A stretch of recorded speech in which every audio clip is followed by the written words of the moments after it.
connection with mixtures such as the mixed stains in the Bronco and stain 78.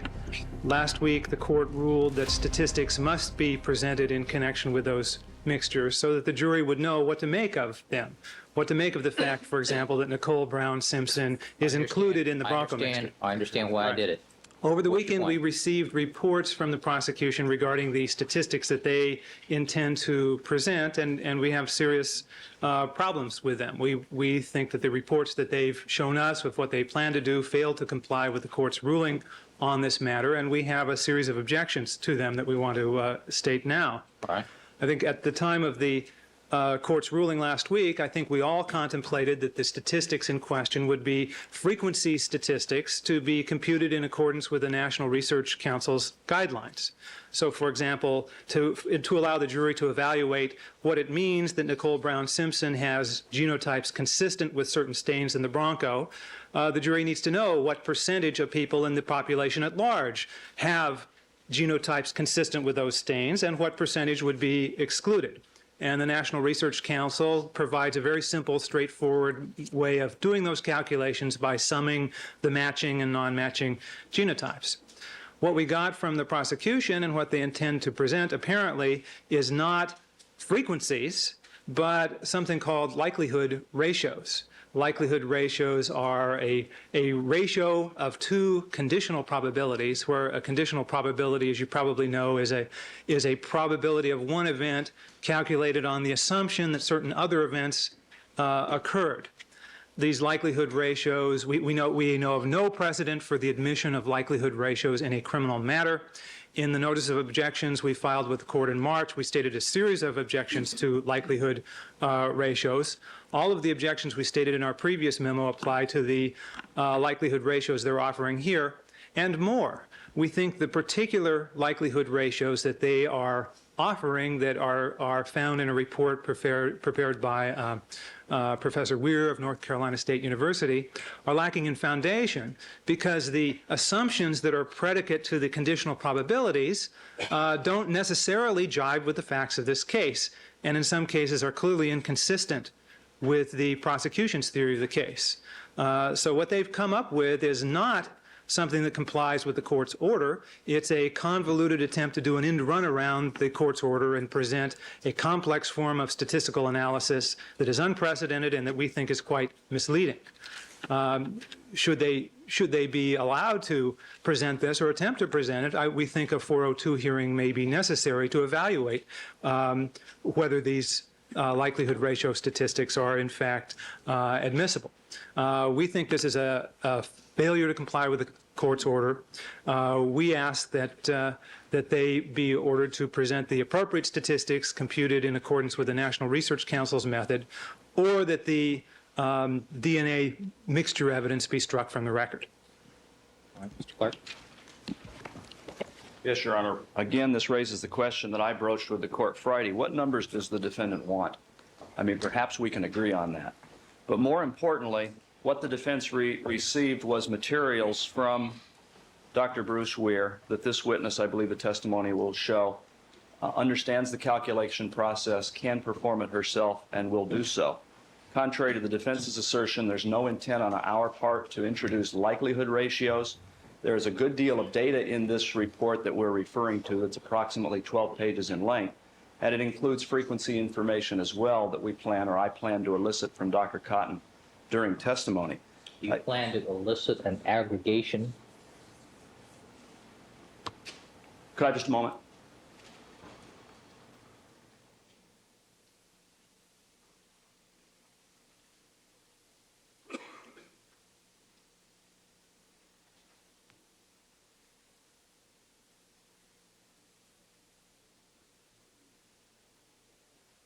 Possible for Dr. Cotton to answer the court's question instead of it being through myself as a conduit? Certainly. We'll save some time, I suspect.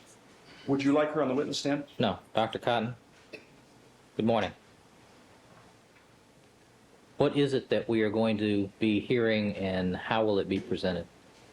Let's take the RFLP separately from the PCR for a moment, although the calculations are done the same.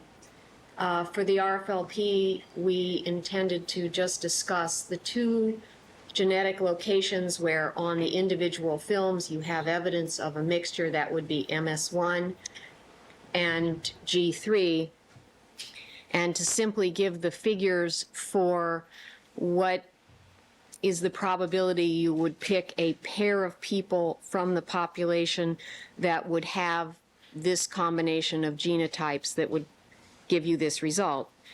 The same, so for the RFLP, it's simply giving that figure for the MS1 locus and giving that figure for the G3 locus.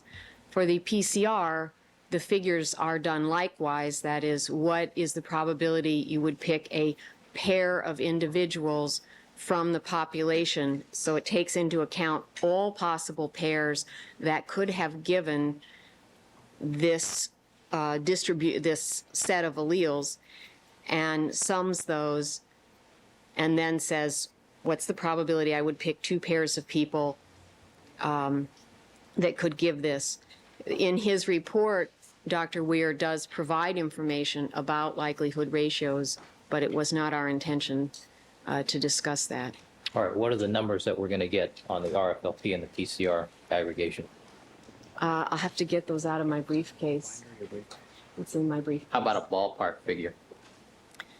The ballpark figures for the RFLP range sort of like 1 in 80 to 1 in either in the hundreds or thousands. It is not in tens of thousands. The PCR numbers are similar. The reason that they're similar is that for the RFLP, you're just looking at a single locus and giving information about that locus. The PCR you're giving the composite information across all of the loci that we have done for PCR. All right. To give the court an example of sometimes the complexity of this, if one were to take the boot drop, item number 78, and determine what's the probability of finding the 14 bands that were located, it's, for instance, approximately 2 with about 12 zeros behind it. I mean, they're astronomical, so it all depends on how the question is framed.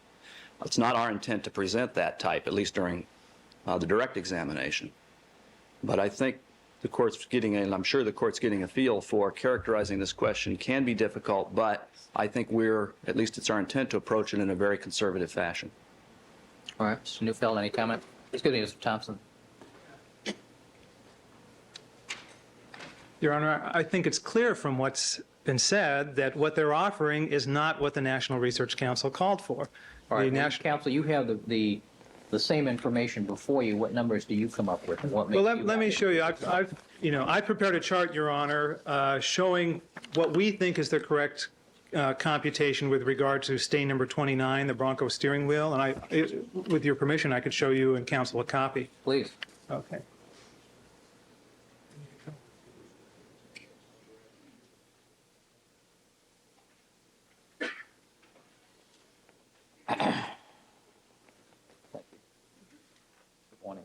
Now, Your Honor, the frequencies in this chart are taken directly from Cellmark's own frequency data that was disclosed to us in Discovery from DNA Discovery page 1520.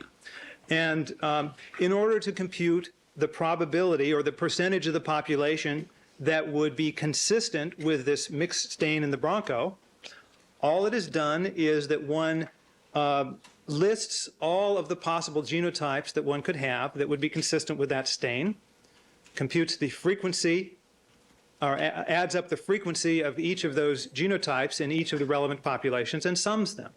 And so we find that among Caucasians, 45.4% of Caucasians would match stain 29, 59.2% of African Americans, 48.8% of Hispanics would be included in the stain. And the percentage excluded would be the complement, simply taking these numbers and subtracting them from 1. This is what the jury needs to know in order to evaluate, for example, the fact that Nicole Brown Simpson's genotypes match the stain. These statistics are not what the prosecution is offering.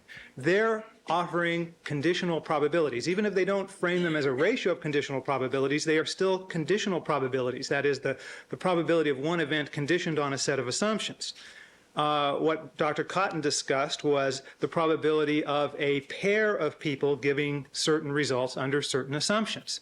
Now, the problem is the assumptions.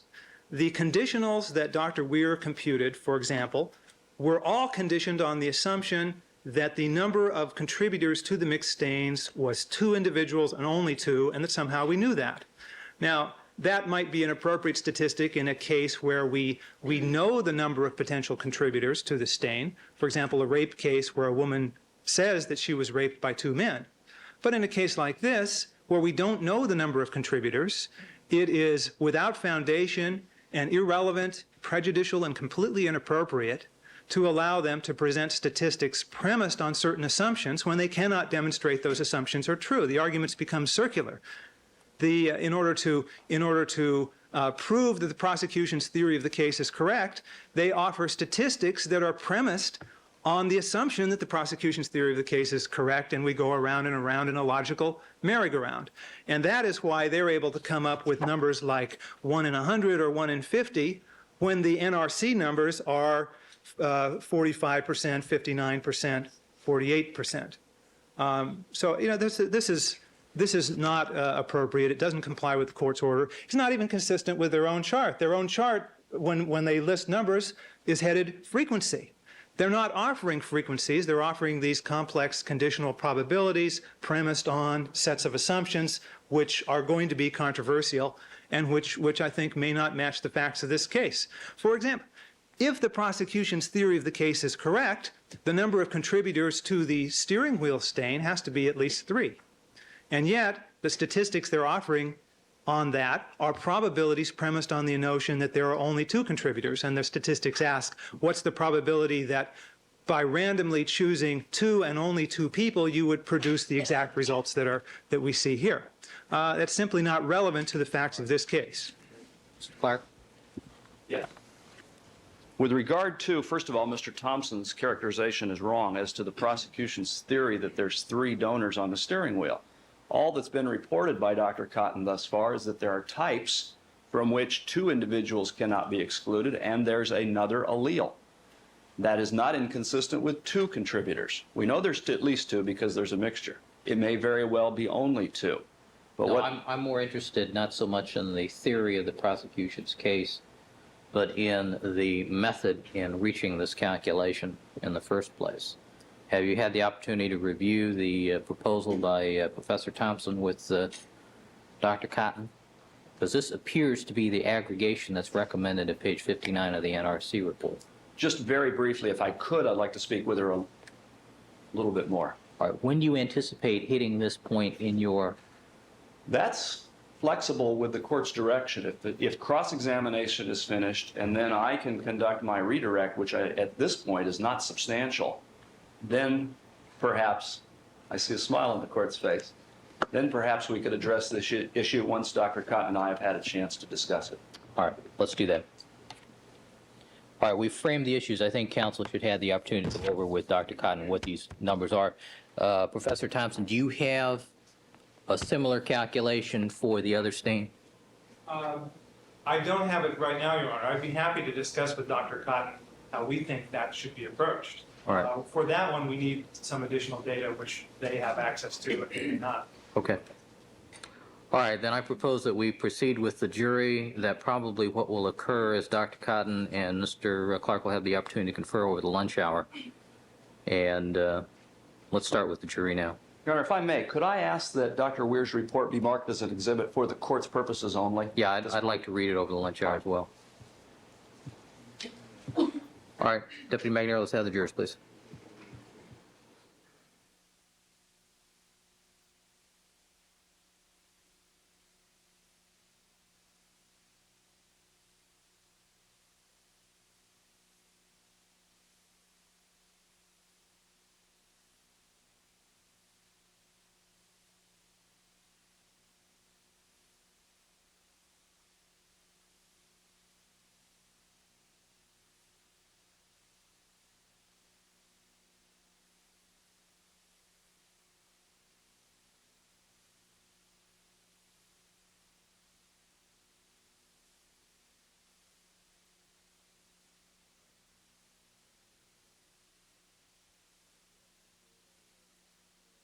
Members of our jury panel, good morning, ladies and gentlemen. I understand we enjoyed our weekend activities. I understand one of us was unusually lucky.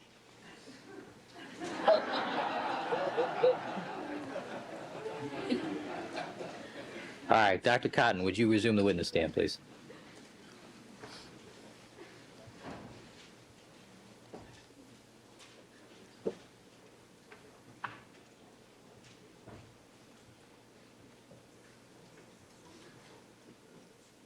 All right, good morning again, Dr. Cotton. Good morning. You're reminded, ma'am, you are still under oath, and Mr. Neufeld. Good morning, ladies and gentlemen. Congratulations, sir. Thanks. Good morning, Dr. Cotton. Good morning, Mr. Neufeld. Now, what I'd like to do, Dr. Cotton, is return to item 29 briefly, which was where we left off on Friday morning. On direct examination, you had testified that the prosecutor's board was not correct because it failed to include Nicole Brown Simpson as a potential contributor to the mixed blood stain on the steering wheel. Is that correct? That's correct. And that's why you wrote in the name Brown? Yes. All right, do we need to prop that up so the jury can see what we're talking about here? Yeah.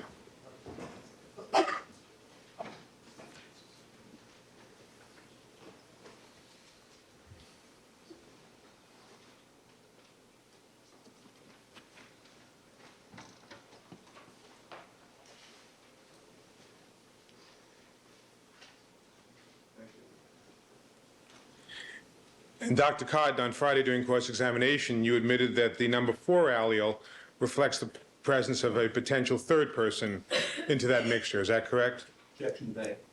Or The 4 allele, if you assume that there are 3 people, the 4 allele is a third person. Alternatively, the 4 allele could just be a second person. Well, isn't that true? In fact, with You every... do- I'm sorry. You can't tell from this data whether there's 2 or 3 people there. In fact, in any instance where you have more than 2 alleles, let's say you have 3 or 4 alleles present, you can tell whether it's a mixture of 2 people or more than 2 people, correct? That's right. Could be 3 people, right? Could be. Could be 4 people. It could be. Right. But if we're now simply referring to the column on that board, the second to the last column says not excluded. You'd agree, as I think you've already said, that Mr. Simpson cannot be excluded, correct? That's right. And I think you'd also said that you'd agree that Nicole Brown Simpson cannot be excluded as well, correct? That's right. But you're also saying that you can't exclude some other person whose identity is unknown. Isn't that correct, who possesses that 4 allele? That's right. So what I'd like you to do, Dr. Cotton, is to add, if you would, under the category that says not excluded, this additional card that let me says see third counsel. person. Let me see Third- counsel over at sidebar, please, with the reporter.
No, let's proceed.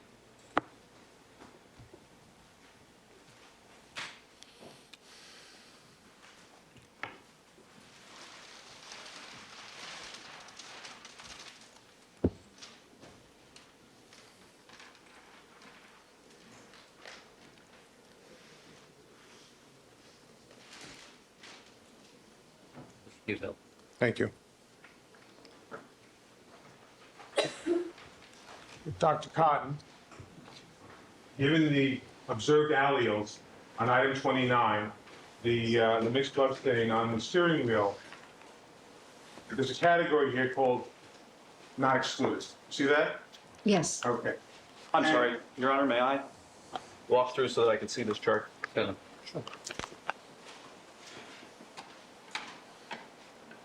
And the alleles observed again on sample 29 are 1.1, correct? Yes. 1.2, correct? Yes. And finally, the 4. Yes. And if we were able to make a separate column called not excluded,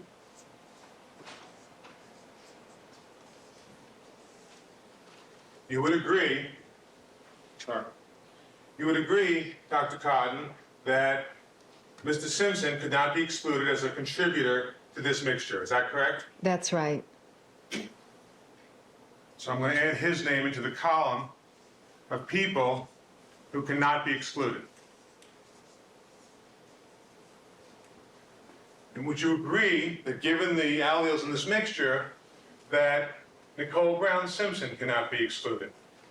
That's right. I agree. So I'm going to add her name to the column of people who can't be excluded. Is that consistent with your testimony? Yes.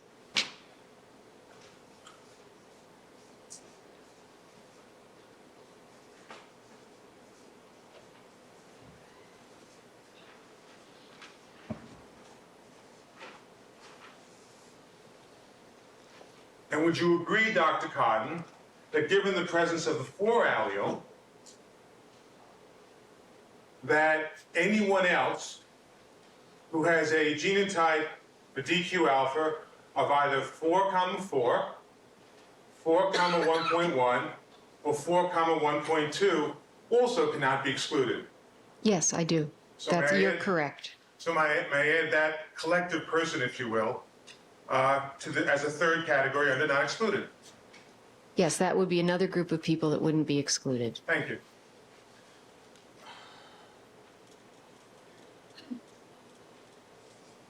And is it consistent with your testimony if I simply describe this person as someone of either type 4,4 or 4,1.1 or 4,1.2? Is that Yes. correct? Yes. So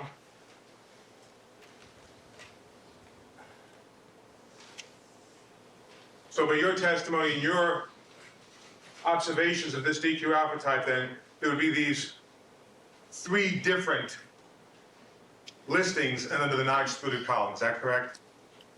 That's the 3 different listings you get. If you're assuming 3 contributors, you can break it down in that manner. Oh, I'm not assuming anything. I'm sorry, I'm could the sorry. witness finish your answer, please? Yes. Please do.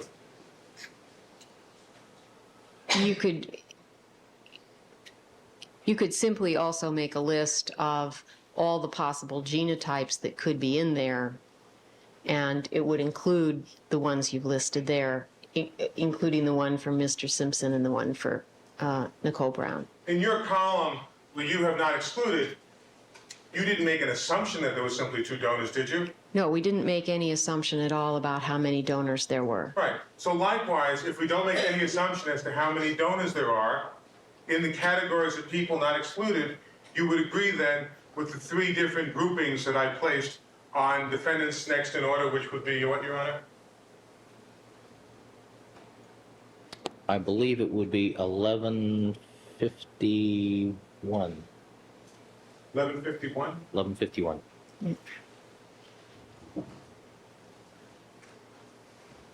Is that correct, sir? Ma'am? Doctor? Excuse me. It's one week and I apologize.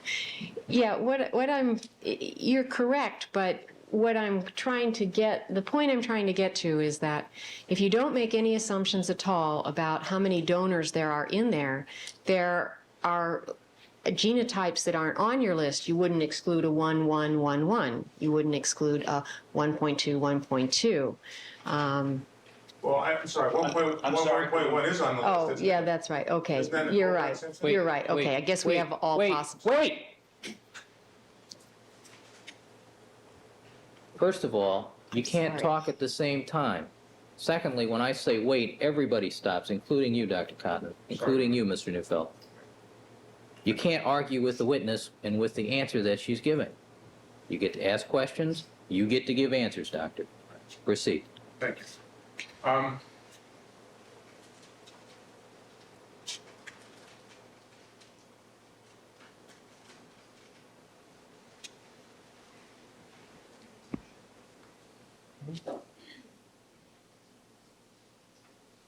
Course, Commissioner, Your Honor, I'd just like to be able to move the pad so the rest of the jurors can see it as well.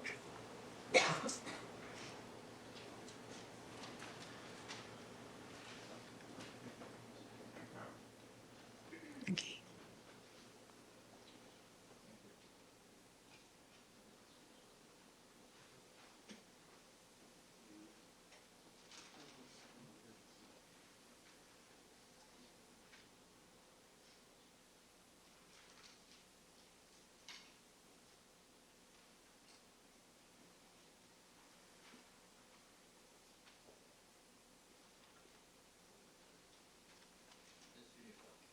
Thank you.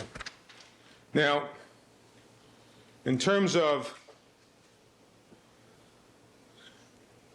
eliminating other possible contributors to this mixed stain, Dr. Cotton, are you aware that neither Dennis Fung or Andrew Mazzola could have contributed the number 4 allele to this mixture? Objection assumes facts not known. Sustain. All right, let me ask you a hypothetical based on a good faith basis. May I just show something to the... May I produce a May we approach document? the bench, please? Yes, with the court reporter.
All right, thank you, counsel. Proceed. One moment, Your Honor.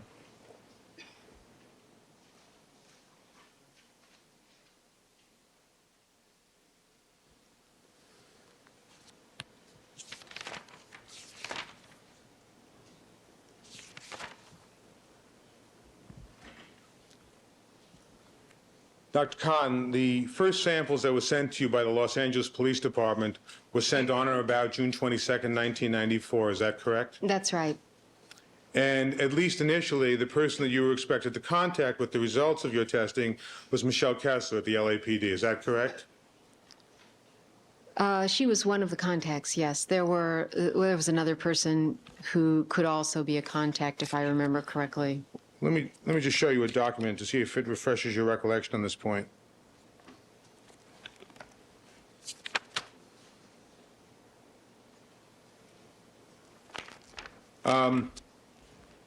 Let me ask you this question. Were you at least initially instructed by the Los Angeles Police Department that the results should be communicated to Michelle Kessler? Yes.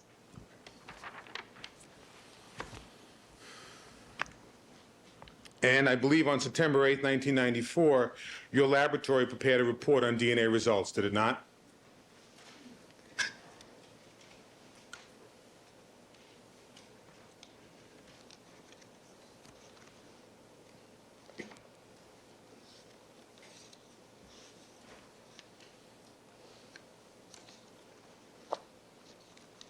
We have a lot of reports. Which one? One dated September 8th. Yes, I found it. Found it? Yes, Okay. And that's a report written to Michelle Kessler? that's right. And isn't it a fact that on September 12th of 1994, Cellmark actually faxed a copy of this report to Michelle Kessler at the Los Angeles Police Department? We may have, I don't have all those records down here with me. Perhaps I can help.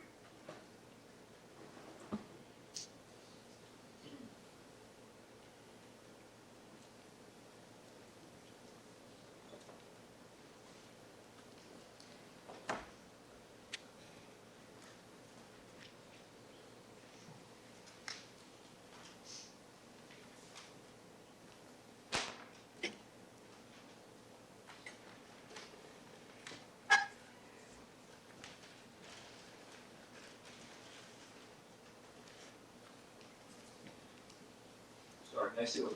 Sure.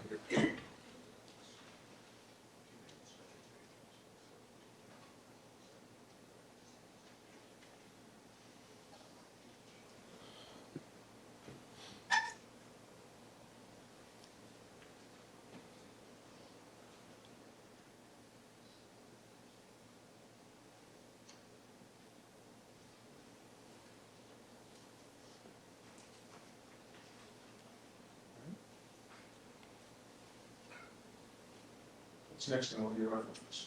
152. Excuse me, 1152.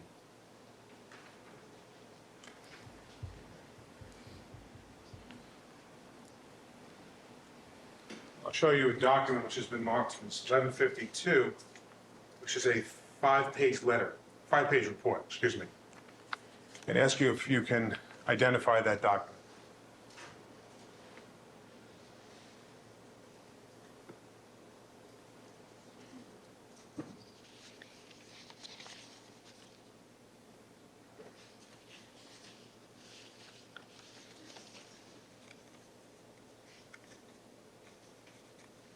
Yes, this is a copy of the September 8th report, and although the fax cover is not here, and I can't exactly read all the figures at the top, it seems to say from Cellmark Diagnostics. I can't read any fax date on the top, however. If you look at the next page or the page after, where it see. seems to be a little bit clearer. Oh, yeah, Can you there see we a go. date? Right, right. And the date is September 12th, 1994 at 1:45. Okay, and so that would indicate, Dr. Cotton, thank you, that this September 8th report was faxed to Michelle Kessler at the Los Angeles Police Department on September 12th, 1994?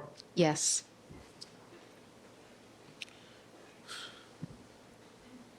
Now, did Cellmark disclose the results in that report to anyone other than Michelle Kessler during the month of September? No. Overruled.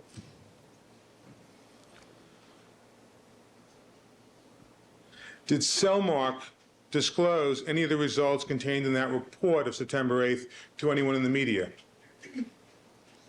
Absolutely not. Overruled. Are you aware, Dr. Cotton, that there were certain media reports on September 12th concerning the results? Objection, seems facts not in evidence. It's irrelevant.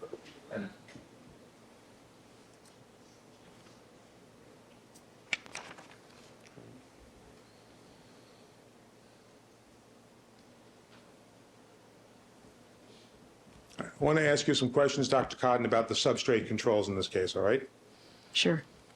Now, in this case, Andrea Mazzola testified that she created substrate control swatches for every stain that she collected at Bundy and at Rockingham.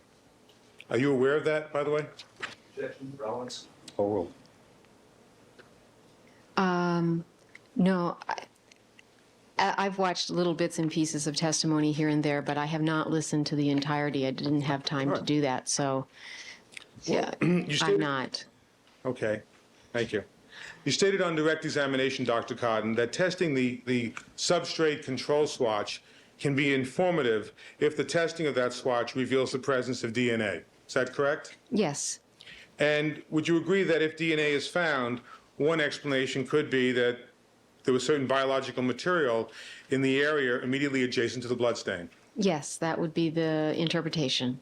And would you agree that another explanation, Dr. Cotton, could be that both the bloodstain swatch and the substrate control swatch were cross-contaminated at some point after the collection of the evidence?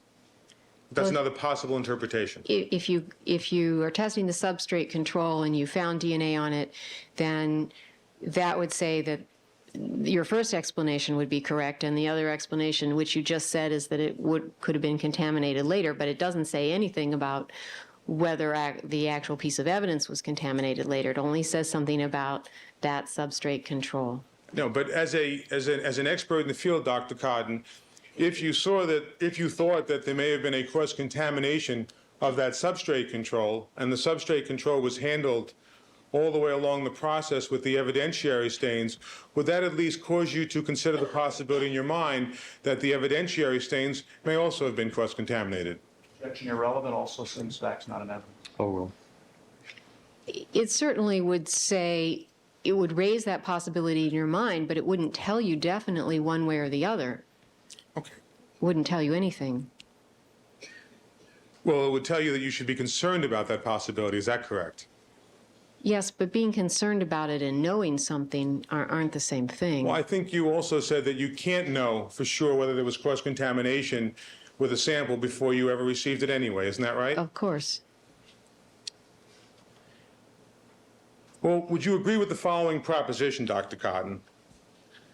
When a stain of blood is analyzed with PCR, it is important to analyze the unstained materials next to the stain with PCR as a control for contamination. I think you can, I know you can do that. Sometimes, depending on the nature of the evidence, it may be more important to do that than other times. We do not, in our laboratory, routinely request a substrate control. If we're requested to do one, of course we do it, but we do not routinely request one, or if we're given a big stain, we don't routinely take one, because it's not always going to be informative depending on the nature of the evidence. So what you're saying is that it's your policy to defer to the submitting agency as to whether or not the control swatches get analyzed. That's what we would generally do. Now, so just getting back to the proposition that I asked you about, Dr. Cotton, would you agree that it is important to analyze the control swatch at the same time for PCR testing as you analyze the evidentiary stain? I don't think it makes any difference if you do it one way or the other. But do you believe it's important to do it? Objection, vague. Overruled.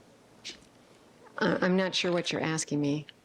Are you asking me, is it important to at the same time that you do the DNA extraction from the evidence swatch, that you do the DNA extraction from the control swatch at the same time? Did you say on direct examination, Dr. Codden, that it's important when you have a certain kind of control, be it a negative control or a positive control, that the control should be run in parallel to the actual evidentiary items? Well, I said you should run a reagent blank control in parallel to the actual items. And did you also say that you should run the amplification control in parallel to the items? Yes, the negative reagent, the negative control that you set up at the time of amplification is always run in parallel. And did you also say that you should run the positive control in parallel Yes. to the other items of evidence? Yes. And you said on direct examination that another type of control that exists is this substrate control. Isn't that correct? That's right. So my question, Dr. Codden, is, would you agree with the following proposition, that when the blood stain is analyzed for PCR, it is important to analyze at the same time the unstained material which makes up the substrate control? No, I don't think it's important. I think you can do it later and it will still give you the same information as if you do it at the same time. So what you're saying, and correct me if I'm misstating it, Dr. Codden, that as long as you do it later, when you do it is not critical. That's what I'm saying.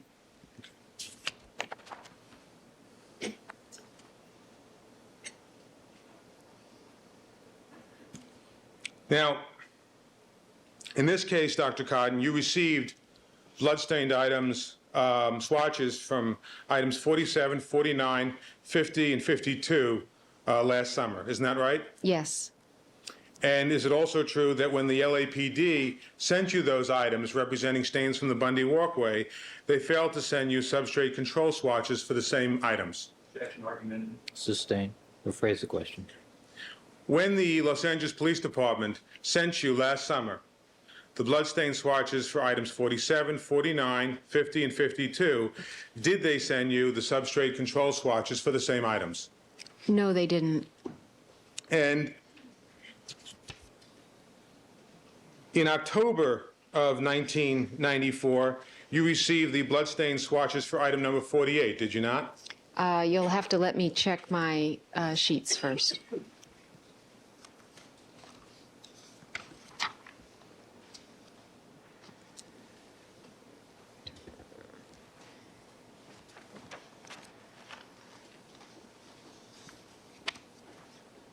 Can you give me some kind of number that I'm looking for here, or a specific date?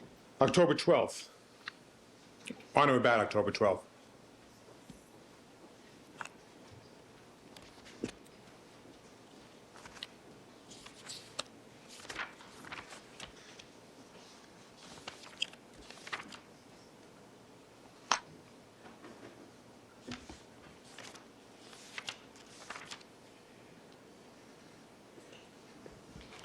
If you take a look in your report dated November 11th, 1994, you may see a reference. Okay, great, thank you.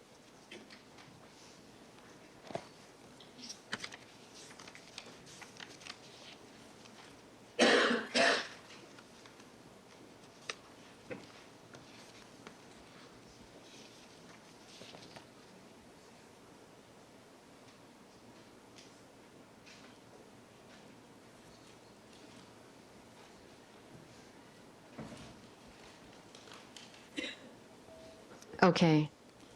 So is that correct, that on or about October 12th, you received two bloodstain swatches representing what was purported to represent item 48? Yes, but I think that was the actual item 48. I got a lot of stuff here, so let me go back, okay? Sure. All right.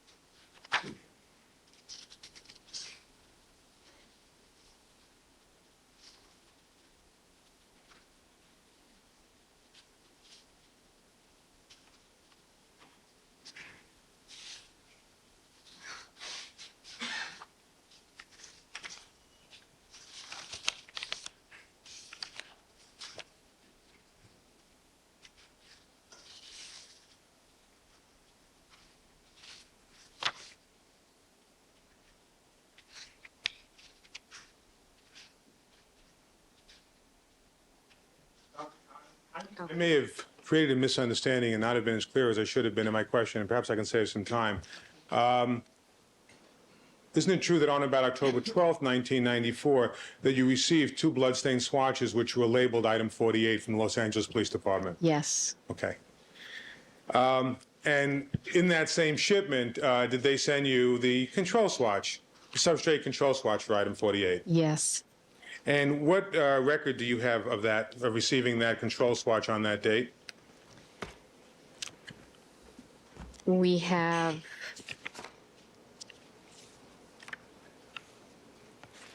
a login for item number 48 with a C after it. Well, let me ask you this question. In the report that I just referred you to, of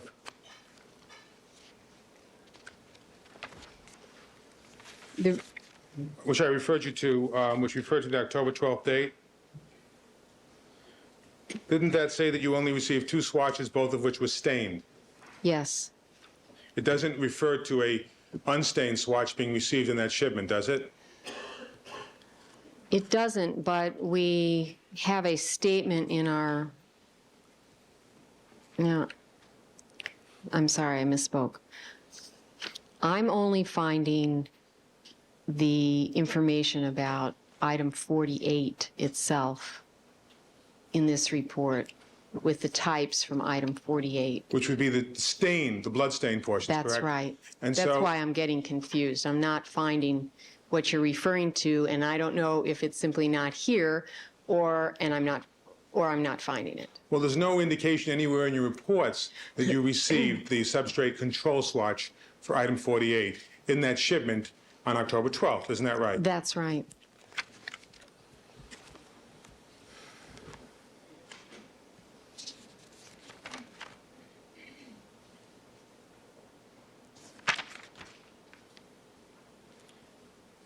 And since you did not receive from the Los Angeles Police Department the substrate control swatches for those 5, for the stains from the purported Bundy drops, would it be fair to say that you also did not run control swatches when you actually did the DNA testing on the evidence itself? We didn't run any control swatches on that early set of evidence at the time that we analyzed that group of samples.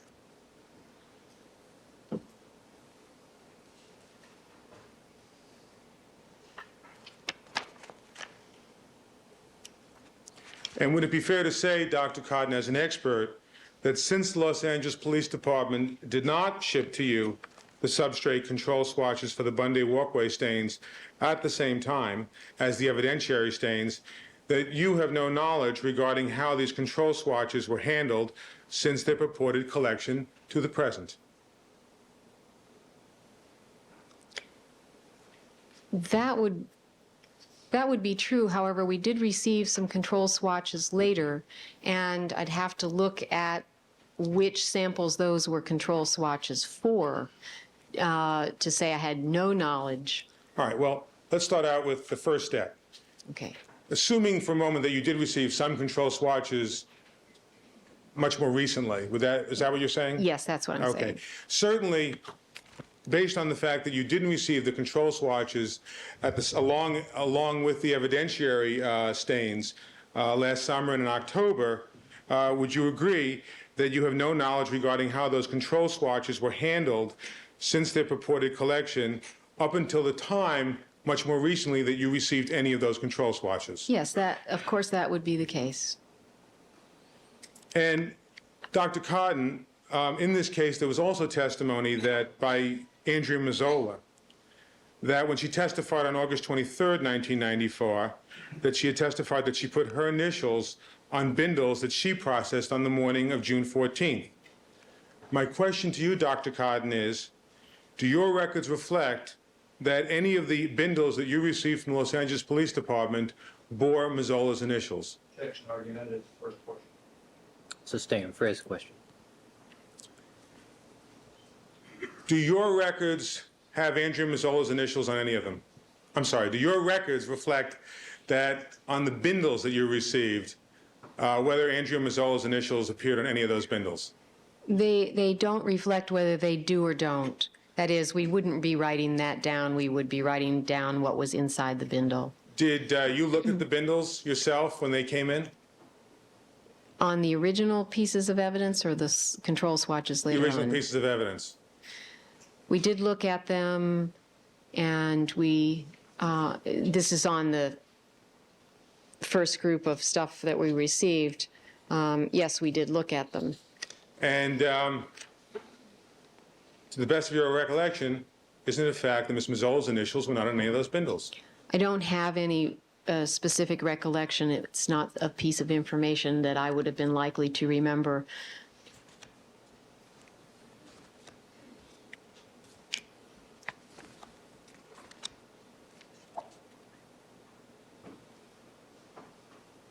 Now, Dr. Cotton, you said that you did receive some control swatches more recently, is that right? Yes, we did. And would that be in April, this past April of 1995? Yes, it would. And isn't it a fact, Dr. Cotton, and that would be, I'm sorry, and would that be the only time that you received any control swatches in this case? I believe that those are the only control swatches that we received. Okay. Would it be fair to say, Dr. Cotton, that from the very first time you received item 47 in this case until today, as you sit on this witness stand, that the Los Angeles Police Department never sent to you the substrate control swatch for item 47? Yes, that would be correct. And so item 47's control swatch has never been examined or tested by your laboratory? That's right. Would it be fair to say, Dr. Cotton, that from the time they first sent you item 48 in this case until today, as you sit on this witness stand, the Los Angeles Police Department never sent you the substrate control for item 48? That's correct.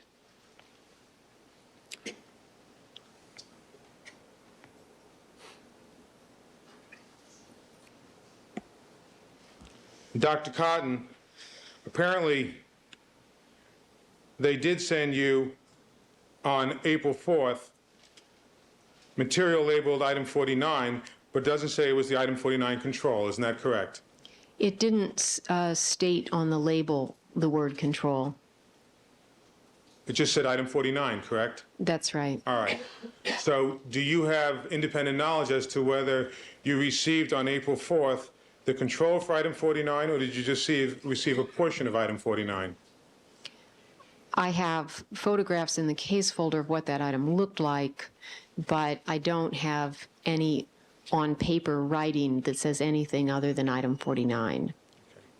So you have no document or record which reflects that you received the control for item 49 either in that batch. Is that correct? That's what I just said. Now I call your attention to item 50, the fourth of those stains at the Bundy location. From the date that you first received item number 50, the evidentiary stains, until today, as you sit here on this witness stand, have you ever received the substrate control swatch for item number 50? No, we haven't. Finally, for item number 52, Dr. Cotton, from the day you received the evidentiary portion of item 52 until today, as you sit here on this witness stand, has the Los Angeles Police Department ever sent to you the substrate control swatch for item 52 for DNA analysis? No, they haven't sent it to us.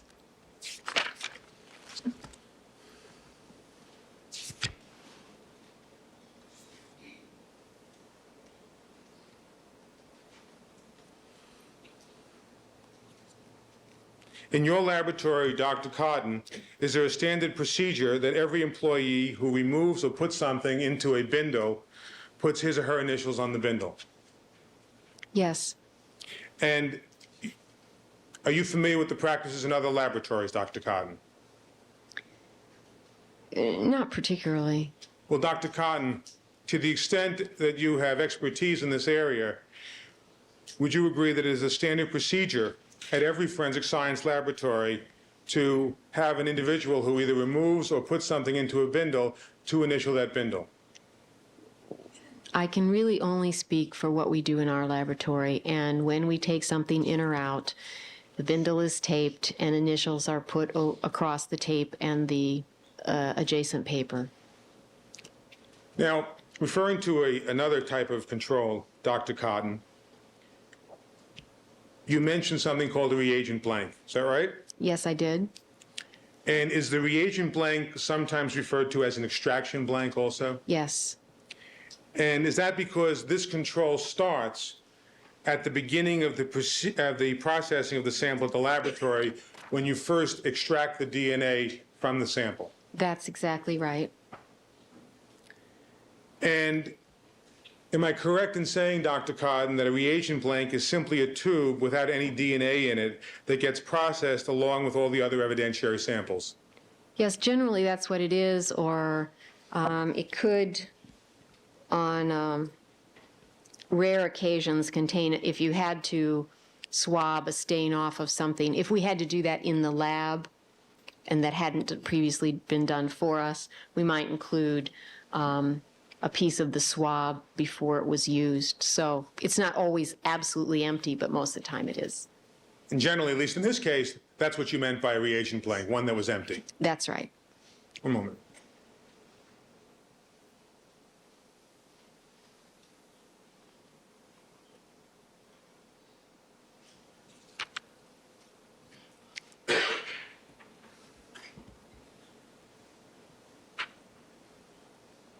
Now, if at the end of all those steps that comprise the DNA typing procedure, Dr. Cotton, the reagent blank tests positive for the presence of DNA, it means the control failed. Was that correct? You're putting a very black and white interpretation on there. It means that you have some DNA that was in there at some point, and that's not a term to say a control failed. That almost means to me that the control didn't provide you with the information that you need instead of did. So I wouldn't choose that term myself, All right. but Well, it does mean that you have some DNA in there that you normally would not expect to have in there. Well, it's not just normally, Dr. Cotton. The way you run your experiment and the reason you have this reagent blank is, and the way it's run in this case, for instance, is because if the test is run correctly, there shouldn't be any DNA in the reagent blank at the end of all those steps when you analyze it. Isn't that correct? That's exactly right, yes. And in fact, if you do see the presence of DNA, it means that the experiment was not a success. Would you agree with that? Well, again, it's the same thing. It's informative. It doesn't necessarily mean your results are wrong if you equate wrong with success or correctness with success. It doesn't mean your results are wrong. It does mean that you want to go back and possibly redo it, possibly, relook at what you did. You might only go back if you thought something had happened just at the very last part. You might want to just go back and do the very last part. It means you want to go back and look at what you've done carefully. Well, Dr. Cotton, if in fact you see DNA profile in the reagent blank, which is supposed to have no DNA in it, could that also mean that evidentiary specimens that were processed at the same time as the reagent blank were contaminated with some form of DNA? It could mean that. In fact, isn't that one of the dangers when you see a DNA profile in what should be a negative control? Isn't that an indication of the possibility that contamination or cross-contamination occurred early on in the process? It indicates that that could have happened, yes.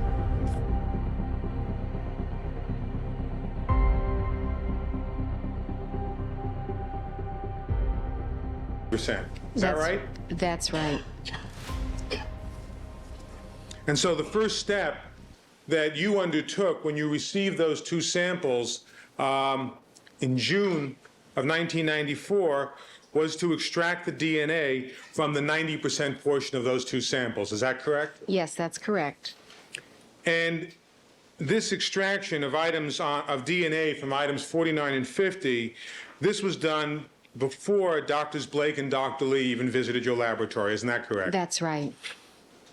Now, after the extraction process, Dr. Cotton, you took a small portion of the extracted DNA and you ran, I think, what you described as either a test gel or a yield gel to determine approximately how much DNA is present? That's right. And is that what you actually did with items 49 and 50? Well, I didn't actually do it myself, but that's what was done with 49 and 50. And as to both items 49 and 50, when that little mini gel test was run, you concluded that there was too little DNA present for RFLP testing. Is that correct? And we concluded it was too degraded for RFLP testing. Okay.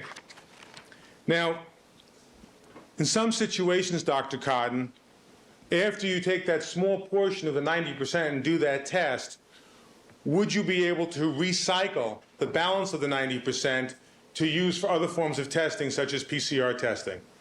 We would only do that if we had run a reagent blank control during that DNA extraction. If you would run a reagent blank control that we just described during that during that part of the processing of items 49 and 50, then you would be able to recycle the balance of that 90% of unused DNA. Is that correct? That's right.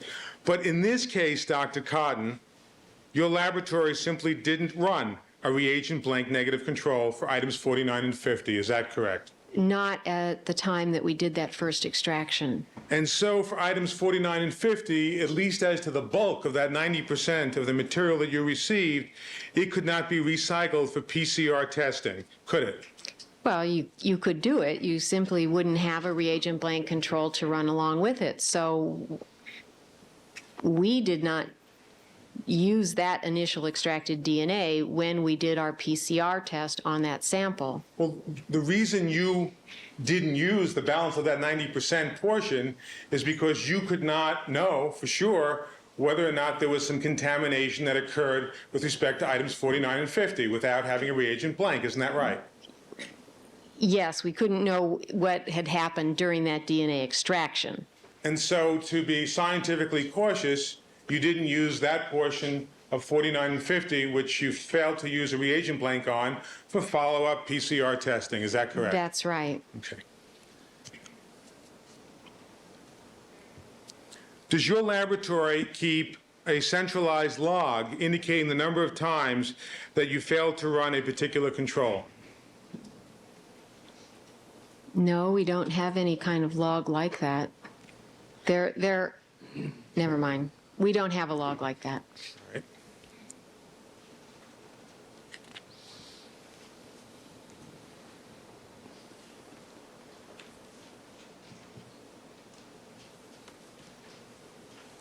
Dr. Cotton, do you agree with the following proposition? If a negative control is positive in one experiment, it indicates a potential problem, not just for that experiment, but for any experiment performed by the laboratory at about the same time. I agree that that might be the case, but in other words, it might indicate that there were problems with other experiments, or it might indicate there was a problem just with the one thing that you did. And you'd have to go back and look at other things to make that determination. Well, that's So all. I guess I don't agree with that statement. You don't agree with it? Not completely, no. Well, the statement simply says it indicates a potential problem, not a definitive problem. Okay, No, I'll go now for that it says that, potential you would agree with problem. that? Wait. Sorry.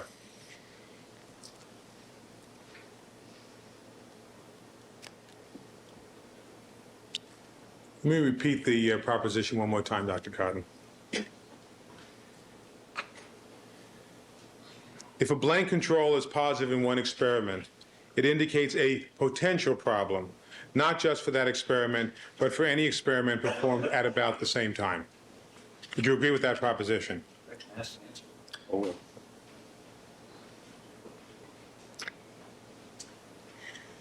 I would agree with that statement as you read it, yes. And Dr. Cotton,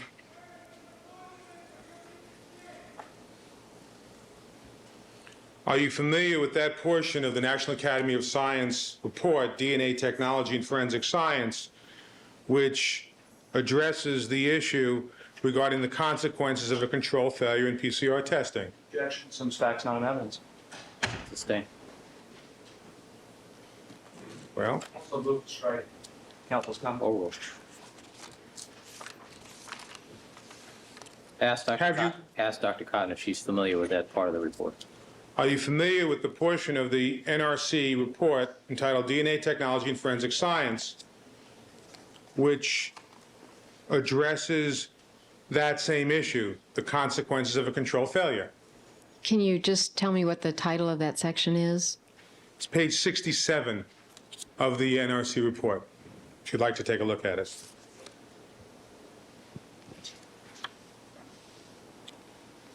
It begins on 65 and runs through 67.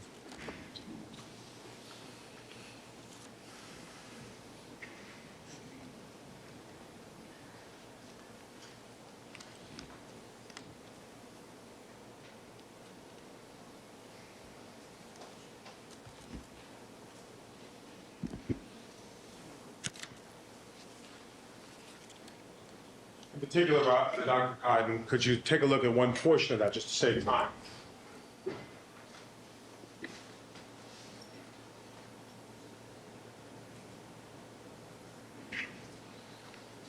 Oh.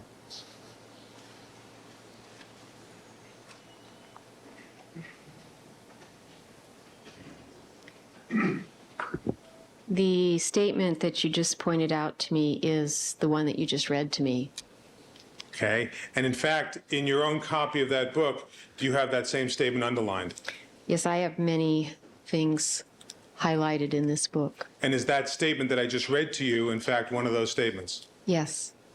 And is that a portion of the NRC report that you, in fact, relied upon in coming to an expert opinion as to the consequences of a control failure in PCR testing?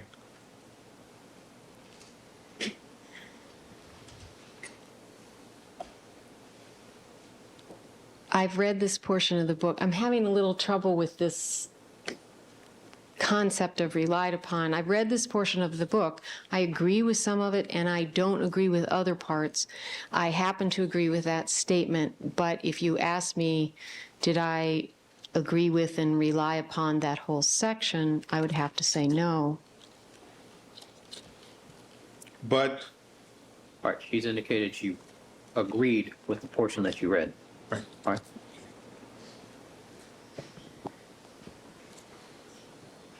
Next question. And when you read that paragraph, did you also read the very next sentence? Not just this, not when I was looking at it just now. Okay, please do. Oh, roll. We're back on 67, right? Yes.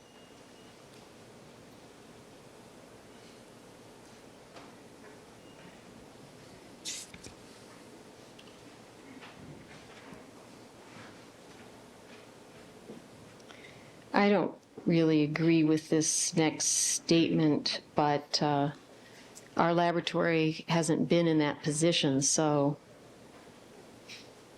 I don't know. I don't really have a strong opinion one way or the other. Well, Dr. Cotton, would this be a portion of the NRC report, namely this next sentence, that you relied upon in reaching your own opinions as to what actions to take when there was a failure of a control in PCR testing? No.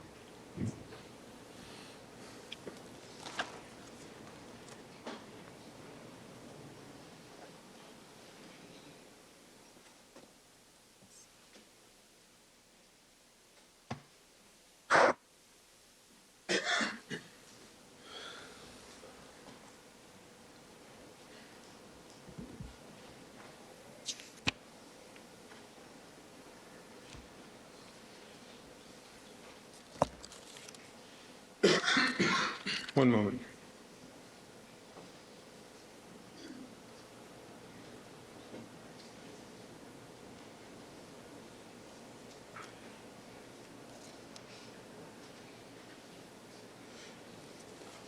With the court's permission, may I read the entire sentence that she said she agreed with? We've been through this already. I only, as I stated as a proposition, a portion of a sentence. She's now read the entire sentence and said that she agrees with it. Ask her the question. Thank you.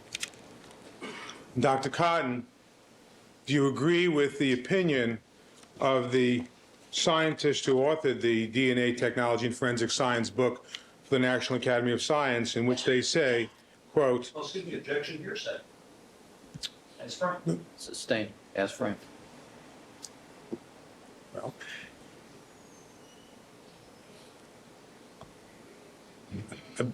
may we have a sidebar, Your Honor? Nope. It's a very simple hearsay issue. Counsel, proceed.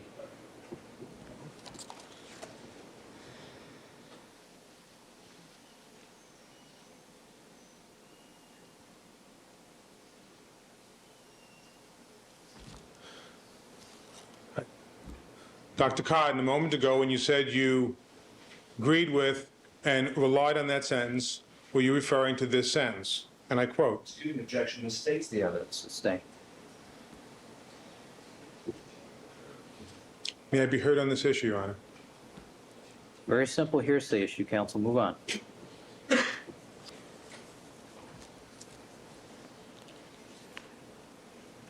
I would simply ask to make a record on that issue, Your Honor.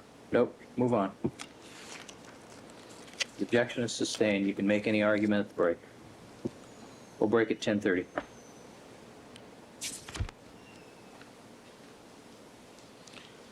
In your laboratory, Dr. Cotton, whenever there has been an instance, I'm sorry, a moment. In your laboratory, Dr. Cotton, has there ever been an instance when in a similar period of time, several different technicians saw DNA results on the negative controls where nothing should be visualized? Yes, we had that occur one time. And whenever there has been an instance where more than one technician or scientist observes a failure in the negative controls, do you document that phenomena in any laboratory-wide log? The instance is documented in terms of a report that goes to the quality control assurance manager, and what was done to correct it also goes to her. So there would In be- terms of, a brief statement of this is what happened, this is what we did. So even at Cellmark, there have been occasions where the negative controls failed. Yes, and I want to be very clear about what I'm saying.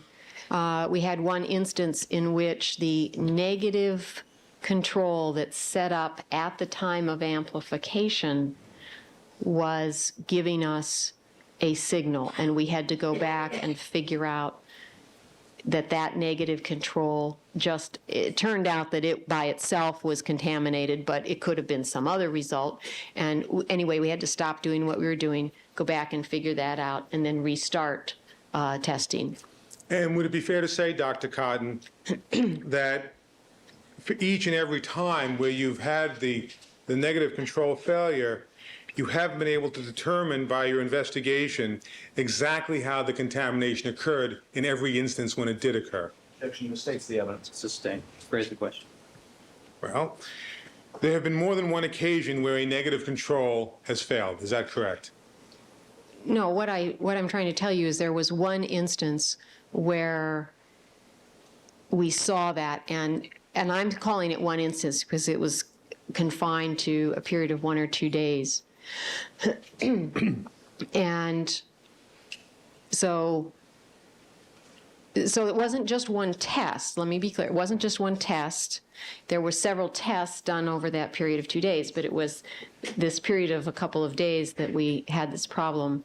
And that is the only period of time that we have had that particular problem. So with respect to having that particular problem where the negative control failed over a period of 1 or 2 days in multiple tests, were you able to determine the precise cause for that failure? We were able to, an answer is really no. We didn't know the precise cause. One moment.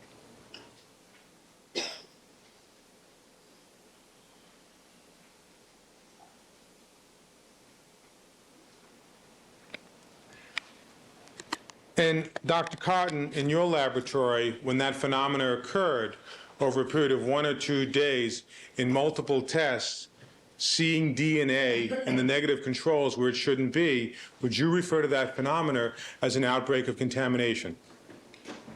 I didn't refer to it like that, no. Would you say that that's a fair characterization of it? No. Have you ever heard that term before? I've heard it in court before. I've not heard it in scientific discussions.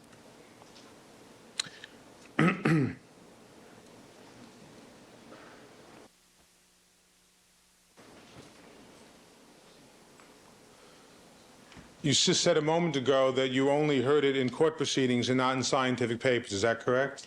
I said discussions. That is, discussions I've had, or I can only talk about discussions I've had with people in other laboratories or in my own laboratory. If we have an instance of contamination, we don't generally refer to it as an outbreak. It sounds like we're getting the measles or something.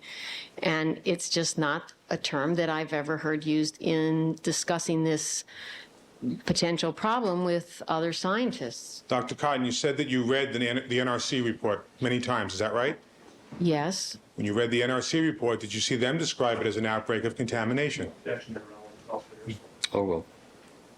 Well, they may well have. I don't know. I mean, I can't, if you look at all the stuff that I have to read, I cannot remember word for word what's in the NRC report, what's in our standard operating procedure, and so forth. So if it's in there, fine. Dr. Cotton, would you... I'm sorry, can the witness finish her answer, please? I thought you had. But it doesn't change the fact that when we discuss this in our lab and when I've discussed it with other people, that is not the terminology that I have used or I have heard anyone else use in the setting as I characterized it. Dr. Cotton, please go back and look at the very same page we just looked at a moment ago, page 67, and the very same paragraph, and the very next paragraph. Objection. Relevance hearsay. Oh, well.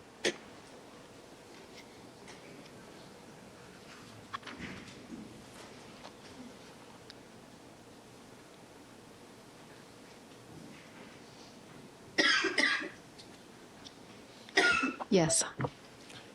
Isn't it a fact that the NRC report states... Objection hearsay. Sustain. It's for a different purpose, Your Honor. Sustain. Ask the question appropriately.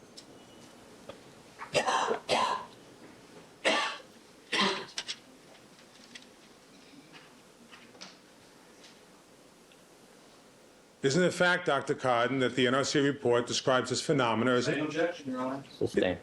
Dr. Cotton, you've Yes, sir. reviewed that paragraph. Yes, I have. All right. Then does that refresh your recollection as to that terminology? They use the term outbreaks of contamination in this paragraph. Fine. Thank you. Thank you, Your Honor.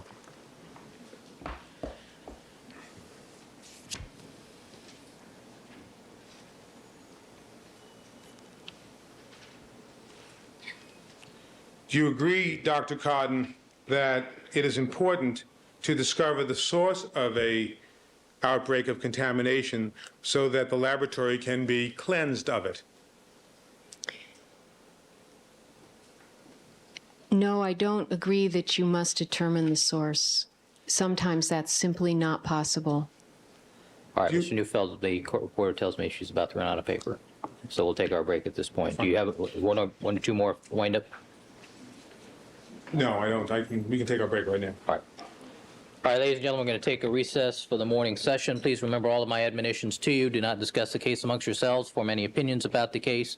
Don't conduct any deliberations till the matter has been submitted to you. Don't allow anybody to communicate with you with regard to the case.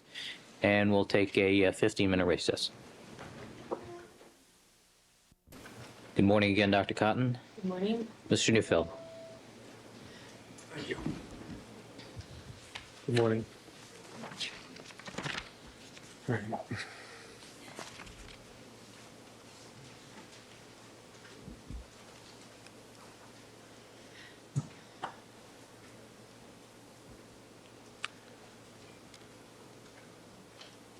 Dr. Cotton, when you referred to the phenomenon in your laboratory where there was multiple instances of negative control failure occurring, when did that happen? You know the date? No, I don't know the date without, it was sometime in the last 2 years, but I don't know the exact Be more date. specific even as to the month? No. Do you know how many cases were included in those control failures? I think it was about somewhere like 4 or 6, something like that. And for each of those 4 or 6 cases, how many samples were there tested where the negative controls failed? I have absolutely no idea. It wouldn't have been necessarily all the samples in that case. It could have been like one sample that was done at that time, but how many, I don't have any idea. Is there a centralized log which one could access to see how many samples had the negative controls fail in that period? No.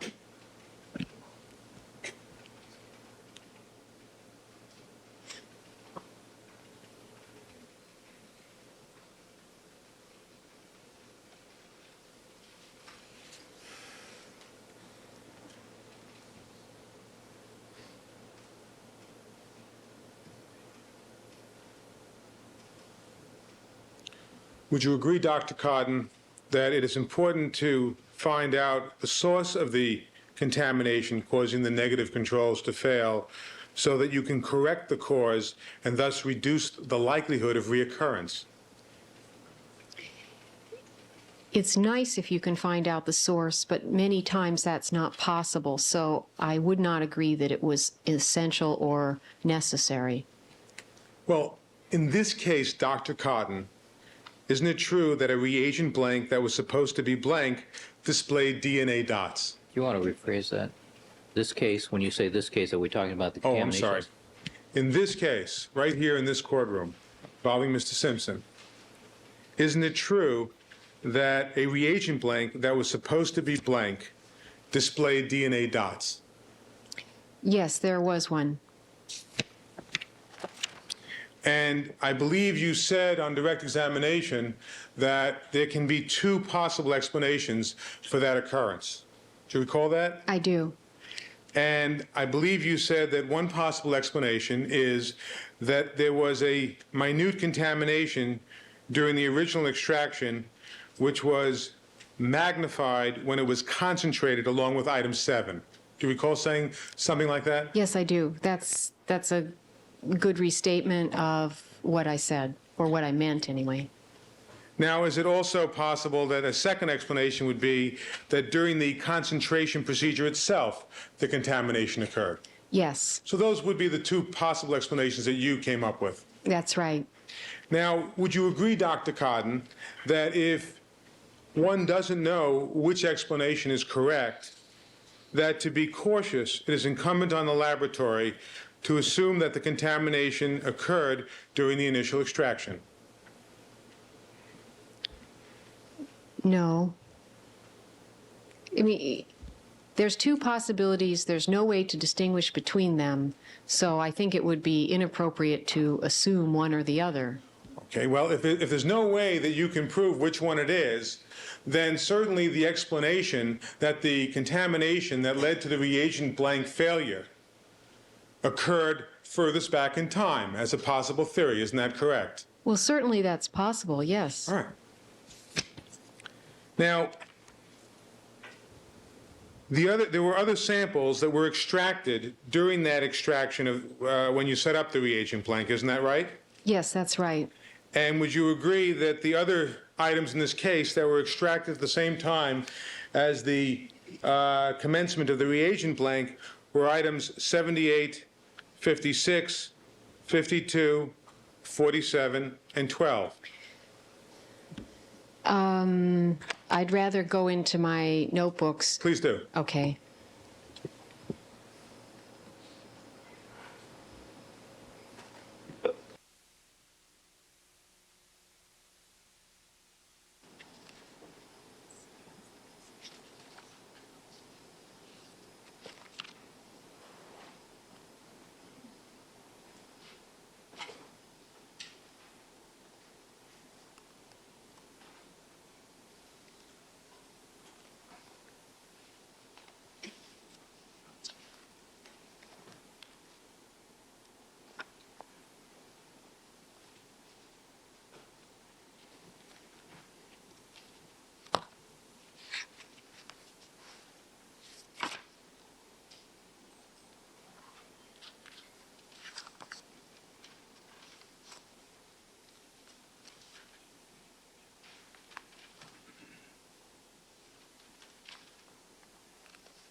Okay, I have the beginning of the notes on that set of samples. Okay. And is item 78 included in that list?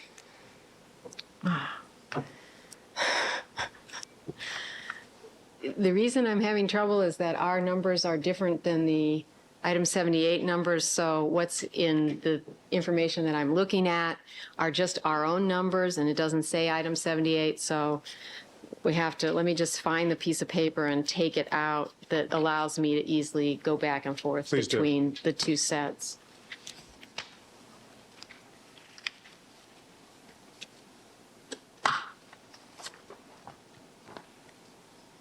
Okay, yes, item 78 was in that group. And is item 56 in that group? Yes, it is. Is item 52 in that group? Yes, it is. And item 52 is the one where you did RFLP analysis, correct? That's right. And is item 47 in that group? Yes, it is. And is item 12 in that group? Yes. And are there any other that's items in right. that group that I left out? You'll have to give me a minute and I'll let you know. Okay.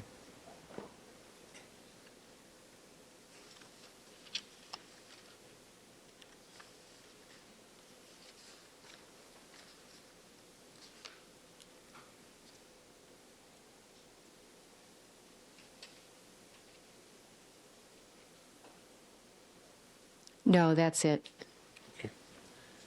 Dr. Cotton, given the presence of DNA on the reagent blank negative control happening when you ran that batch of items that you just enumerated, shouldn't you have gone back and repeated the extraction procedure for those 5 items in the case? No. Doesn't your protocol, Dr. Cotton, say that if the reagent blank fails, then all the samples must be re-extracted? The reagent blank for the other samples, apart from our sample 06, which is item 7, when that reagent blank was originally typed, it typed with no DNA signal visible at all.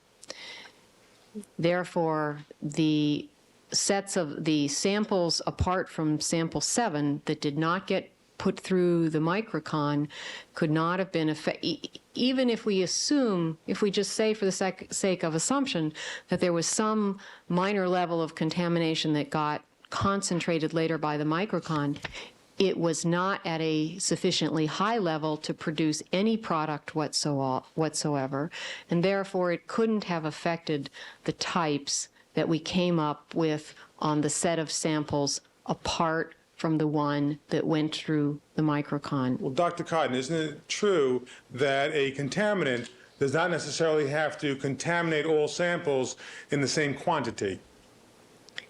Given that all these things are in solution and based on the solutions would be normally considered to be even distributions of molecules, I don't really think that that's an important consideration. But isn't that true, Dr. Cotton, only if you can assume what the cause of the contamination in the reagent blank is? No, I think that since the reagent blank contamination clearly didn't show up in that first set of samples, that it does not present any problem to that first set of samples. Dr. Cotton, doesn't your protocol explicitly state that if the reagent blank fails, then the entire experiment for the samples that are run with it should be deemed inconclusive? Isn't that in your protocol? I'd have to look at the protocol to see what it specifically states, but in the protocol we don't usually use the word experiment, so it'd be better to go back and look at what it specifically states. I believe that it states that if possible the sample should be run again. And does it also state, to your recollection, that the data should be deemed inconclusive? Yes, it states that, but I can't tell you right off the top of my head if it states that as an absolute or it should be that's a possibility that should be considered.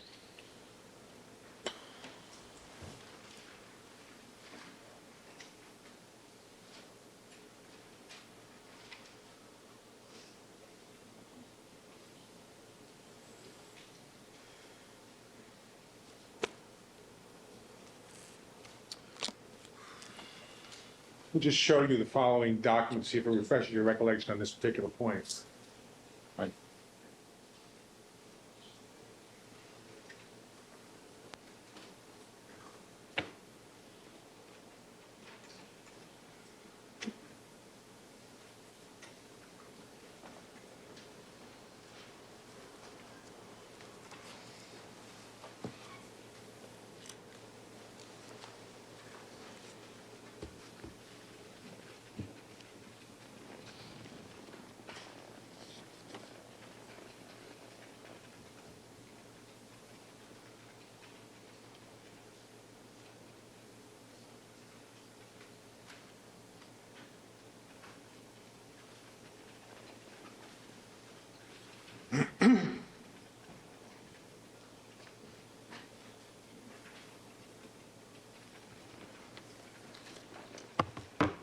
Thank you.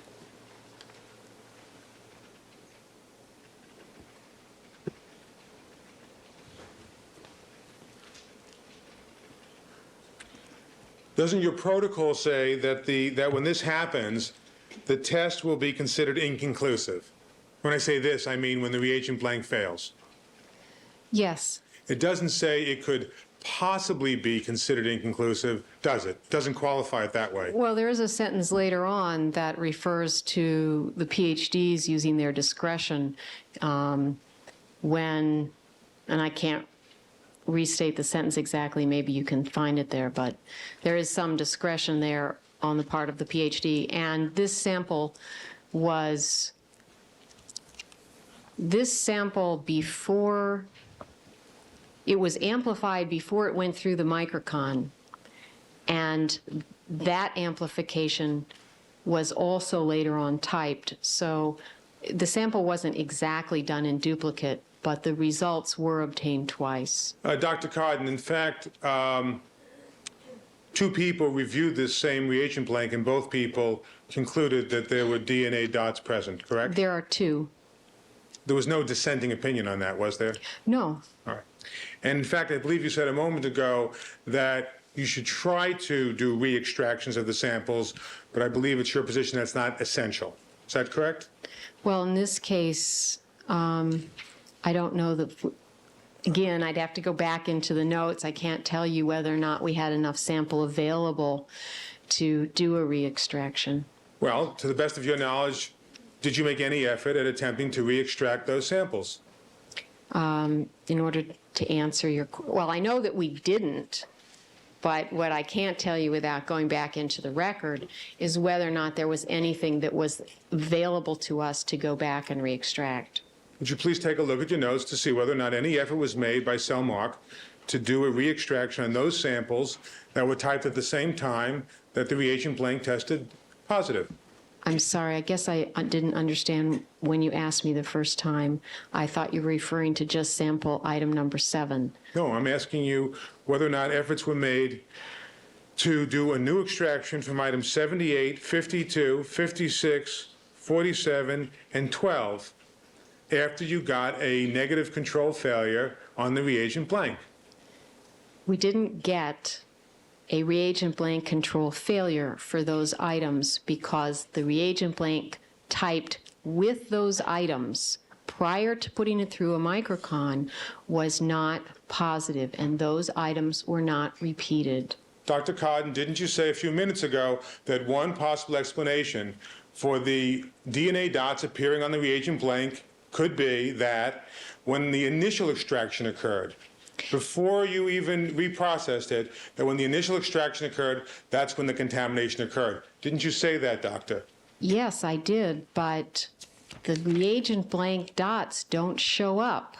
If they don't show up with a set of samples, they can't have influenced anything. If you can't see anything, it can't have affected the types. Well, Dr. Codden, you would agree that somehow there was a contaminant that got into that reagent blank that created some DNA to be present. Isn't that right? Somehow a contaminant got in there that caused the reagent blank to be positive at the point for item 7 after the microcon concentration had had happened. And when you created the reagent blank, you created it at the same time as you extracted those other samples that I just described, namely 78, 52, 56, 47, and 12. Isn't that right? It was started at the same time, yes, but the end result, the reagent blank that gave the end result with 2 faint dots on it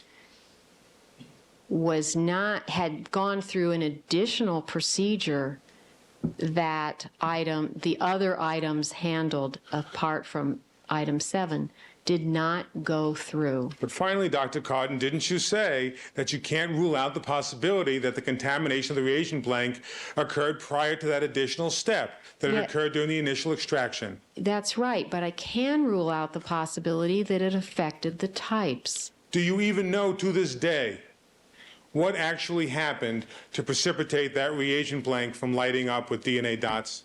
No, it would be impossible to determine that at the time you did the work or at this point. Now, I ask you to turn your attention to item 78. The stain removed from the bottom of the boot on Mr. Goldman. And do you want me to look at PCR information or RFLP? I believe you have a report on December 5th that refers to both, but I may be mistaken. Let me ask you this. By December 5th, you had completed both the RFLP testing and the PCR testing. Isn't that correct? That's my recollection, yes. And I believe it was your testimony on direct examination, Dr. Cotton, that the banding patterns that you observed in item 78 could be consistent with a banding pattern of Nicole Brown Simpson. Is that right? Yes, But I believe you also said that with respect to the other band seen, it was simply inconclusive as to whether or not Mr. Goldman is included or excluded. Is that correct? that's exactly right. Now, let's turn to the fingernail scrapings. You did not actually receive fingernail scrapings from the Los Angeles Police Department, did you?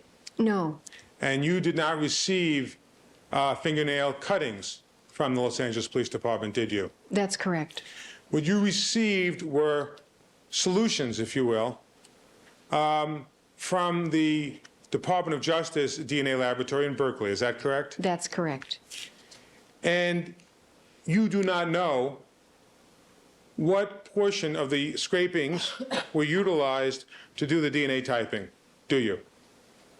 To do the DNA typing in our laboratory Yes. or, You don't know from where in the fingernail scrapings a sample was taken for you to do DNA typing in your laboratory. Isn't that correct? oh, yes, that's correct. And you do not know from where on the fingernail cuttings the samples were removed for you to do DNA typing in your laboratory. Yes, that's correct. And would it be fair to say that you do not know whether the samples or the portions of the samples that Greg Matheson utilized for EAP typing at the LAPD laboratory could have been different portions of those samples? That's right, I don't know that.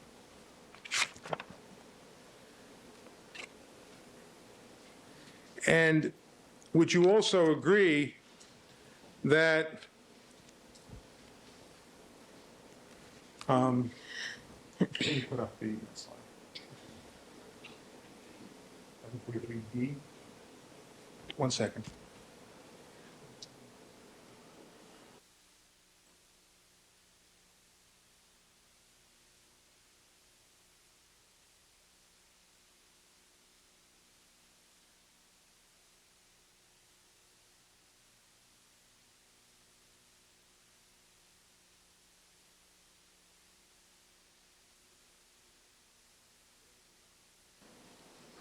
Request permission, I'd like to show the witness a slide which is already in evidence, 1143 D. Proceed.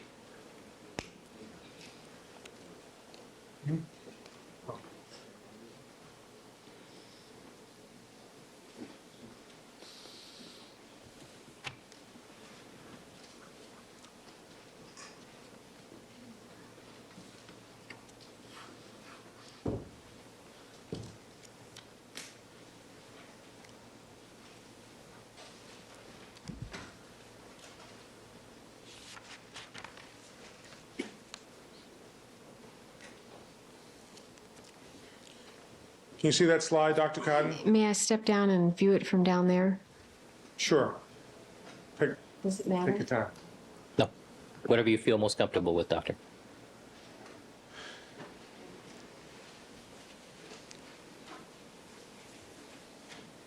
Mr. Neufeld. Are you aware, Dr. Cotton, that in this particular case, an EAP test was done by Gregory Matheson, which provided a result that was different than the EAP profile for Nicole Brown Simpson? I'm aware that he did a test, and I'm aware there was some difference. Okay. And would you agree, Dr. Cotton, that when you are doing an EAP test, you are looking at what is known as a red blood cell protein? Yes. And would you agree, Dr. Cotton, that red blood cells do not have DNA in them? Yes, that's correct. And just to go back for a second, Dr. Cotton, to clarify it for me, in blood cells there are two types of cells, correct? Well, there are really many kinds of cells. All right. If you want to get real fine differentiations, but if you want to classify them as red cells and white cells, for our purposes, that's going to work fine. Okay. And Dr. Cotton, it's only the white cells that have the DNA, is that right? Yes, And the red cells for which you do an EAP test on do not have DNA? that's right. Thank you. You can have your seat again, please.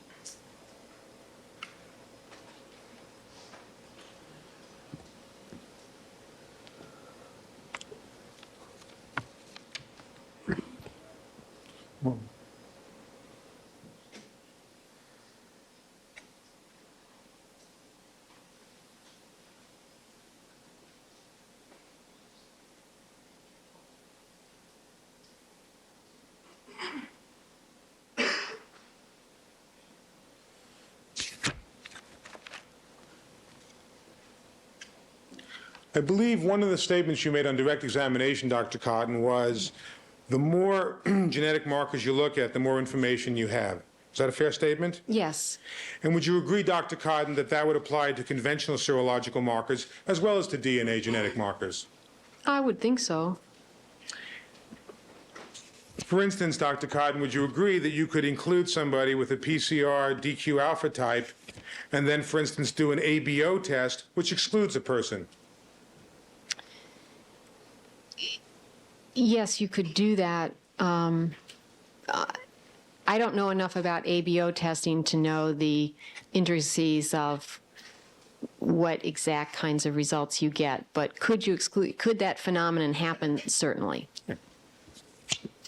And when you're looking at an ABO test, you're not looking at that person's ABO typing on a DNA level. Isn't that correct? That's right. And would you agree, Dr. Cotton, that likewise the fingernail scrapings could appear to be consistent with Nicole Brown Simpson for certain DNA markers, but she could be excluded based on a red cell protein marker? But that's possible. It's possible, yes. Let me ask you one other question about these fingernail scrapings, Dr. Cotton. You had said on direct examination that sometimes the scientists in your laboratory are asked to examine a lane on the electrophoretic plate without being influenced by the bands they see on the lane to the left or the bands they see on the lane to the right. Do you recall saying that? Yes, I did. And you mentioned that, I believe you said, well, one of the things you want to avoid sometimes is a term called examiner bias. I didn't say that. Have you ever heard the expression examiner bias? Yes. And not just in forensic context, but have you heard that term used in conjunction with people who are asked to score autorads? Again, it's something that I've been asked about sometimes in court. It's not something we normally are discussing in the lab, but I don't have anything more to say about it than that. Okay. Well, would you agree, Dr. Cotton, that one way to avoid examiner bias on a particular lane that you're asked to score is to do what you said earlier on direct examination, namely cover up the information on the adjacent lanes and just look at the lane under question. From what we do in the lab with autoradiographs, we do that sometimes because sometimes it's helpful in determining whether a band is sufficiently dark to score it. Okay. Now, I want to show you an item which is People's 224B in evidence, which Mr. Matheson was asked to score using that same method, namely where you cover up the adjacent lanes and interpret it. I'm going to ask you to take a look at that same lane, Dr. Cotton.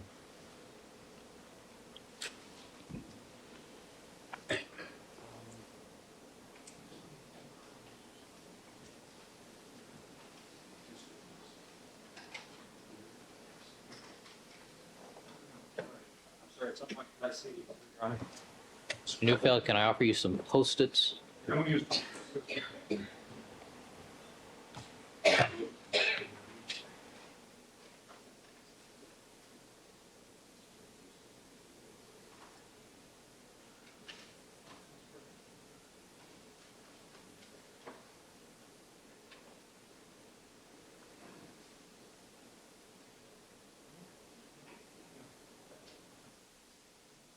Now,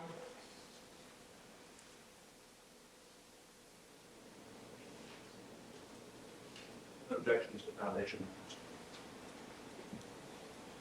To ask a few foundational questions. Mr. Neufeld? Excuse me. Dr. Cotton, have there been times when you have been asked to look at electrophoretic plates or photographs of electrophoretic plates to determine when a certain band may be controversial as to its existence or non-existence, to make a call on that by covering up the adjacent lanes? Objection vague as to electrophoretic and also beyond the scope. Which test are we talking about here? I'm going to show her it's the EAP, Your Honor. Sustain on scope.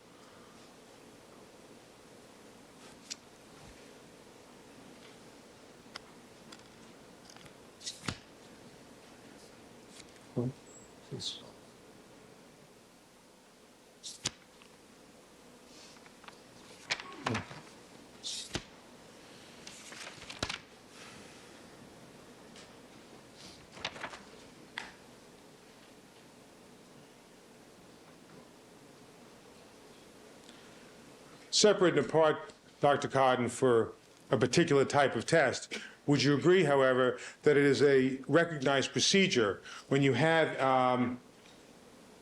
a difficult-to-interpret lane to cover up the adjacent lanes and score it blindly?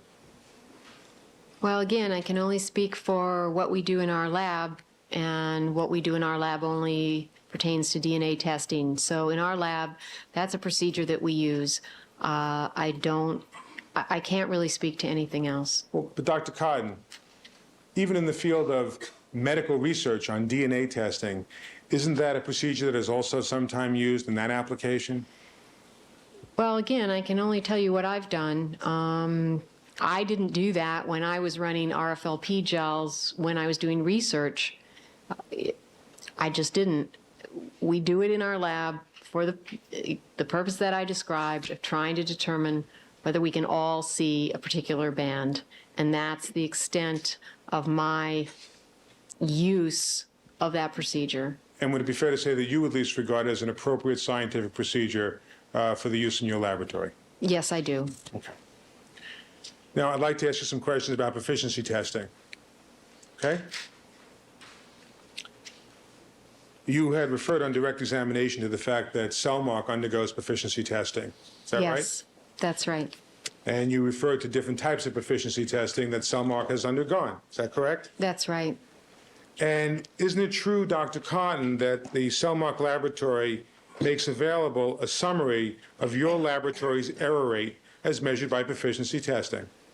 Objection vague. Oh, We make available a summary of the lists of the number of tests the number of samples that were involved, and if you were to calculate error rate using a specific formula, that calculation is also on that summary sheet. I'm not asking you about what the error rate is or I specific understand. numbers at this time, Dr. Cotton. All I'm saying is, don't you, in fact, on that summary that you send out, actually refer to it as an error rate? Yes, we do. Okay. And would you agree, Dr. Cotton, that one of the purposes of proficiency testing is to provide a measure of error rate, just as you did in the summary that you handed out? You can do that with the results. In my mind, that's not the main purpose, but it's certainly a calculation that one can do. I'm not asking whether it's the main purpose, Dr. Cotton. I'm asking if that's one of the purposes. Yes, it is. And would you agree, Dr. Cotton, that there are different types of proficiency testing? Oh, yes. I agree.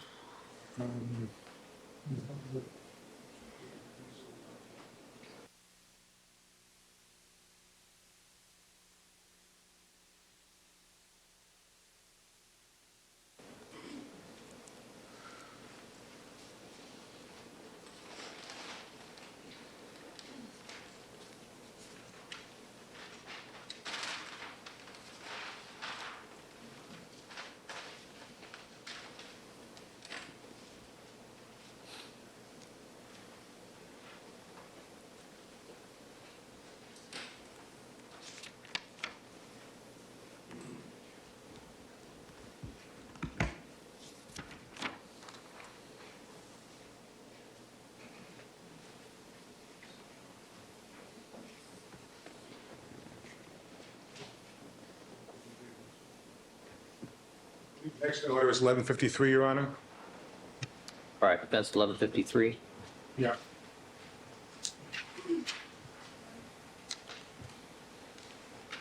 Now, Dr. Cotton, would you agree that one type of proficiency test is known as open proficiency tests? Yes. Okay?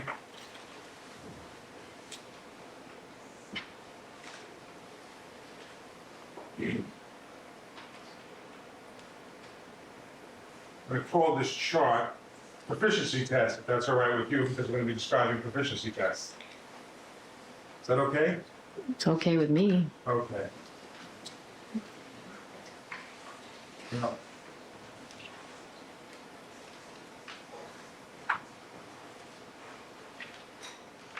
Now, one type you said is an open proficiency test, is that right? Yes.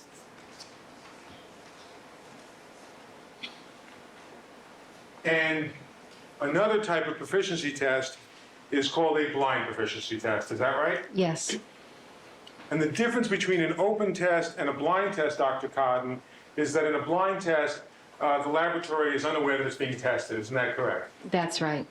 And in an open test, you're aware that it's a test, as opposed to actual casework. That's right. And furthermore, Dr. Cotton, there's another way to break down proficiency tests, isn't there? Well, let me ask you this way. Other than simply dividing those tests which are open from those tests which are blind, can you also separate those tests which are internal from those tests which are external? Yes. And in an internal proficiency test, the proficiency test is actually created by the laboratory itself. It's going to be tested. That's right. And on an external proficiency test, some outside agency is going to create this proficiency test and give it to the laboratory, such as Cellmark, to be tested. That's right. And so you would agree that there are basically 4 types of proficiency tests, based on what we've just discussed. Is that a fair statement? Sure. And one type then would be called an open external test. Is that right? Yes, maybe I should come down and watch you draw. Okay.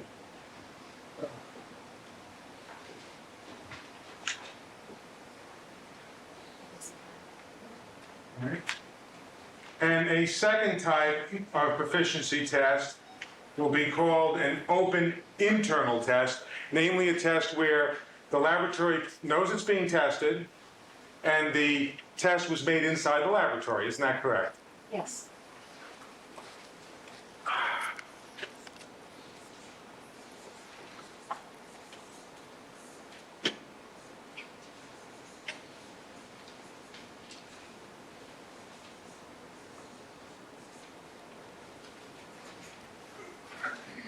And based on what you just testified to as to the 4 different categories of proficiency testing, a third category would be called a blind external test, correct? Yes. And a fourth category would be a blind internal test. Is that correct? Yes.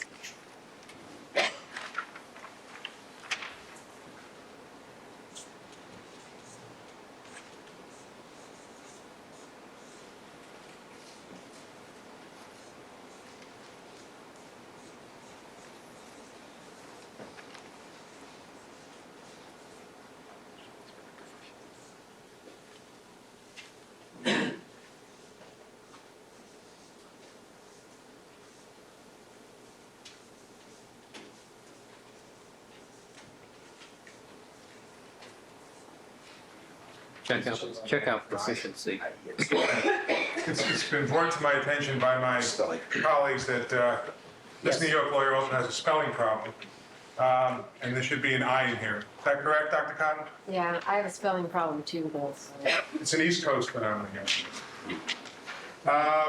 Thank you, Dr. Cotton. So, would you agree that these are the 4 categories of proficiency tests? Yeah, you can break them down, and that's a All right, way to do that. great. Could you just help me? Why don't you do it? Thank you. So the other 3 is here.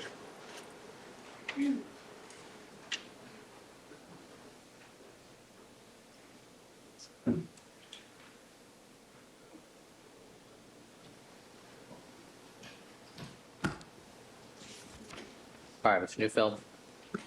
Proceed. Yeah, well, I'd like to put it over on the side, if I may, Your Honor, because I'm going to be referring to it during the next portion of the questioning. Proceed. All right.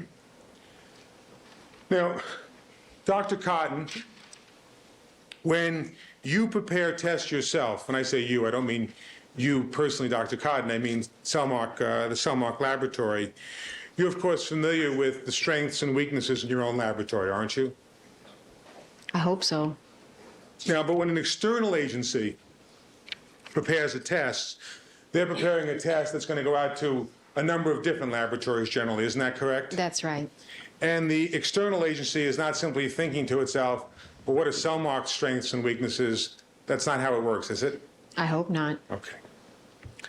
And would you agree, Dr. Cotton, that a proficiency test that mirrors actual casework would be a good basis for measuring laboratory error rate, as opposed to a proficiency test that doesn't replicate actual casework? What do you mean by replicating actual casework? Well, for instance, if you were interested in how well the laboratory analyzed forensic samples, you wouldn't rely on a proficiency test where you received simply, a statement saying that we're giving you 4 pristine pieces of white cloth, which we simply dabbed a single blood drop on, and we want you to type that. Would you agree with that? Oral.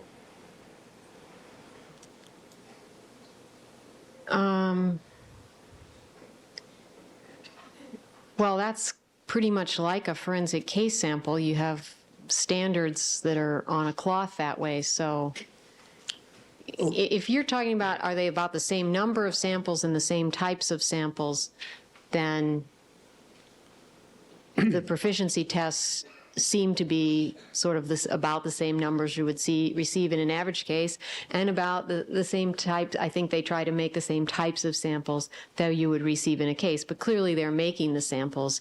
They're not like picking them up from an actual crime scene. Well, for instance, Dr. Cotton, in this case, there are several samples which are purported to be mixed stains, or stains from more than one source. Is that right? Yes, And that's something that's not uncommon in casework, right?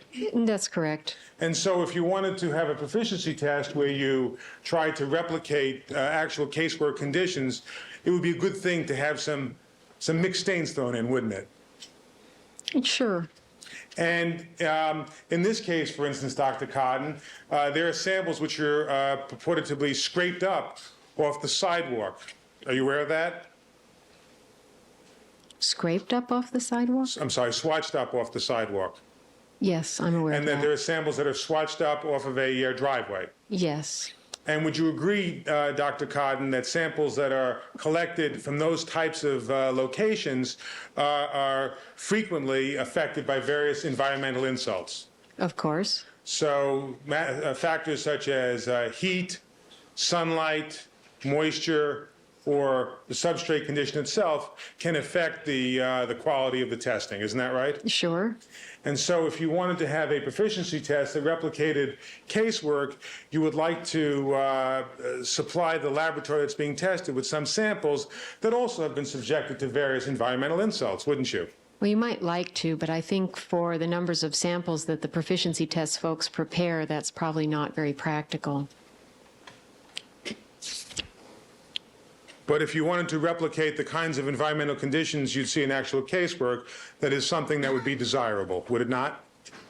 I don't think it's necessary. I'm not even sure that it's desirable, because it would be, what they would be trying to do then would be make, say, 100 sample sets, all of which were identical, because they want to send every lab an identical sample set, and they would be doing it in a way that would lead to those things not being identical. And part of the goal of the proficiency test is to be able to compare one laboratory to the next. So it's really critical in the design of the test that all labs get equivalent samples. Well, although it may be difficult, Dr. Codden, would you agree that an outside laboratory, somebody creating a proficiency test, could consistently subject the samples that are going to be submitted to some types of environmental insults? Not necessarily all, but some types.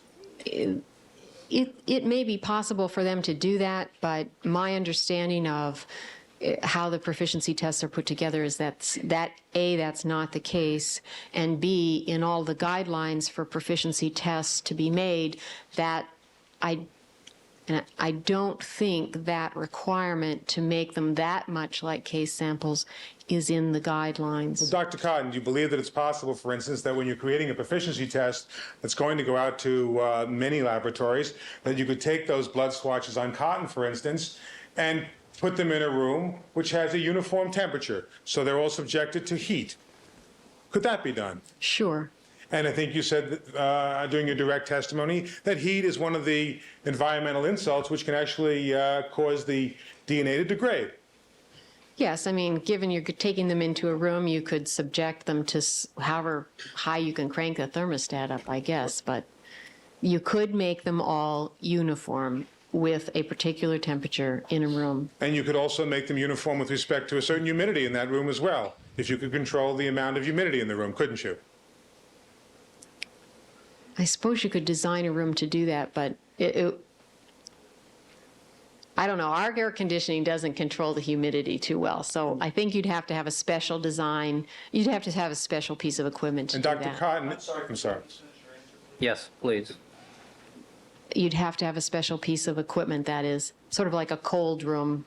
A cold room is just like a huge refrigerator. And Dr. Cotton, there's a certain kind of light that can also affect the degradation of DNA. Yes, What kind of light is that? ultraviolet light.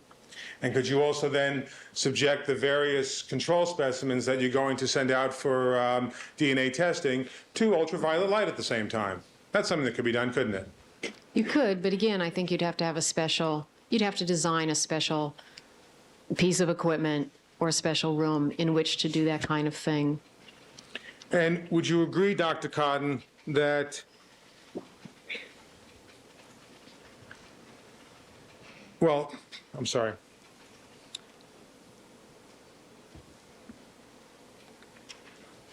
When you receive casework samples, you do not know the answer in advance, do you? No. The casework samples that come to Cellmark come from some kind of an external agency, such as the Los Angeles Police Department. Isn't that right? That's right.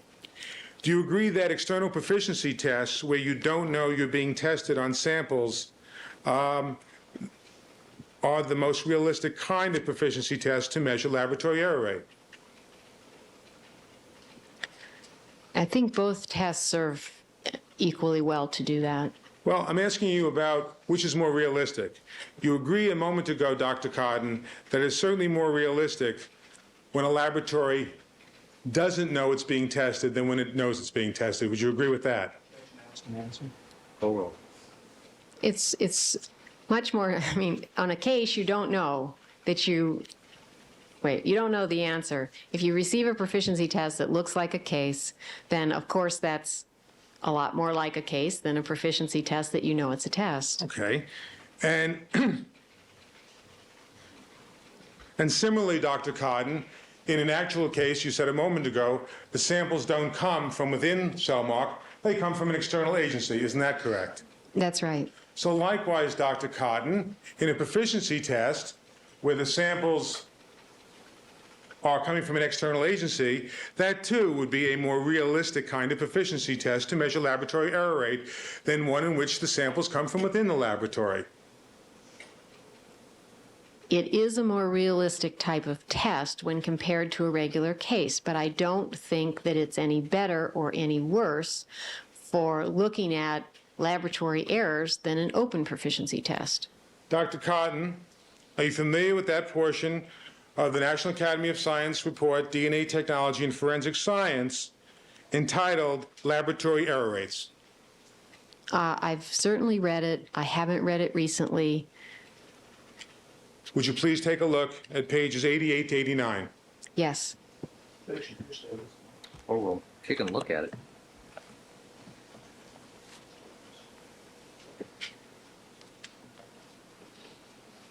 And while she's doing that, let me see counsel without the report of this.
Mr. Neufeld.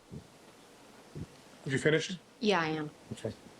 Dr. Cotton, you've given an opinion about the usability of different types of, or the usefulness, excuse me, of different types of proficiency tests.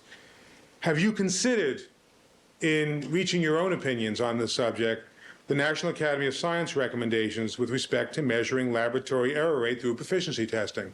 No, I haven't. You've never considered that at all? I don't agree with their recommendations.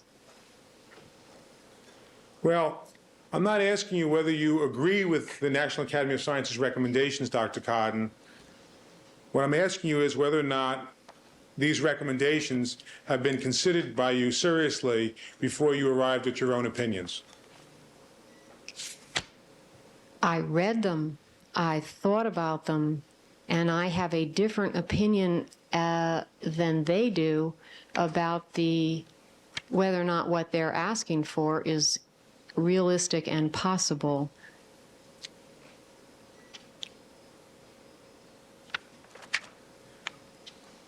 In reaching your own opinions on the subject of the utility of external blind proficiency testing, have you thus at least relied in part on what's contained in the NRC report, albeit you have disagreed or rejected, if you will, their recommendations? Section unintelligible. Call roll. Well, because I don't agree with it, I would say I haven't relied on it. I haven't used this in directing our laboratory to do the types of proficiency testing that we do. Let me try and understand what you're saying, Dr. Cotton. Are you saying that it's your position that you only rely on those portions of the NRC report that you agree with? I don't know how to say it more clearly. There are portions of this report that I agree with. There are a substantial number of portions of the report that I do not agree with, that I think either are not well considered or are simply wrong. So is it fair for me to say, Dr. Cotton, that you have only relied on those portions of the NAS report in arriving at your own opinions that you personally agree with? Objection assumes facts, not an element. Oh, Actually misstates the bill. oh. At the point that this report came out, I already had a substantial amount of experience at Cellmark, and I had a much larger amount of experience working with DNA in general. I do not need this report to make my opinions. I'm sorry, Dr. Cotton, but again, my question is it your position that you've only relied then for your own opinions on those portions of the NRC report that you agree with? What I'm saying is I haven't relied on the report. If it happens that I agree with some things and disagree with some things, those things did not necessarily or have not necessarily played a role in my opinions about DNA typing and how it should be conducted. Is it your professional and personal approach to the NRC report that if you don't agree with some of their recommendations, that you will not even take them into consideration in reaching your own conclusions? Objection argumentative. Sustained. Let's move on. Well, do you think, Dr. Cotton, that it is appropriate for scientists to give consideration to the opinions of other scientists with whom you disagree? Oh. What do you mean you can certainly think about them. I mean, the whole point, if somebody says, I don't agree with you, is to think about it and formulate what your opinion is and see if it's the same or different and think about what somebody said. But if you have thought about it and you don't agree with it, then that's the situation. And as to these various portions of the NRC report that you disagree with, have you given serious thought to what the author's recommendations are and why they've articulated them? Objection asked and answered. We've asked the question now 3 times.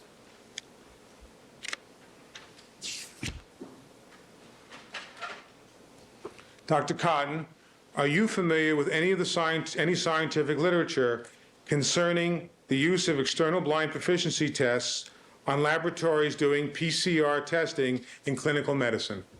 Objection calls for hearsay. Oh. No, I'm not.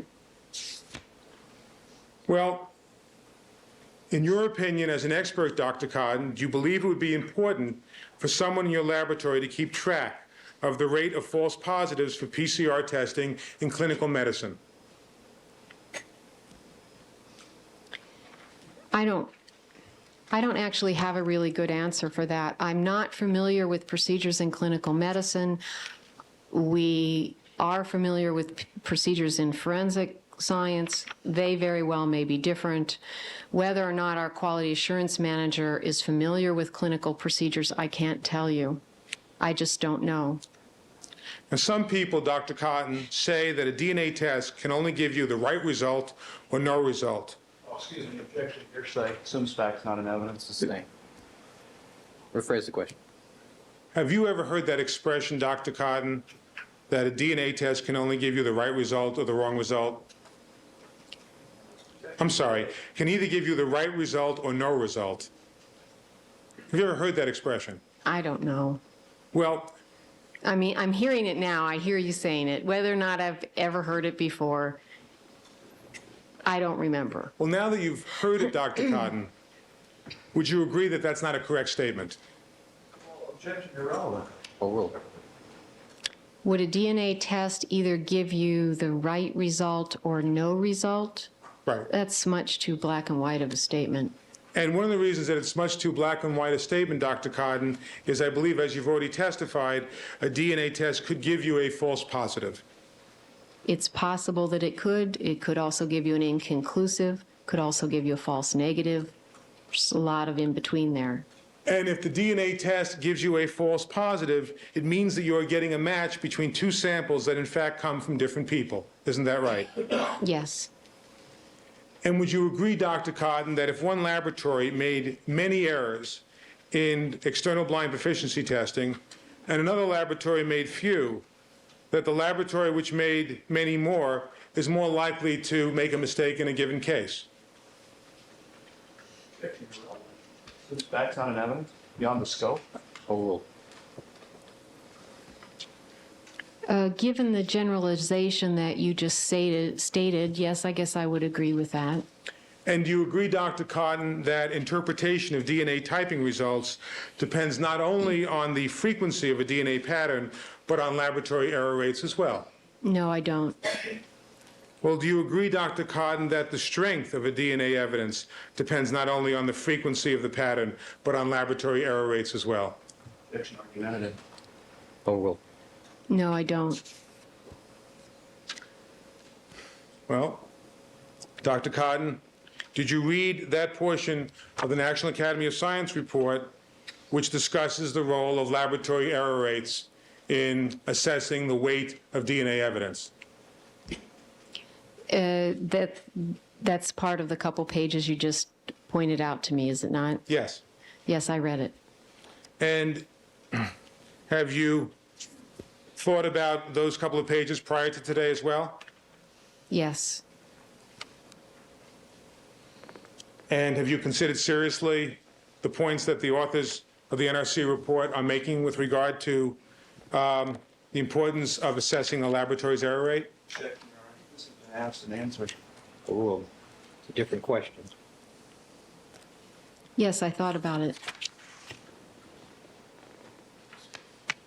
But you simply disagree with the National Academy of Science recommendations on this particular point, is that right? Objection calls for Sustain. Your Honor, made a-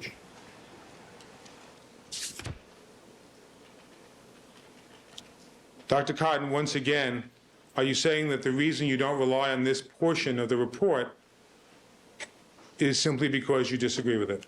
No, I'm not. Asked and answered, also irrelevant. Sustain. Well,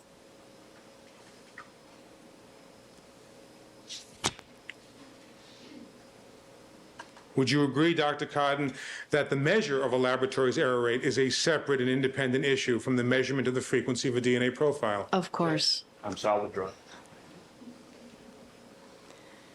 So I couldn't get your answer. Could you She said, repeat? of course. Of course it is.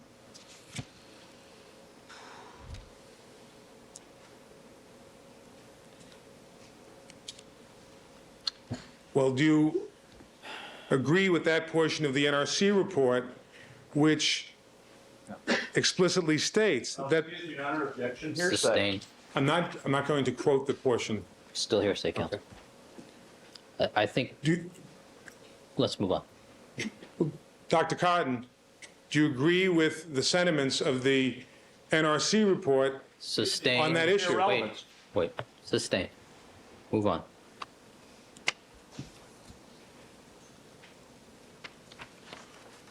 Well, would you agree, Dr. Cotton, that if someone was falsely implicated by an RFLP DNA test, it would much more likely be due to sample handling error or cross-contamination rather than due to a coincidental match between people with the same RFLP profile? Yes, sure.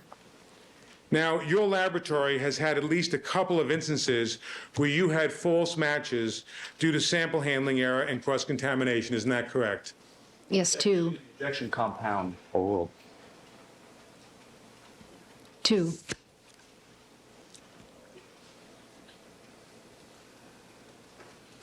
And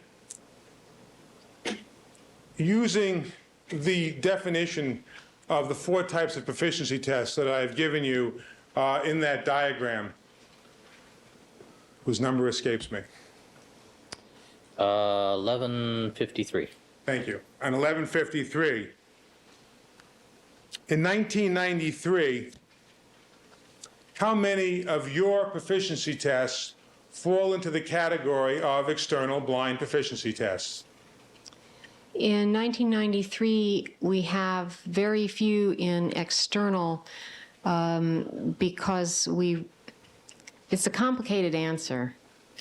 Well, do you prepare a chart where you list the proficiency tests that you run in a given year?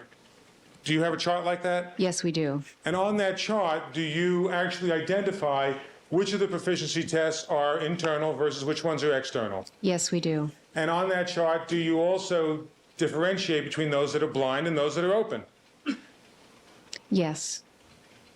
And would you agree, by the way, Dr. Cotton, that at least for forensic cases, there's a difference between doing a proficiency test on a paternity sample with a mother and a child and a purported father than there is in forensic casework proficiency testing? Oh, sure, but we have to do paternity proficiency tests also. Okay. So my question is, Dr. Cotton, if you look at your memo, will you be able to tell us in 1993 how many blind external proficiency tests you did of a forensic nature? Blind, sure. Okay? There And aren't any. I'm sorry, what? I can tell you right now, blind external, there aren't any. Okay. And in 1992, Dr. Cotton, how many blind external proficiency tests utilizing forensic type samples did Cellmark participate in? None. We have never done a blind external, received from an external agency, proficiency test because there is no external agency which provides those kinds of tests, so there is no way to get one. So, Dr. Cotton, is it fair to say then in the entire 6 years that your laboratory has been doing proficiency testing, there is not a single instance when you have ever been subjected to a blind external proficiency test? That's exactly right.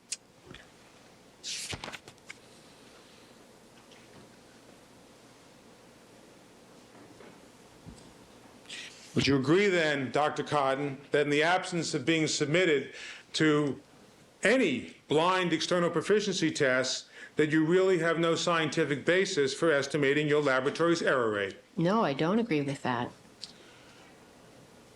Are you aware, Dr. Cotton, that the DNA laboratories that type bloods for bone marrow transplant registry routinely are subjected to blind external proficiency tests, Objection assumes facts, not an evidence. subject to connection? Overruled.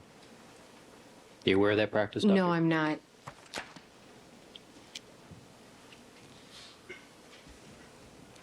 So would it be fair to say, Dr. Cotton, that the only types of tests that you have available for estimating your error rate, as far as proficiency tests goes, are either those tests where you were testing yourself or those tests where you knew you were being tested? Is that correct? Yes, that's correct. Dr. Cotton, can you cite a single article in the field of laboratory quality assurance which permits a laboratory to assess its own error rate based on open and internal tests? No, I can't. Now, Dr. Cotton, I'm about to move on to something new, Your Honor. I don't know if you want to break now. All right. Ladies and gentlemen, we're going to take our recess for the morning session. Please remember all of my admonitions to you. Do not discuss this case amongst yourselves. Don't form any opinions about the case. Don't allow anybody to communicate with you. Do not conduct any deliberations till the matter has been submitted to you. We'll stand in recess until 1 o'clock. All right, Dr. Cotton, you can step down. Let the record reflect we've been rejoined by all the members of our jury panel. Good afternoon, ladies and gentlemen. And Mr. Neufeld, you may continue. Good afternoon, ladies and gentlemen. Good afternoon, Dr. Cotton. Good afternoon, Mr. Neufeld. Now, Dr. Cotton, putting aside the absence of external blind proficiency tests at Cellmark, it would be fair to say that you have participated in a number of open proficiency tests since 1988. Yes, we have. And would it be fair to say that in in these open proficiency tests that you've participated in, you routinely would receive a few samples to examine, or certainly no more than a handful of samples. Yes, Handful of samples. That you would receive no more than, let's say, 5 samples in any proficiency test. yeah, I would say usually it's 3 or 4 per test. Now, in this case, however, this case meaning People versus Mr. Simpson, you have received how many different samples from the Los Angeles Police Department to do DNA typing on? If you need to look at your records to calculate that number, please do.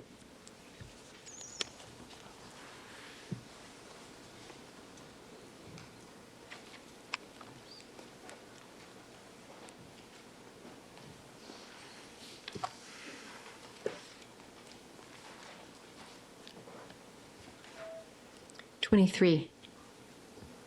Excuse me? 23? Okay. Well, that's how far, starting at 01, for our sample numbers, we went up to 23. All right. Now, unlike those various open tests that you just referred to a moment ago, where ordinarily you would have 3 or 4 samples given to you to examine, were there 2 proficiency tests that you were participating in 1988 and 1989 where you received 50 samples in each? One was 49 and the other was 50. Okay? And those tests in 1988 and 1999 were sponsored by the California Association of Crime Laboratory Directors? Yes, they were. The objection, I think. Question the state's the other. Oral. If I said 99 when I meant 1989, I apologize. I understood what you meant. Okay. Now, let's take a look first at the proficiency tests run by the California Association of Crime Laboratory Directors that you participated in the year 1988. First of all, in that proficiency test, did you have any incorrect exclusions? No, we didn't.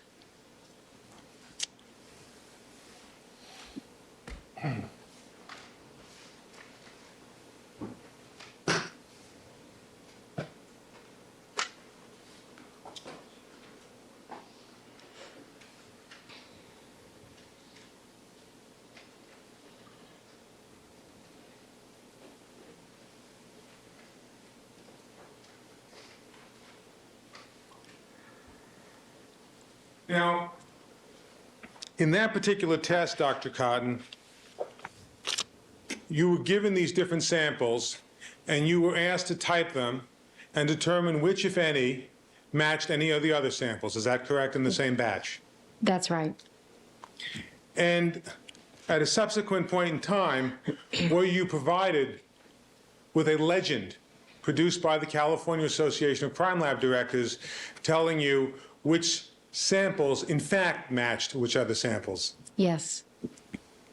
And when you were provided with that legend, Dr. Cotton, didn't they tell you that items 70, 72, and 76 should all match one another?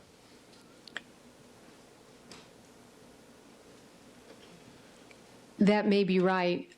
I don't have my copies with me. I do actually have them in the building, but I don't have them down here with me, so I might need to look at yours. Fine. Next in order, 1154. which is a 1154.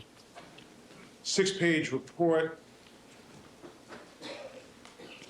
from the California Association of Crime Laboratory Directors.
I show you this exhibit, this 6-page document from the California Association of Crime Lab Directors, and ask you if it refreshes your recollection as to whether or not items 70, 72, and 76 all come from the same source. Yes, it does.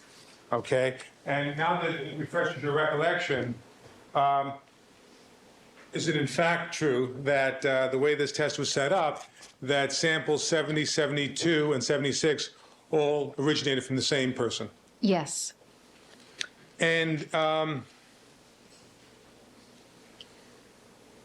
when you did the DNA typing, you meaning Cellmark, not you personally necessarily, did the DNA typing on those 3 samples, didn't you conclude that although samples 70 and 72 matched one another, that sample 76 had a distinct pattern and did not match either 70 or 72?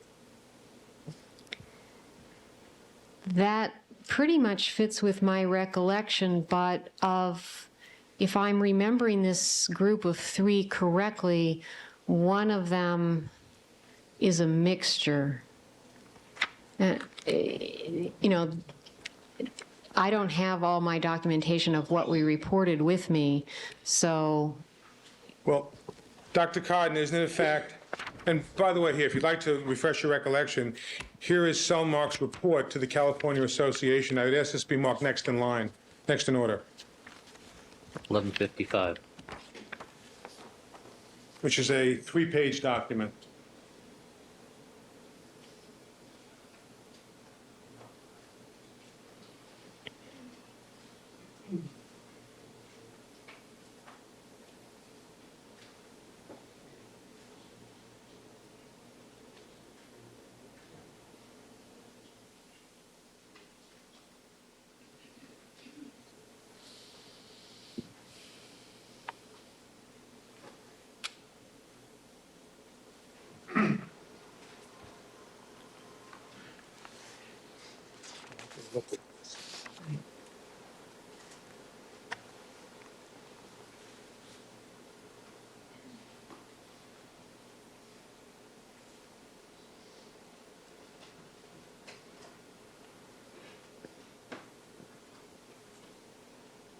Okay, you want to ask me your question again now? Certainly. But you need to look at it when we answer it. I'll give it right back to you. For a series of these questions regarding this test, if I Sure. could have a copy of both the CACLD table and my report, it would make it a lot easier for me to answer the questions more easily. Let me just ask you this, I'll give you the report before you answer the question, if you need it, all right? Okay. First of all, didn't you say in your report on this particular test, Mr. Neufeld, don't you think you need a foundational question? What is, does she recognize what it is? do you recognize this 3-page document that I just showed you? Yes, I do. And is it your final report to the California Association of Crime Laboratory Directors with respect to your results on the 1988 proficiency test that they gave you? Yes, it is. And in that report, Dr. Cotton, didn't you state that the patterns obtained from stains numbered 70 and 72 were the same? Yes. And didn't you state in that same report that you did obtain a pattern for sample 76 that was suitable for comparison purposes, but was not found to match the other samples tested? Yes, we did say that. And would you agree, Dr. Cotton, that since 76 is supposed to come from the same person as 70 and 72, the fact that you got a pattern but you failed to match it with 70 and 72 would be a would be a false exclusion? I wouldn't phrase it that way, first of all, because I would need to determine whether that was this mixture that I was remembering. And secondly, you have to go back to the films to look at the 2 patterns that you're talking about and see if there's enough data in each of those. That is, if you can't, not making a match is sort of like saying it's inconclusive. We didn't actually even make a list in this report of things which were specifically excluded. So it may mean, based on the data, that we were unable to come to a conclusion, not that we literally said something was excluded and then it was not. Well, Dr. Codden, isn't it a fact that item 76 was not a mixture? Yeah, let me come back to this.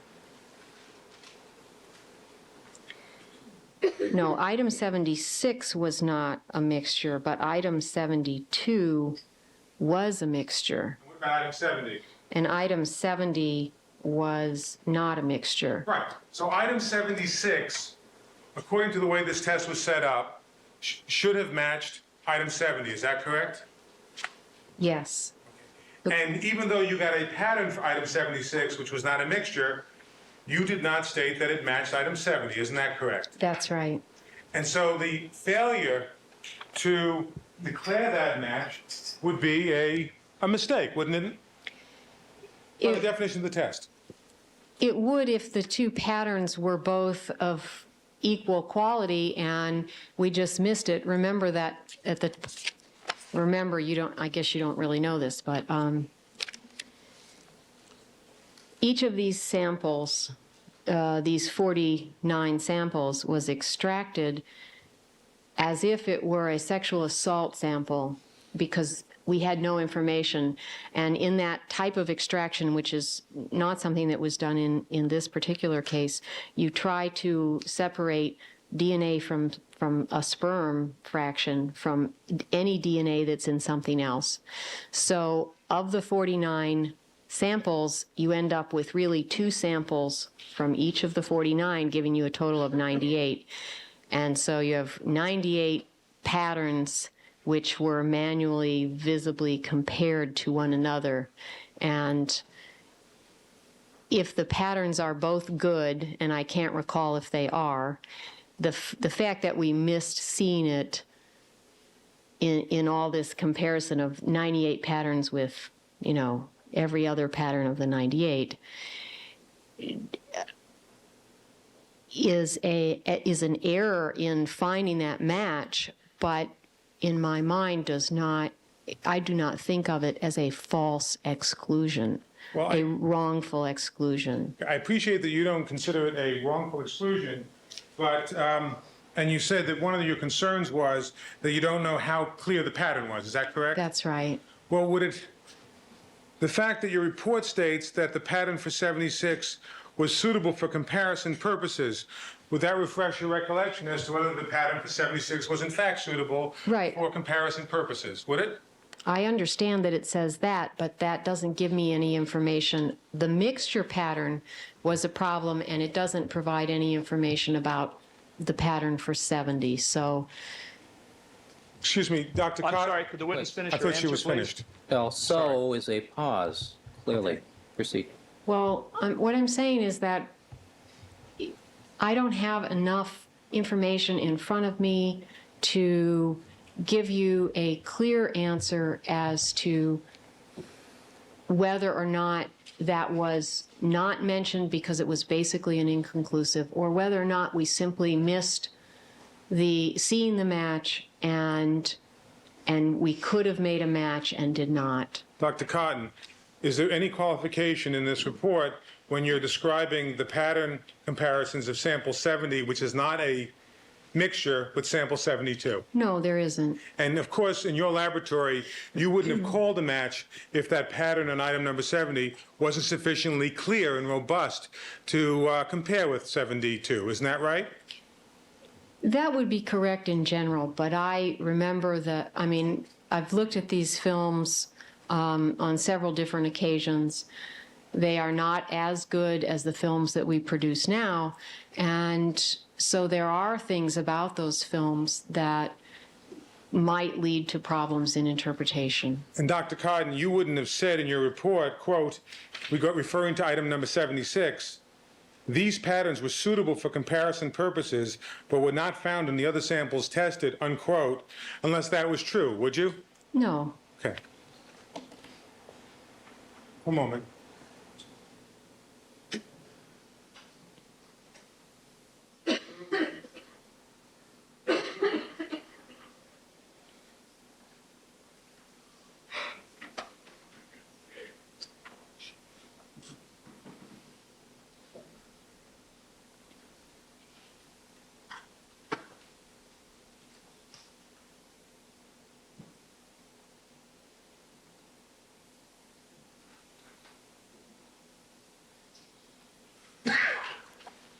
Next in order. 1156. This is the order read for this particular.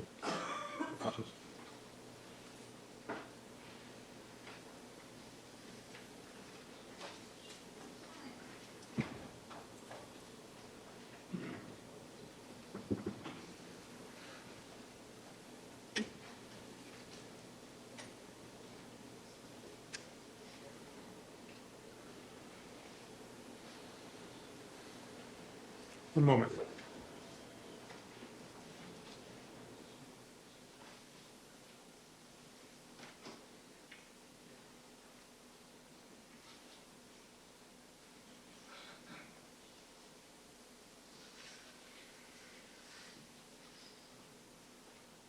Cotton, I show you this photograph. And they ask you, is that photograph reflecting a comparison of samples 70, 72, and 76 that we were just discussing?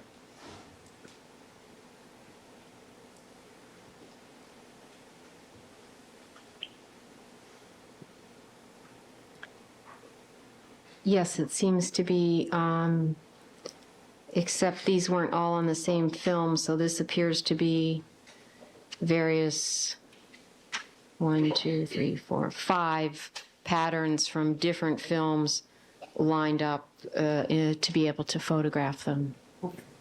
But the actual lanes themselves represent the samples that were tested by your laboratory in this proficiency test, correct?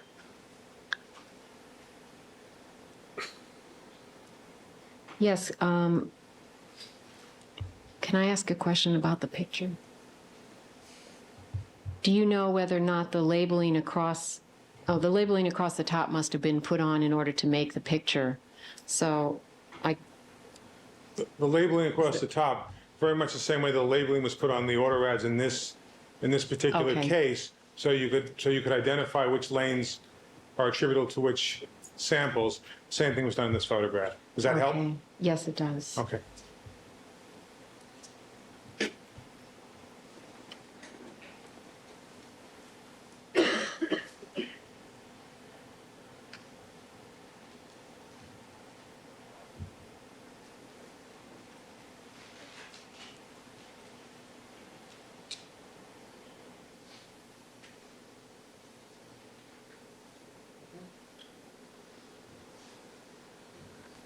Of course, the commission would like to put it up on the envelope.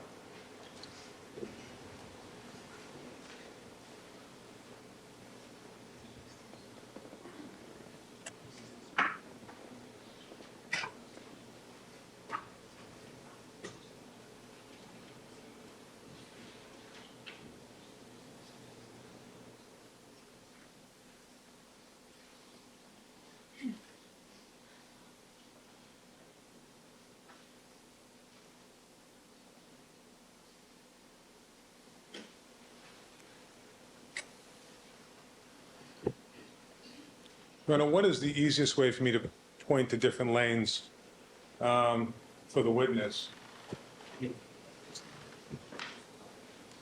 Probably the PowerPoint. Is this?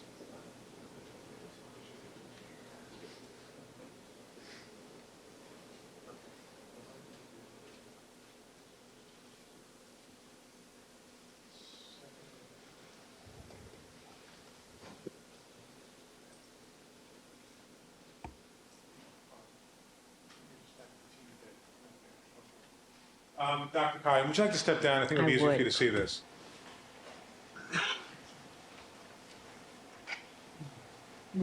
Now, in this particular proficiency test series of order ads, it's basically divided up into 3 different samples. As you can see at the top of the photograph there, there's sample 70, sample 72, and finally sample 76. Do you see that? I do. Okay.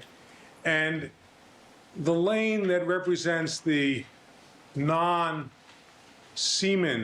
fraction of sample 76 is the second lane from the right, where the pink arrow is pointing at. Do you see that? Yes, I do. Okay. And now what I'd like you to do is not look at the mixture, but I'd like you to compare. Can we put a pink dot just so we'll have a permanent point of reference there?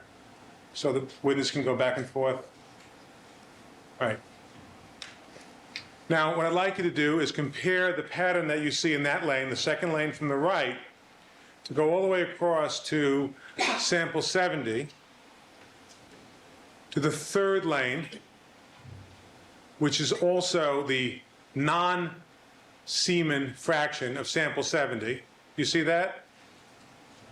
Yes, I see it. Okay, can you put a mark there as well, please? Was it permanent mark there? Okay, now, Dr. Cotton, according to the providers of this test,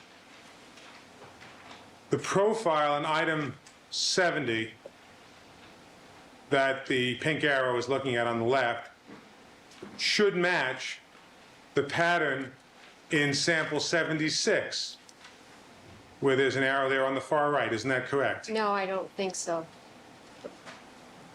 Well, both sample 70 and sample 76 are not mixtures. Isn't that correct?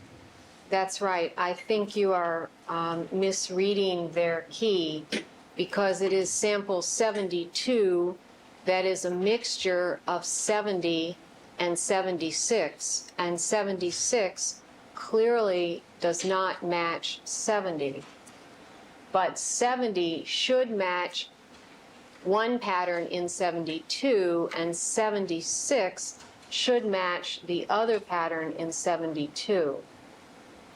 One moment.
Dr. Cotton, again, referring you to the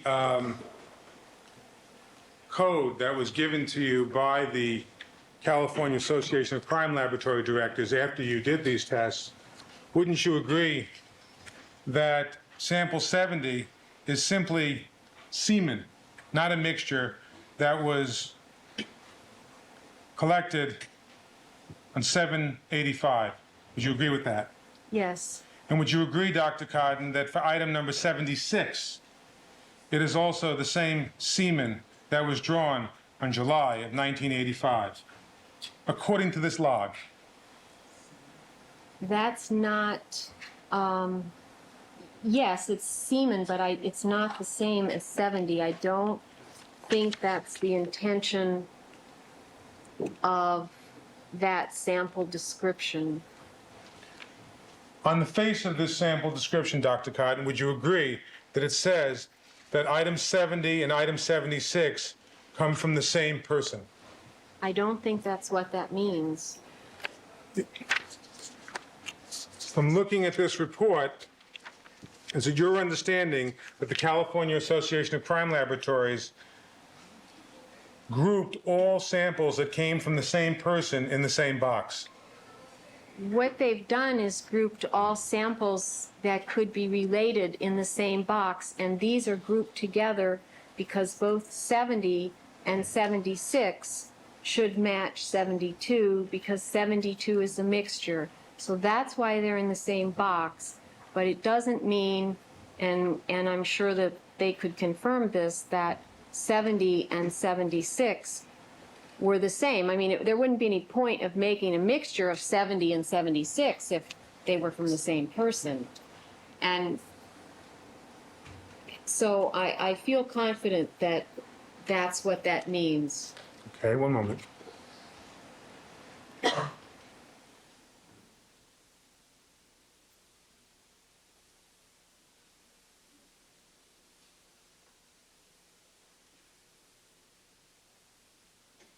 work off of your premise, Dr. Cotton, that nonetheless, according to this log, sample 76 should be consistent with the mix stain in sample 72. Isn't that correct? Yes, you're absolutely right. And would you agree, Dr. Cotton, that in your report, you failed to state or include 76 as being consistent with the profile in 72? Yes, that's right, we did. You can have a seat again, please.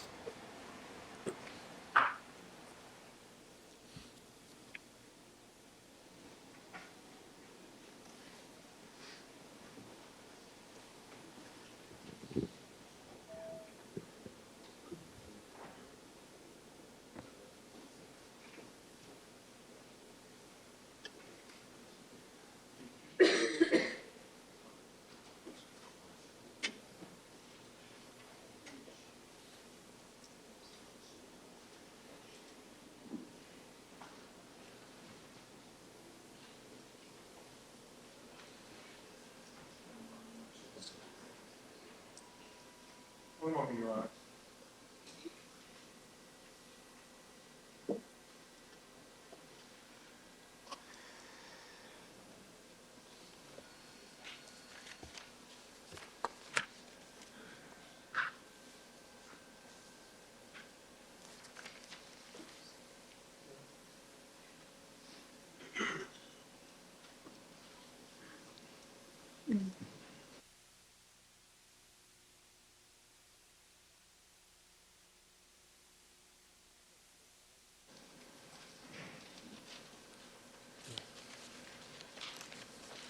With the court's permission, I'd like to put up next in order, which would be, 1157. well, it's not actually, it's going to be one page of the 6-page report of the CACLD. All right. Which page? It's going to be page 5. All right, page 5 of 1154. Okay.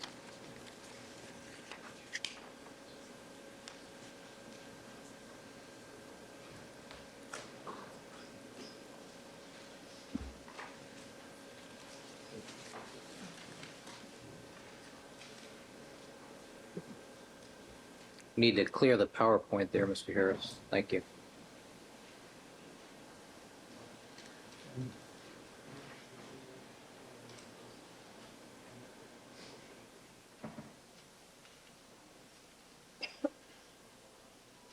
Raise an objection as a hearsay.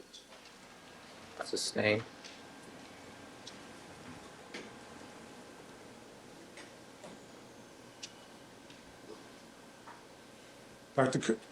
Dr. Cotton, did you say you recognized this 6-page report as a report that you received from the California Association of Crime Laboratory Directors assessing your results in this proficiency test?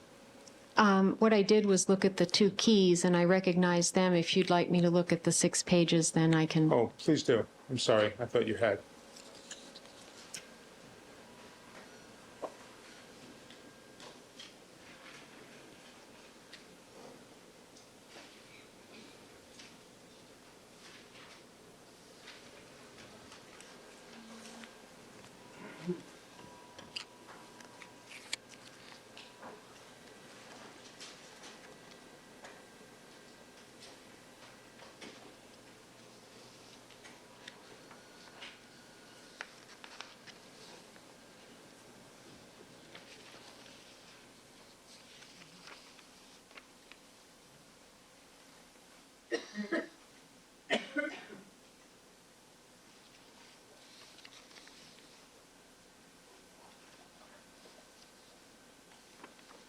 Yes, the report was, I believe, not just to us, the other two labs that participated and other people within the CACLD. But is this an accurate copy of the report that you received from the California Association of Crime Laboratory Directors regarding the results of the 1988 proficiency tests? Yes, it is. And by the way, when you ordinarily participate in proficiency tests, is it the ordinary course of business that the provider of the proficiency test furnishes the participant with a report evaluating your performance? Yes, it is. And is this report that type of report? Yes. Your Honor, with the court's permission, I'd now like to put up page 5. Sustain. Do you have an exception?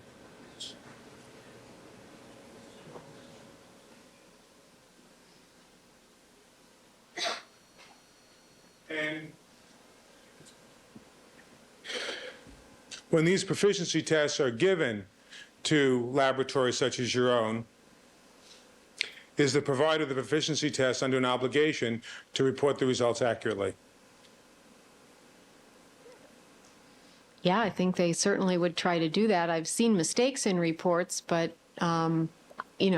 everybody, when they do this, is trying to report the results accurately. And that would be the general obligation of any provider of this type of report. Yes.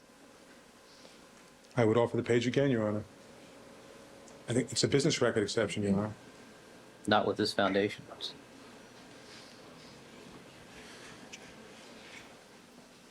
You're missing 3 points at this point.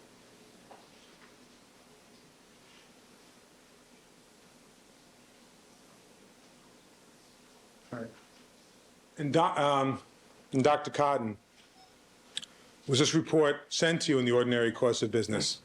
Yes, it was. And is a copy of this report actually retained by you in your records as part of the ordinary course of Cellmark's business? Yes, it is. Again, Your Honor, I believe that... Counsel, why don't you take a look at the evidence code? You're still missing a few items. One moment, Your Honor.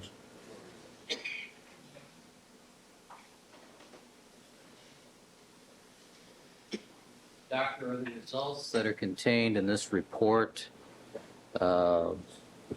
recorded at or near the time of the events that it reflects?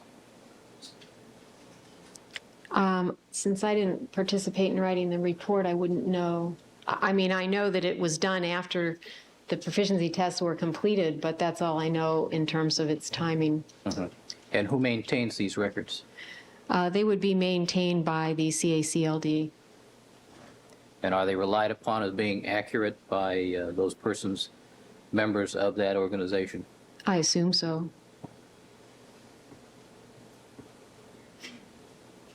Court's help may now publish page 5. Please. Thank you. Thank you very much, Your Honor. I'm just trying to save some time here. I appreciate it. Sorry, we'll have an objection as to at least one of the elements, Your Honor. Oral.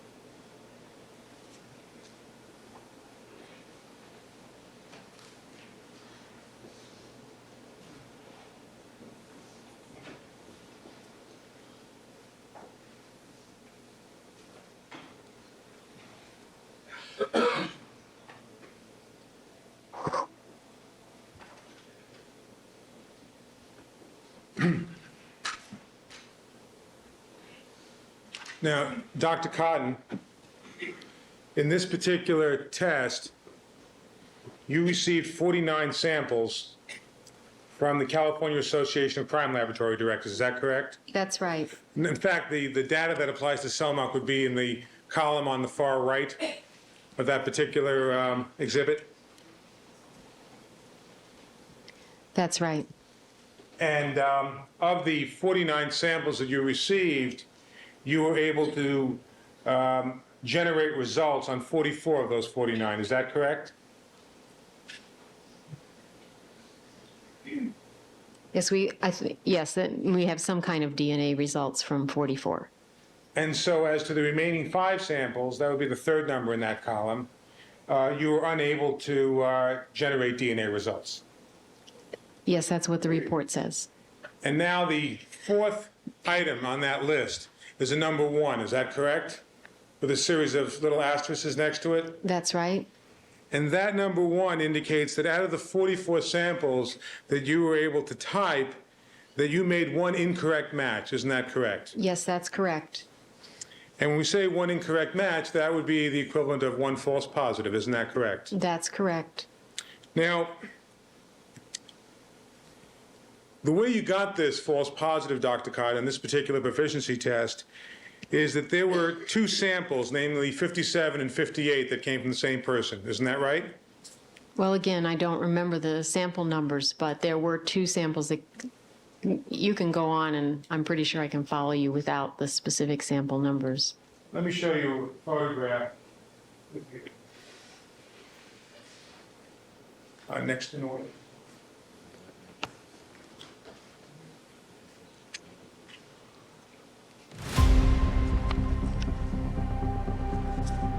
Let me show you, Dr. Cotton, what it is.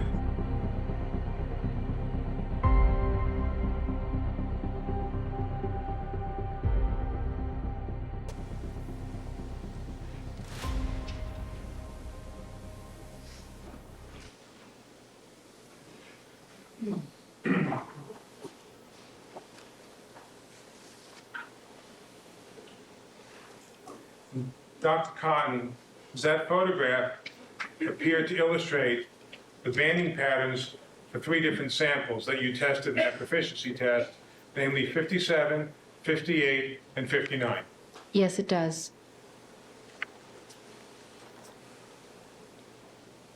Would the Commissioner like to put it up on the Elmo? Yes.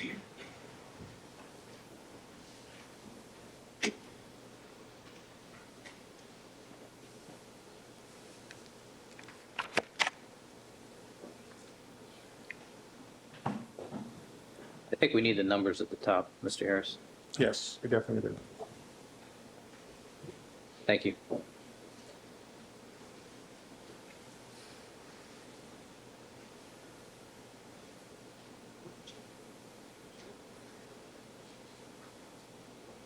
Now,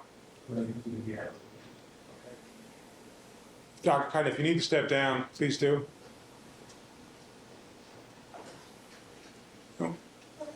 When you did the DNA testing on these 3 different samples, 57, 58, and 59, did you utilize what you earlier referred to in this trial as a single locus cocktail? Yes, we did. And that's a situation where instead of simply probing the DNA with 1 genetic marker, you do more than 1 genetic marker at the same time. That's right. And that's how you produce more than 2 bands in a lane, is that correct? Yes. And next to page 7, put down on the lane.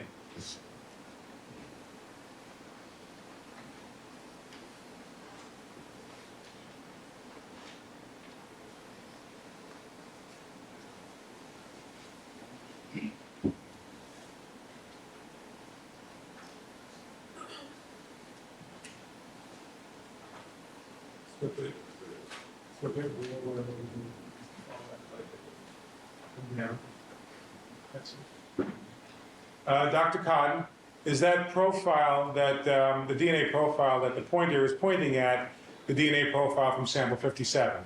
Yes, it is. Okay, but you put that in there. All right. And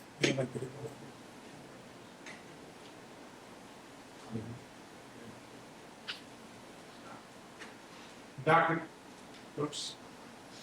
Cotton, is that second arrow pointing at the DNA profile representing sample 58? Yes, it is.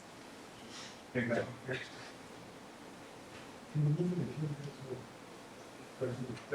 Lock.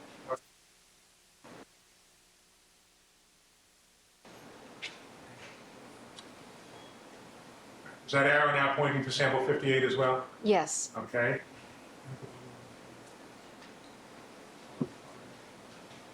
And Dr. Cotton, is the third arrow now pointing at the DNA profile for sample 59? Yes. Okay.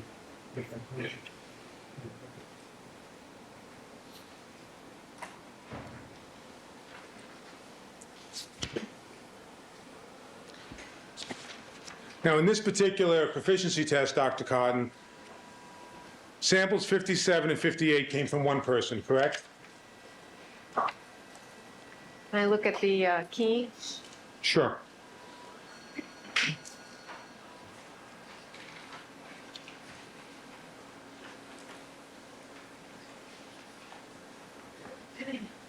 Sure. Yes, that's right. And sample 59 comes from a different person. Well, 59 should have come from a different person. Right. Okay.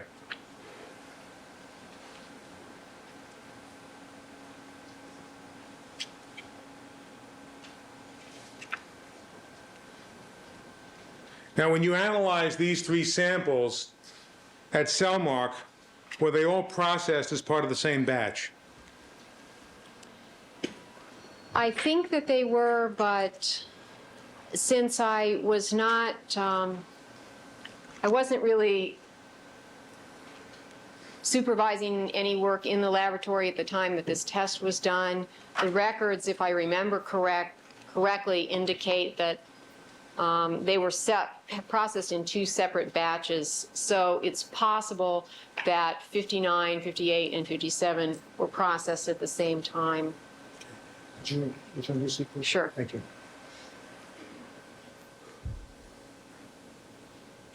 And would it be fair to say, Dr. Cotton, that somehow during the processing of these samples, that DNA from either sample 57 or sample 58 was accidentally put into the tube with sample 59?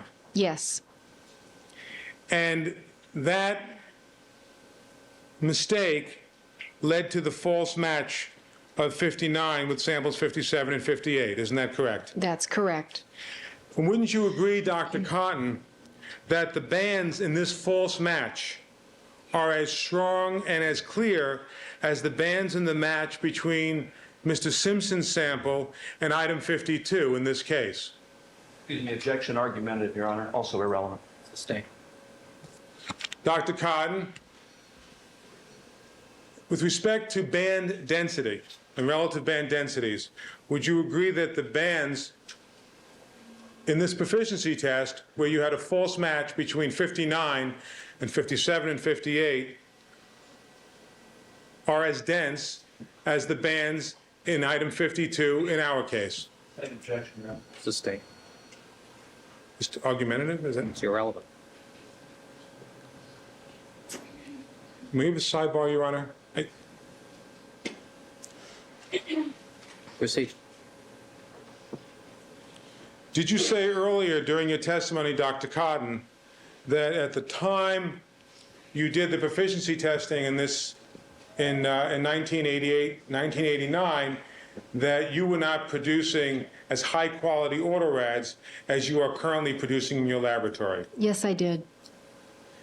Given that statement, Dr. Cotton, wouldn't you agree that the banding profile in item 59 and its comparison with item 57 is as high quality a banding pattern as the banding pattern you have comparing 52 with Mr. Simpson's reference sample in this case? Same objection. Sustained.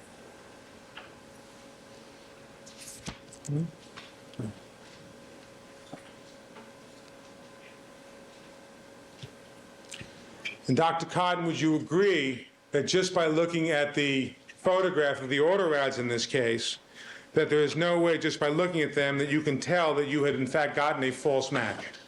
Yes, I agree with that. And would you agree that the reason that you have this false match is because the original sample that was in the tube for 59 was so degraded as to not be observable? Objection, same objection, same ground. Oh, Also calls for speculation. oh, I don't think we know whether it was degraded or it was just too small of a quantity.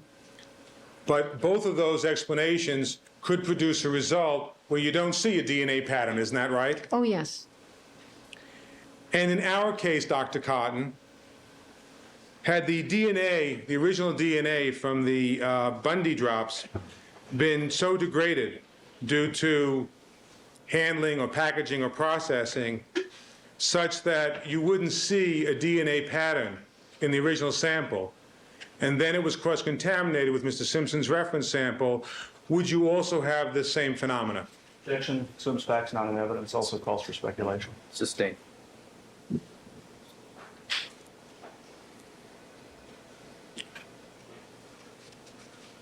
Or would you agree, Dr. Cotton, that this type of phenomena that you observe here for sample 59 can occur whenever the original sample is so degraded that it will not leave a visual pattern and is then cross-contaminated with another sample of DNA? Objection, same ground. Oh, Yes, I would. And Dr. Cotton, had you then been asked to type a frequency for this particular match, that frequency would indicate a very rare event, would it not? Objection, your own. Also assumes facts not in evidence, calls for speculation. are you speaking of 1157, the patterns that are here? Yes. Oh, Yes, you would make a frequency, and it would almost certainly indicate that that banding pattern was a rare event.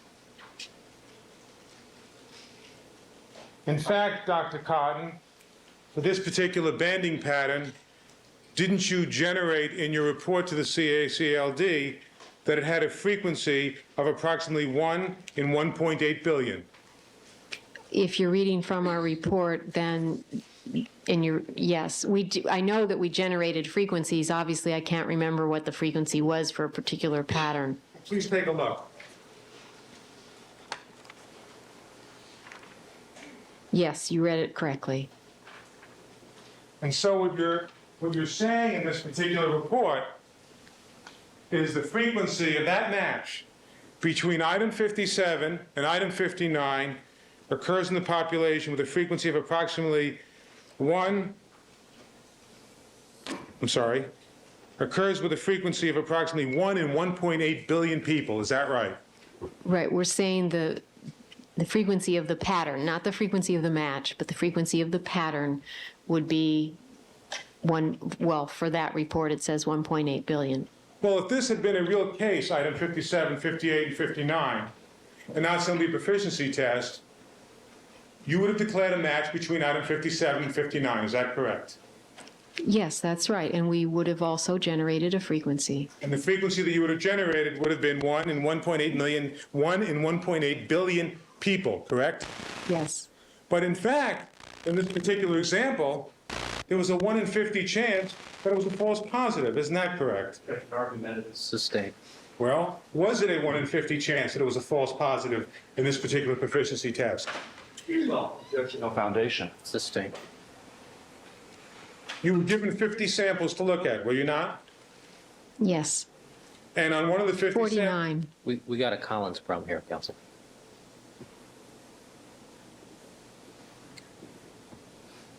Well, let me ask you this simple question then, Dr. Cotton. I hope it's simple. In this particular instance, you said the frequency of the pattern that matched was 1 in 1.8 billion people, right? That's right. But in fact, it's a false positive between 59 and 57, isn't it? Yes, it is. And so the 1 in 1.8 billion would incorrectly create some kind of value to that match, which would be a distortion, wouldn't it? Objection, argumentative. Also irrelevant. Sustained. Rephrase the question. Well, would you agree, Dr. Cotton, that since 59 and 57 don't match, it would be wrong to suggest, in that particular instance, that that match is valued at a frequency of 1 in 1.8 billion people. You keep referring to a value of a match. The frequency doesn't tell you anything except how often you would see this banding pattern. So the frequency is only that. It doesn't say anything more than that. And yes, you are correct. This is a false match. This is an incorrect match. It was caused by laboratory error. And because it is a false positive match, that number of 1 in 1.8 billion doesn't apply to the frequency of the pattern in lane 59. Isn't that correct? Engineer O, also misleading. Oh, Well, it still applies to the frequency of that pattern. The frequency of that pattern is whatever it is. In fact, that pattern matches because it's the same DNA as, I actually believe it's 58 that we demonstrated that sample came from. It's like you're talking about, I'm hearing what you're asking is talking about apples and oranges. Well, Dr. Cotton, would you agree that if this particular proficiency test was a real case, that the statistic of 1 in 1.8 billion would be irrelevant if, in fact, you knew it was a false match between 59 and 57? Objection argumentative, also asked and answered. oh, Yes, it would be irrelevant. Thank you. Now, after you got this false positive in this series of proficiency tests in 1988, did you make changes in your procedures in an attempt to prevent, or at least to minimize, the likelihood that DNA from a sample could cross-contaminate another sample? We made changes in our procedures to specifically address the way that this particular contamination occurred. And did you believe that when you made those changes that took care or solved the problem? Well, I think it solved this problem. That clearly doesn't imply that it could solve every possible problem. But in 1989, the very next year, you participated in the second round of California Association of Crime Laboratory Directors proficiency testing, didn't you? Yes, we did. And in that second round of testing, you got another 50 samples, didn't you? Yes, we did. And you got another false positive in this next batch, didn't you? Yes, we did. Now, this again was caused by DNA from one sample cross-contaminating a second sample, was it not? That's right. And did you conduct a full investigation to try and discover what caused this cross-contamination? Yes, we did. And in that investigation, did you conclude that the amount of the contaminant which caused the false positive was somewhere between 20 and 50 nanograms of DNA? Yes, we did. And in this particular case, Dr. Cotton, this case being the Simpson case, wasn't it your estimate that the quantity of DNA in lane item sample 52 was approximately 25 nanograms of DNA? It was my estimate that the amount of DNA that's participating in giving that pattern is 25 to 50. The total amount of DNA in that sample was more like 200. And I remember giving an explanation of where those two numbers came from. But the amount of DNA that's actually in the lane is somewhere around 25 nanograms? Is that your initial estimate? The amount of DNA that's giving the pattern is between 25 and 50. The amount of DNA handled with that sample in total is about 200. So the amount of DNA that's 25 to 50 nanograms in that particular item, at least as it appears in the RFLP test, would be within the 20 to 50 nanogram range that you attributed to the cross-contamination in the proficiency test. Is that correct? That's right. Now, how did you go about attempting to figure out how you got this false match in 1989? We went into all the handwritten notes. Two different analysts had done the samples. We spoke with the analysts to find out what samples they had done adjacent to one another. And the reason was, when I say adjacent, that is the test tube rack holds, I don't know, say 15 samples across the top row and another 15 samples across the bottom row. But anyway, about 15 could be side by side. We knew that a whole lot of places where we could figure out a whole lot of places where the contamination didn't occur. And we were finally able to analyze that the contamination had to have occurred in the extraction of the sperm fraction. Again, everything was extracted as if it could have a non-sperm and a sperm fraction. It had to have occurred in the extractions of the sperm fractions, and the samples that were involved in producing the contamination were worked side by side. So we were able to eliminate other places where it could have occurred. For example, as you load the gel. It couldn't have occurred as you load the gel because the two samples weren't loaded side by side. So anyway, we narrowed it down to this one section, and then beyond that, we weren't able to definitively say exactly how the contamination occurred. We could just say it occurred in these series of steps. Now, so what you did, in other words, even after this thorough investigation on your part, was to narrow it down to about what point in time the cross-contamination occurred. Is that right? Right. What series of steps in the analysis that it occurred? And you determined that it happened at some point during the extraction process. Yes, in dealing with the sperm fractions. But even to this day, Dr. Codden, would it be fair to say that you don't know how the accidental cross-contamination occurred during the extraction process? Yes, that would be fair to say that. And would it also be fair to say that this cross-contamination, this accidental cross-contamination, happened in spite of the fact that all the sample transfers were witnessed by a second person to make sure that no errors occurred? You are exactly right. And again, Dr. Codden, after you got this second false positive, did you make certain changes in your protocol, again, to try and avoid this type of problem from reoccurring in the future? Yes, we did. And what changes did you make? We mandated that the DNA extractions for the known samples could not be done out on the bench at the same time as the DNA extractions from the evidence samples. Would the DNA extractions from the known samples be put into a different extraction rack than the DNA samples from the evidence? They simply wouldn't be done at the same time. They would still be in the same rack? No, you don't. I'm sorry, I thought you mentioned before that there's this rack and it might have 15 samples in it or some such number. Did you say something to that effect? Yeah, I did in talking about the CACLD analysis. Well, do you also have a similar kind of rack process when you're analyzing casework? Yes, we do.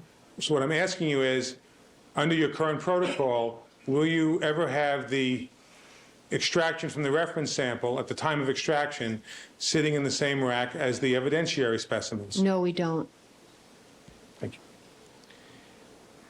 And based on your experience, Dr. Codden, and your expertise, would you agree that a laboratory which places the reference sample at the time of extraction in that same rack with the evidentiary specimens runs the risk of falsely incriminating innocent people? Objection argumentative. Sustained. All right, Dr. Codden, would you agree that a laboratory that extracts the reference sample and puts it in the same rack, same extraction rack, as the evidentiary specimens runs the risk of getting false matches between the reference sample and the evidence? Objection assumes facts not in evidence, also calls for speculation. Well,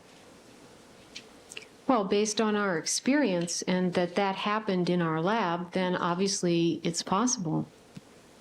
Now, since 1989, there have been no more CACLD proficiency tests, have there? No, there haven't. And since 1989, I believe you said you haven't participated in any proficiency tests where you've been asked to handle more than a dozen samples. Is that correct? Well, I think I said we haven't, the proficiency tests normally have 3 or 4 samples. So certainly there haven't been any with a dozen. No, there haven't. And I believe you also said that in this case, you've been asked to analyze approximately 23 samples? In this case, in total, we analyzed 23 samples. That was done over a relatively long period of time, so they weren't all analyzed. They weren't all received at the same time, and of course, they weren't all analyzed at the same time. And Dr. Cotton, these false matches that you made on these open proficiency tests, they were made during the first 2 years that your laboratory was doing DNA typing? Yes. Now, would it be fair to say that you've been improving your technique over the last 6 years? That's the goal. But I think you also said that you have no control over the possibility of cross-contamination that occurs on samples before you receive them. Yes, that's obvious. And in this case, every sample that you received was initially collected, packaged, and processed by the Los Angeles Police Department. Objections, in fact, also lack of foundation. Well, we've been through this series of questions about 5 times now. It's a foundation question for the next one. There's no other question on that, Your Honor. All right, With the court's permission, I'd just like to ask that one question. proceed. Well, it's my understanding. Now, since you became involved with the Los Angeles Police Department, have you ever been asked to review the Los Angeles Police Department's procedures that were used in this case? No, I haven't. Do you have any personal knowledge, as a professional, as an expert, as to the extent that the Los Angeles Police Department has been subjected to external blind proficiency testing? Objection beyond the scope, also. Sustained. Some facts on it.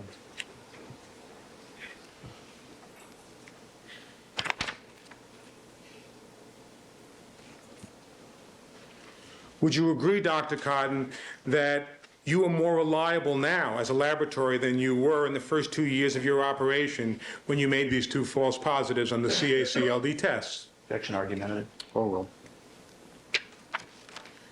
I don't know that because we made these errors in the tests that we were unreliable in our other work. I don't know how to answer that question. Well, let me ask you this, Dr. Cotton. Do you think that you're still getting false positives with the same degree of frequency now that you got them in those 2 proficiency tests in 1988 and 1989? Certainly, based on our current proficiency test results, we are not. And do you know, Dr. Cotton, as to how long the LAPD have been doing DNA casework before they did the work in this case? Sustained. No further questions of the witness, Your Honor. All right. Mr. Clark, are you ready? Could we take a break, Your Honor? Okay.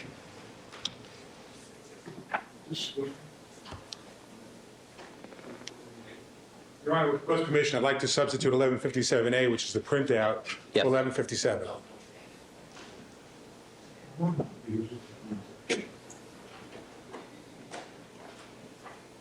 Oh, I'm sorry. There's both 1157, photograph, which is 1157, and a photograph, which is 1157A. The one which the arrows are on, correct? That's correct. All right. And We'll they're add, both we'll add 1157A in you. addition. All right. All right, ladies and gentlemen, as I mentioned to you, every time we shift, I'll allow the attorneys time to reorganize their exhibits. Please remember all my admonitions to you. This will only be about, Mr. Clark, what, about 15 minutes? Fine, Your Honor, thank you. All right. Ask the jury to step back into the jury room, please, and we'll stand in recess for 15. Okay. Certainly. We'll make that defense exhibit 1158 out of the presence. Starting my 401st page of notes. And one other matter, Your Honor, is that we still have this problem with the frequencies on the mixed stains. I'm told by Dr. Thompson that although he offered to meet with the other parties at lunchtime, that offer was rejected. And we have this problem of these numbers. Now, you heard and you received the numbers that Dr. Thompson came up with simply following the NRC method, which is to aggregate the frequencies from the discovery that they gave us. All right, Mr. Neufeld, let me cut to the chase. Mr. Clark, what's the prognosis of getting together and seeing if we can agree upon the aggregate numbers? I just didn't hear the last part. That we can agree on the aggregated numbers? That, what I've been waiting for is if the defense will offer us a set of numbers, and they've done that as to DQ alpha on the steering wheel, I believe, we'll be glad to review them. It hasn't gone any further than that. I think to say that I rejected an opportunity to meet with the defense is a bit funny, since there's simply a lot going on at the moment. But yes, if they will offer us some numbers, we will be happy to look at them. Well, the problem is it's your number, so you need to offer it. But All right. using this methodology, when do you think you can get us some numbers or similar methodology? Okay, and I'd like to address again the court about that manner, and I don't know if the court wants to take that up by manner, not matter, manner of calculation. Does the court wish to take that up now or following the redirect, recross, et cetera? But Dr. Cotton, maybe I can short circuit. Dr. Cotton has told me, and although we don't agree that this is what should be done, that this method could be done, I believe, in about an hour to an hour and a half. She has to sit down, but we would like to address you about the propriety of which frequency or which approach to use, and we have to do that yet. Okay. I would suggest then that we continue with the redirect examination and recross. And your indication to me, if I recollect correctly from last week, is that Dr. Cotton will reappear later in the case. That's possible. That may not occur. Now, counsel for the defense also indicated that perhaps there would be no objection to Mr. Sims making some of these calculations across the markers. That may or may not solve that. I don't know. But the answer is Dr. Cotton will be available. Whether there's a need to recall her or not. I would like to conclude Dr. Cotton for all purposes tomorrow, Oh, if not sooner. all right. One of the problems is the court did not allow Dr. Cotton to calculate the frequencies across even the Department of Justice numbers. So if that comes to pass, then obviously she will be returning if the foundation has to be laid. Okay. All right. Just as to these numbers, then, Your Honor, I mean, I know that Dr. Cotton said she had to be out of here by Wednesday afternoon. As you can tell, I'm finished with my cross-examination now, so that's not a problem. But I definitely want to leave with the jury during this visit of Dr. Cotton's a sense of just how common these frequencies are. Well, let's see if we can do this, though. If Dr. Cotton says that she can do this calculation in an hour to an hour and a half, let's see if we can't conclude the redirect, the recross, allow her the remainder of the day and the evening to do these calculations, come back tomorrow morning and see where we are. Let's see if we can do that. That's certainly fine. Thank you, Your Honor. Can I have just a quick moment, Your Honor? Sure.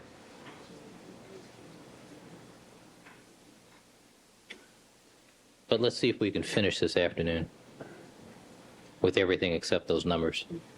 Your Honor, it may make more sense that, particularly in view of the fact that Dr. Cotton's not going to be allowed to testify now about the Department of Justice frequencies, that we will want to bring her back for that purpose.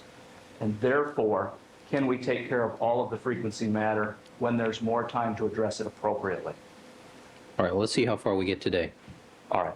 All right, let's have the jurors.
Gentlemen, please be seated.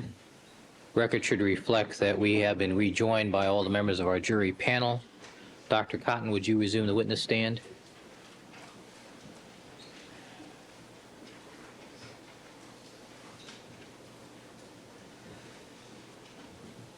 And Mr. Clark, you may redirect.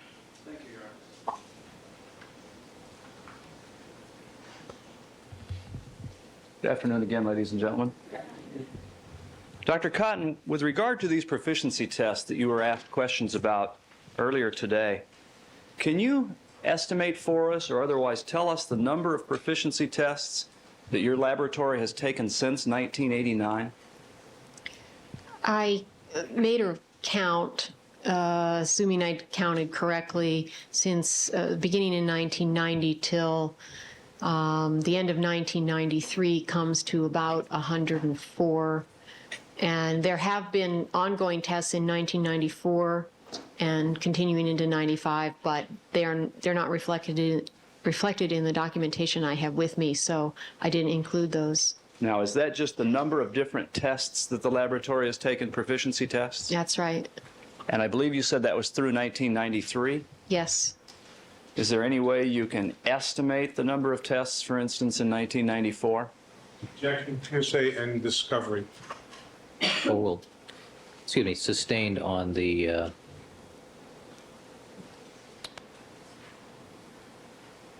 as to speculation, asking to estimate. All right. With regard to these, and I'm sorry, what was the number again since 1989 through 1993? I counted 104. How many different samples? Do you have a count of the total of number of different samples that those 100 plus tests included? Yes, I do. How many is that? 466. Of those 466 samples since 1989, that is proficiency test samples that have been tested, how many errors has the laboratory made? There are no false positives and no incorrect exclusions in the remainder of those samples since 1989. Since 1989, has your laboratory made or have they typed any false positives in any test? Well, I can only tell you what we're aware of, and Objection. It's speculation at that point, Your Honor. Or will, you obviously, said only what I'm aware of. That's not speculation. Proceed. No, I would just ask for clarification. Is this for proficiency testing? Proceed. I'm sorry, could the witness be allowed to conclude her answer? I believe she was in mid-sentence. Yes, she was. the only measure we have of a false positive or a false exclusion is on a proficiency test. I obviously cannot tell you in a case because we, as was pointed out earlier, we don't know what the result is supposed to be.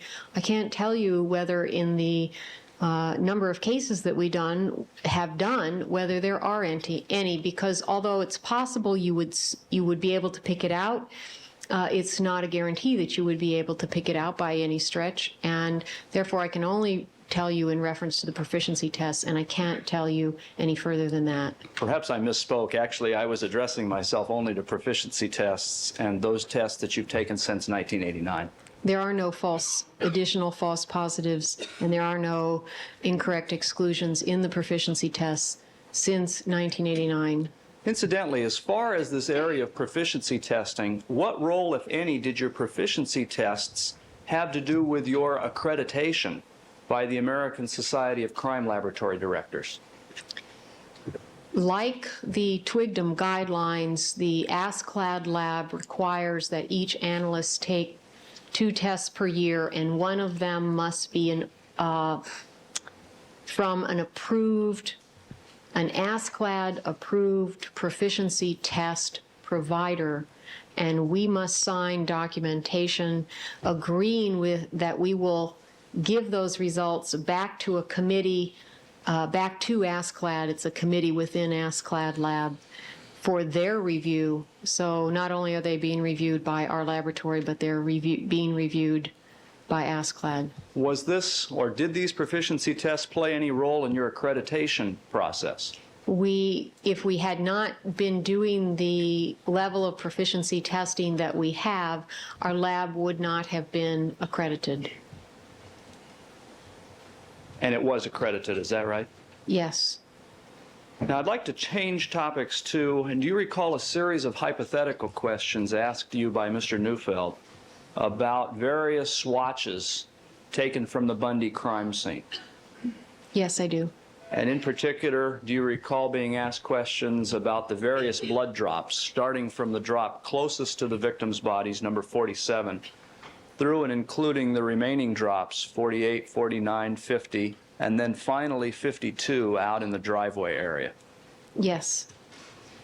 Do you recall his questioning you about the possibility that each and every one of those samples was cross-contaminated by contact with swatches taken at a different scene, namely the Rockingham home.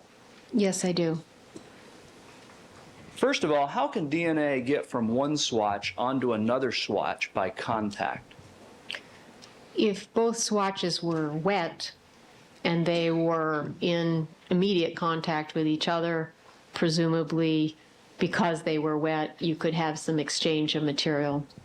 If they were dry, that would be harder. And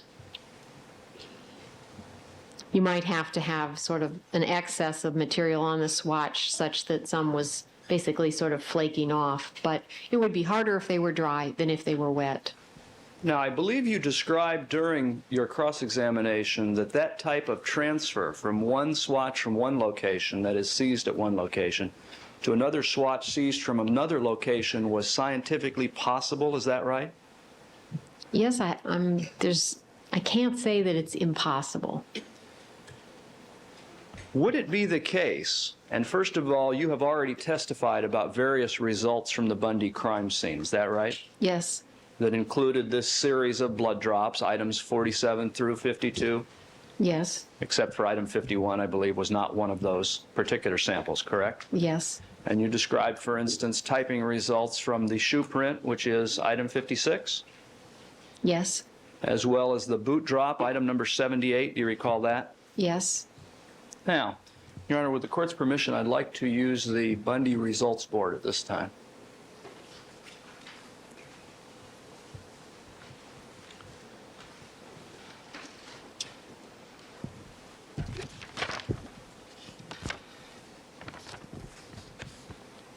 And I believe that's People's Exhibit 259.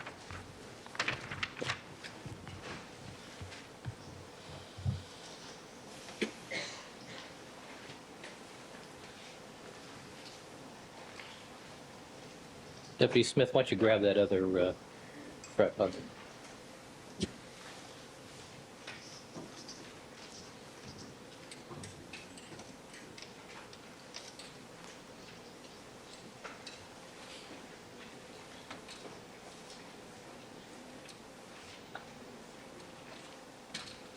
I think we need it up just a bit.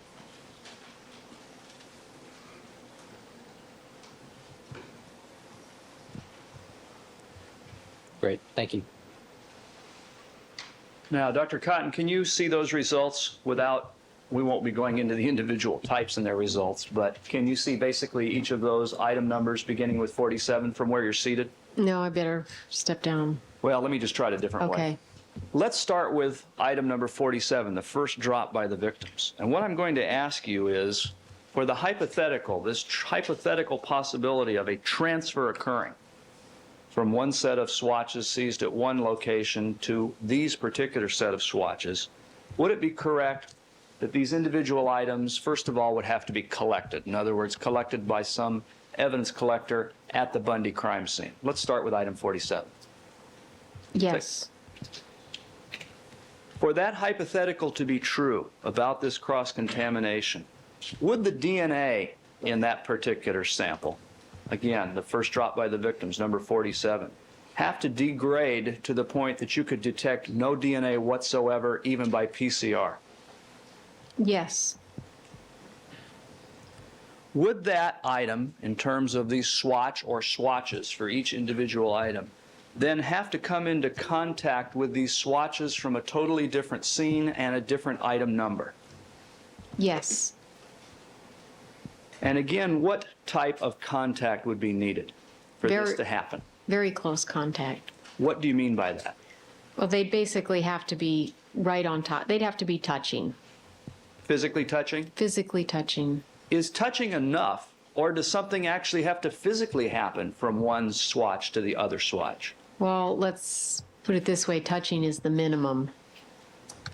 What actually has to transfer from one swatch to the next swatch for this hypothetical to actually be true? Well, given that the swatches are bloodstains, white blood cells have to transfer. I mean, you wouldn't have just white, but you'd have to have blood cells transferring off one swatch and on to the other. what would have to be the quantity and quality of these cells that have gone from one swatch to the other swatch so that you could only detect the material that transferred? The material on the swatch from which the contamination was coming would have to be of sufficient quantity and quality to do the testing, to appear on the final test. So given that one now had completely degraded so you couldn't test it, you'd have to have enough transfer from the other swatch, enough DNA of sufficient quality to be able to now see it on the test. And then ultimately, and you've described that final step, ultimately for this hypothetical to be true, you would have to then go through a typing process and only detect the types from the swatches that supposedly cross-contaminated, for instance, item number 47. Yes. Now, would that same occurrence, for this hypothetical to be true, have to have happened to item number 48, the next Bundy walkway drop, Yes. as well as 49, the next drop, Yes. 50, the next drop, Yes. and 52, the next drop? Yes. Now let's talk in a little bit more detail about item number 52. What do we know about the quantity and quality in item number 52 in comparison to 47, 48, 49, and 50, the earlier drops on the walkway? We know that the quality of the DNA in 52 is sufficiently good to give an RFLP banding pattern. That is, some of the DNA is good enough to do that. And you can see on the mini gel that it's much better than the 49 and 50, which were also run on mini gels. And then as far as 47 and 48, that was not good enough either. So basically 52 is in much better shape than 47, 48, 49, and 50.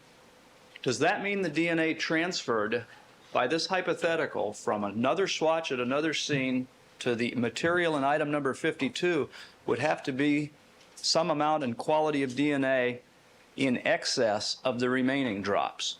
Yes. Is there any way to describe that difference in how much and what the quality of the DNA would have to be? Well, in terms of quality, it would, there is a and I have a very good recollection of what 49 and 50 looked like for some reason, so I'll just use those as an example. The difference in the level of degradation between 49 and 50 look about the same, and they are very different from 52. In terms of quantity of DNA in those samples, I'd have to go back and into the case folder and look at the amounts and give you a good estimate. Okay. In any event, it would be greater than the remaining samples, 47 through 50, that would have to be transferred in the hypothetical. I'm referring to the quality and quantity of DNA. In terms of the quantity, are you saying, is that different for 52 than the others? Correct. What you were able to actually detect. In terms of what you can detect, yes. In terms of actual mass amount, it may not be any different. In other words, the actual size of what was The on actual the swatch. weight, that is, of the DNA that you have, which is measured in terms of nanograms, it could be a similar amount in 49 and 50, for example, just that it's very degraded and the other is not.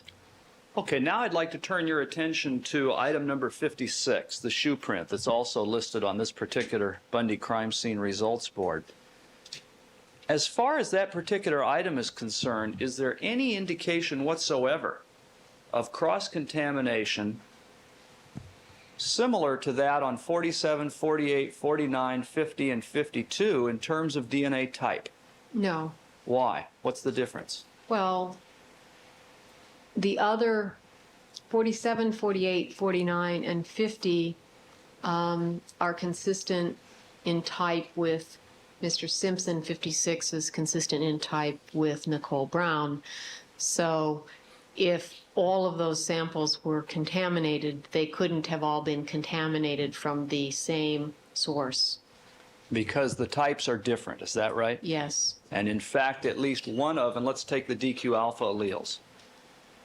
Is it true that there is one DQ alpha type that's not even present in item number 56, the shoe print? You mean that is present in the other samples? Yes. Yes. And what's that? It's the 1.2 allele. Now, with regard to this hypothetical, and first of all, well, let me rephrase that question. With regard to this hypothetical, do these unstained controls play any role in determining whether or not this type of transfer could have occurred? Well, they would if they were out and about at the same time that you're postulating the other contamination occurred, because they don't have any DNA on them, the ones that we tested. All right, let me put it in the form, I'm sorry, I interrupted you. I'm finished. Let me put it in the form of a hypothetical to you. If those unstained controls, and let's assume there are unstained controls for these various items of evidence, 47, et cetera, and that those were processed in the same manner as the blood stains, would those unstained controls, in terms of if they detected no DNA, typable DNA, provide you any information about whether or not this hypothetical cross-contamination transfer actually occurred? Check. Basis? Well, part of his objection is to et cetera. I mean, he should spell out which samples he's referring to. Sustained. All right. Instead of et cetera, 47, 48, 49, 50, and 52. Do the unstained controls provide you any further information if what I described to you is the case? Objection, assuming facts, not evidence. If the unstained controls were processed in the same manner at the same time as the actual samples, then you would have to postulate that the contamination only occurred on the actual samples and didn't occur on the unstained controls, so it would be a very specific contamination, not just sort of affecting everything. And by processed at the same time, do you mean collected, allowed to dry, repackaged, et cetera? Yes, I do. That's the second time I've used the term et cetera. But through those stages that I just described, including packaging. Yes. Do these unstained controls in this case represent, or are they an additional safeguard as to the accuracy of DNA results in this case? Objection, no foundation for this witness.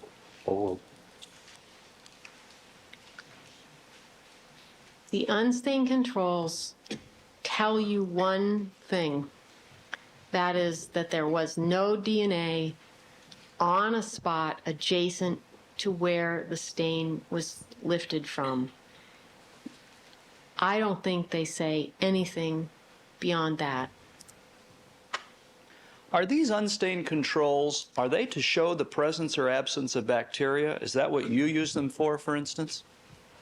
No, we don't have, I suppose you could test for the presence of bacteria on those unstained controls. We don't. And move to strike. Suppose she's speculating at this point.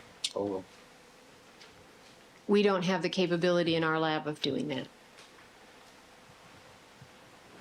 Incidentally, in your laboratory, in the controls that you tested, that included item number 49. That is an actual unstained substrate control for one of the Bundy walk stains, number 49. Objection, inconsistent with the testimony.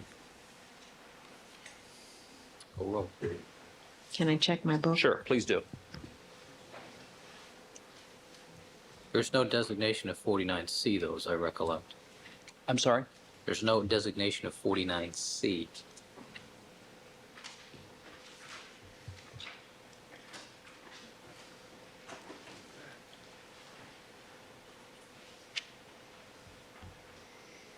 We received a sample, was labeled item number 49.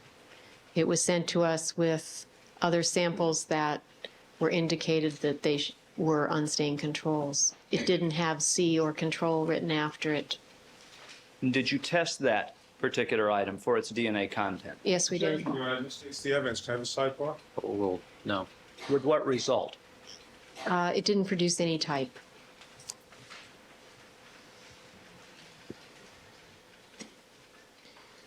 When you say no DNA type, what do you mean?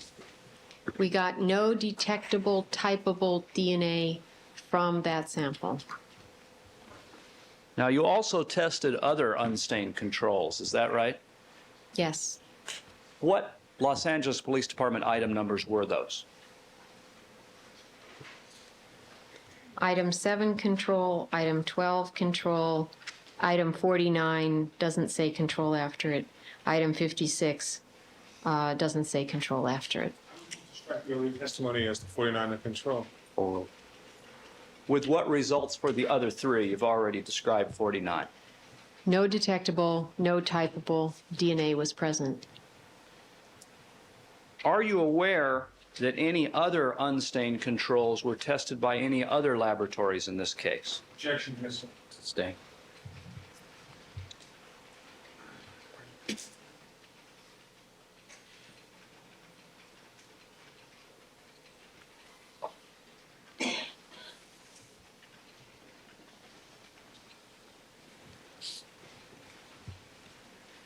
Dr. Cotton, I would like to offer you a hypothetical, that if in fact, with regard to these particular items at the crime scene, that is the Bundy crime scene, actually, let me rephrase that. May I have just a moment, Your Honor?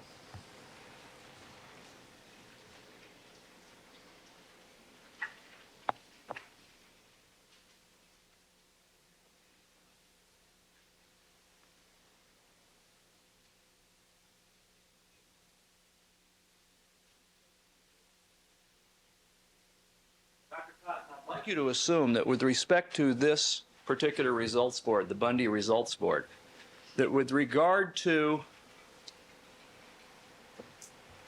each of the items, except for purposes of this question,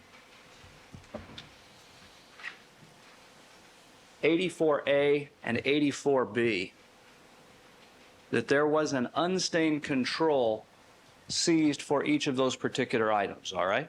Okay. That the results of those unstained controls showed no detectable DNA present, all right? Yes.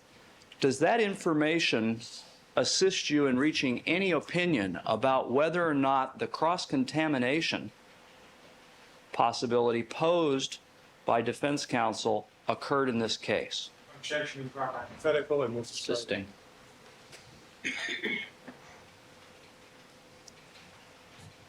Yeah.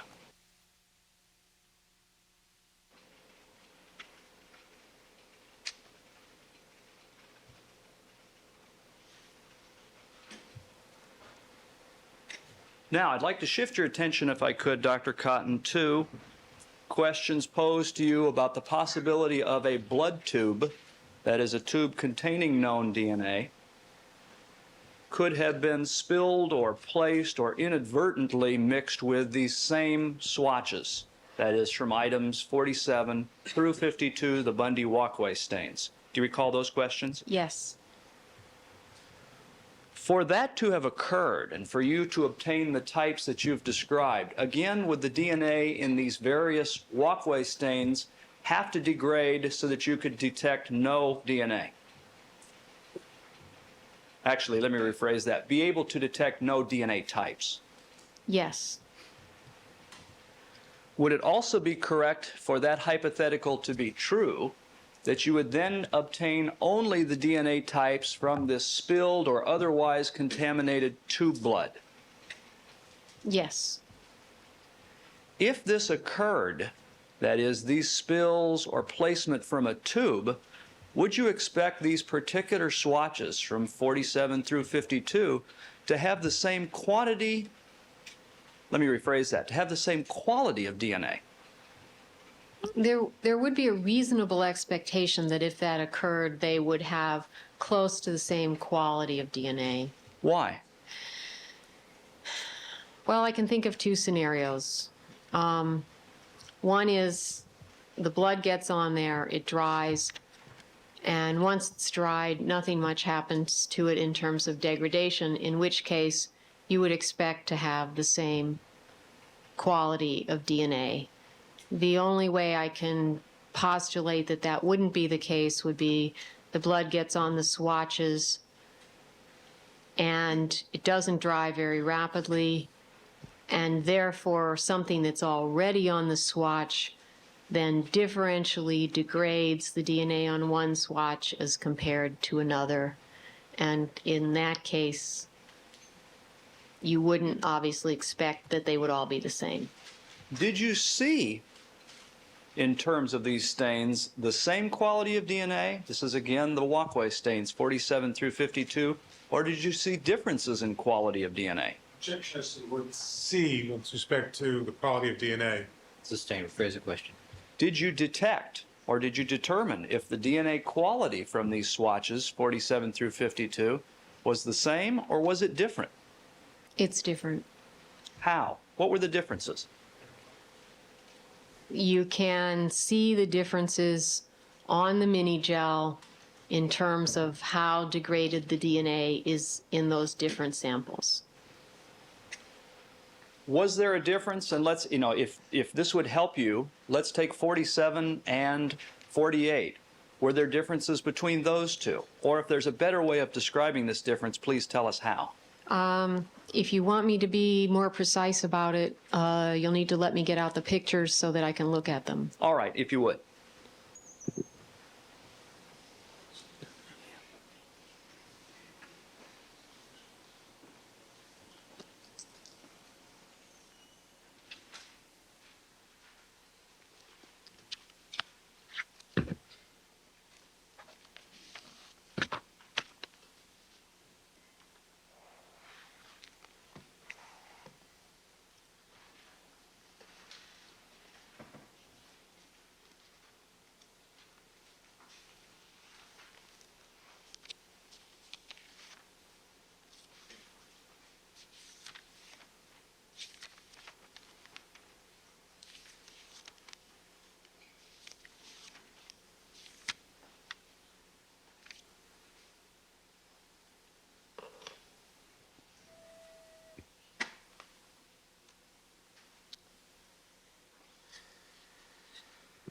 Okay, we'll give this a try.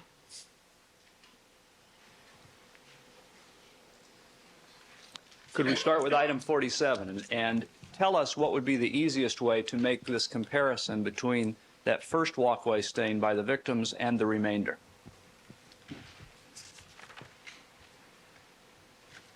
Well, I'll go down item by item and sort of try to give you the level of degradation that we can see on the mini gel versus sort of like not very much, a moderate amount, or a lot. Okay. You have to keep in mind that this mini gel isn't assessing human DNA, it's assessing total DNA, and therefore there's I can only tell you what I can see. I can't tell you anything about whether what I'm, based on this result alone, as to what I'm seeing is human or not. Okay, item 47, and again, I'm taking a minute because I have to translate numbers here and also count.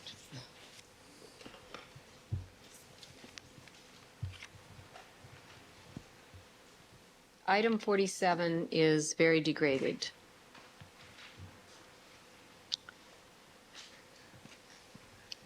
Item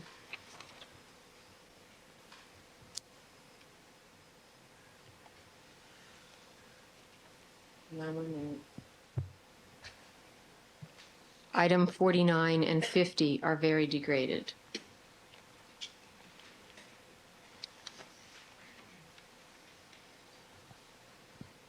Item 56. Responsive. Okay. It's only limited to the drops, I believe. What's the night? Am I just I'm sorry, sustained, correct, it's not one of the bunch drops. okay? Actually, what I'm going to ask the commission to do, Your Honor, is to display to the jury, just briefly, the photographs of each of these items and ask the witness to describe what they mean as far as this opinion. I mean, the photographs of the actual spots at the crime scene.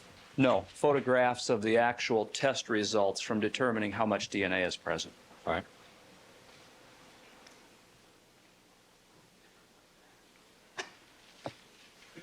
First of all, Dr. Cotton? We can, if you'll give me just a second to pull out what I have to do is give you the originals and then pull out the sheets from my copies that'll tell me what samples in what lane. All right. Your Honor, an additional objection based on her testimony that a lot of it isn't even human DNA. Oh, Only, excuse me, Your Honor, I believe. Speaking objection. sorry. May we have a sidebar on that? No. Proceed.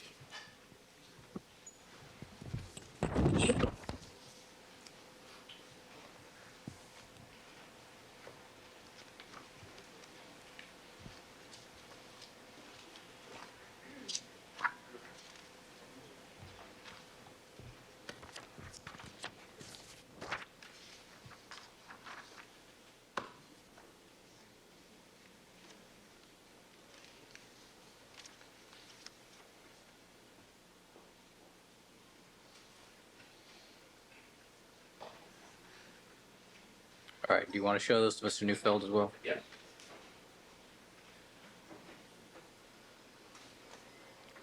First of all, Dr. Cotton, do you have copies of these photographs? With me? Yes. No. All right.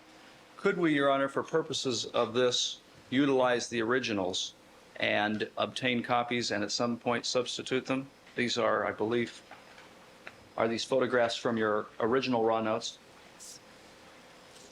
All right, let's go with the originals today then.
You have given me 2 pages. Which one would show, that is, which page and which photograph would demonstrate item 47, the first drop?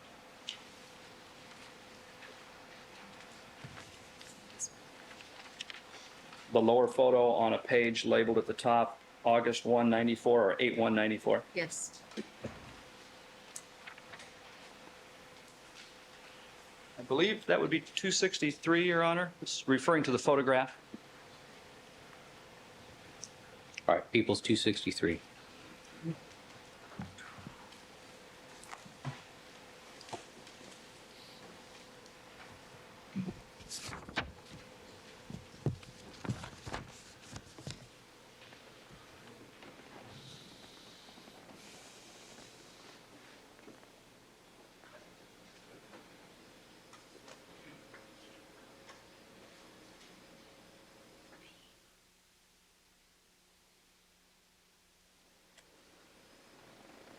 Dr. Cotton, showing you a photograph that's now on the screen that will be People's Exhibit 263. What's that a photograph of?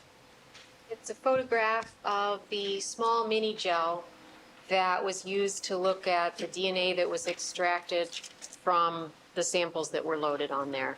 If I give you the pointing arrow and give you the podium, can you describe for the jury, please, what particular lane we're looking at? And then I'll have you describe what this process actually shows. Sure.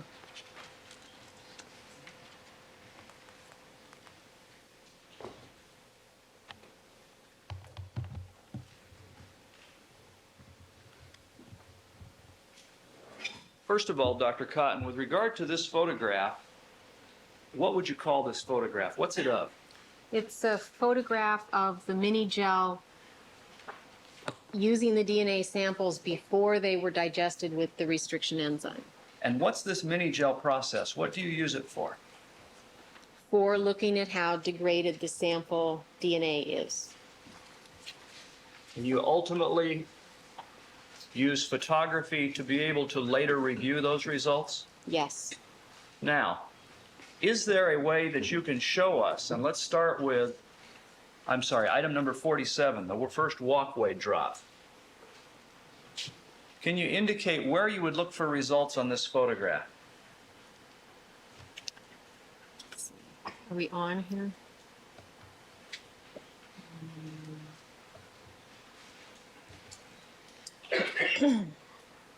The top of the gel is up here, and you see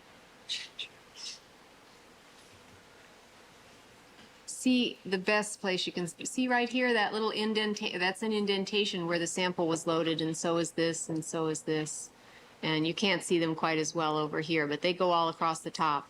So the person who did the work recorded what sample she loaded in this lane and what sample she loaded in this one and so on.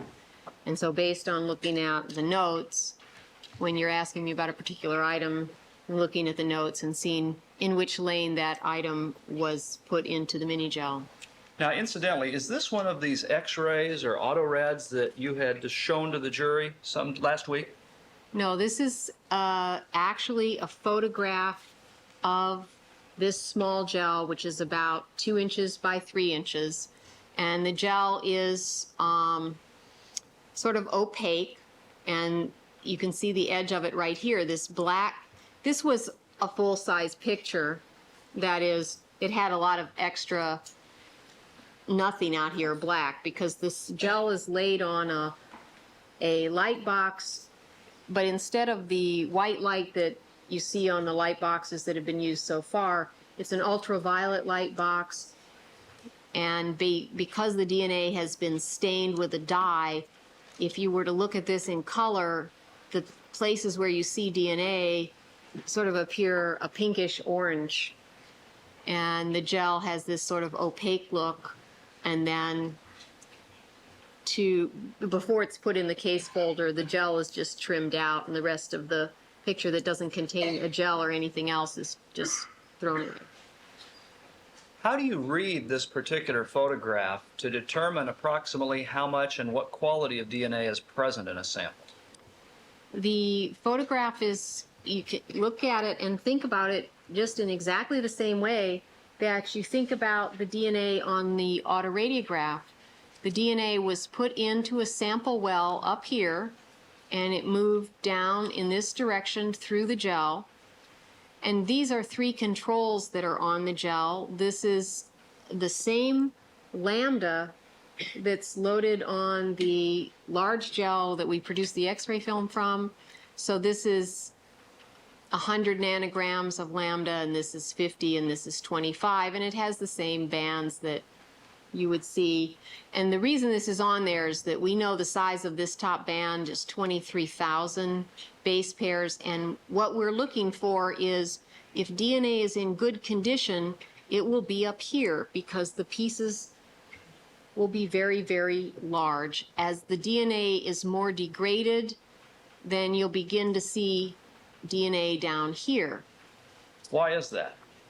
Because as it gets more degraded, the pieces are randomly broken up, and all of the pieces get smaller and smaller and smaller. So you can see that the DNA in these lanes, and what you're looking at now is if you were looking at it on the light box, it would be a coloration. Here it just appears white because this is a black and white picture. So you're looking at the distribution of the stained DNA from the top to the bottom of the gel. And if you see it all along, then you have some degradation here. To give you an example, this sample right here, whatever it happens to be, does not appear to be very degraded at all. It looks very, very good. Let's take the 3, and I believe you described them all as lambda markers, the far right-hand 3 lanes that have a series of bands in each one. Yes.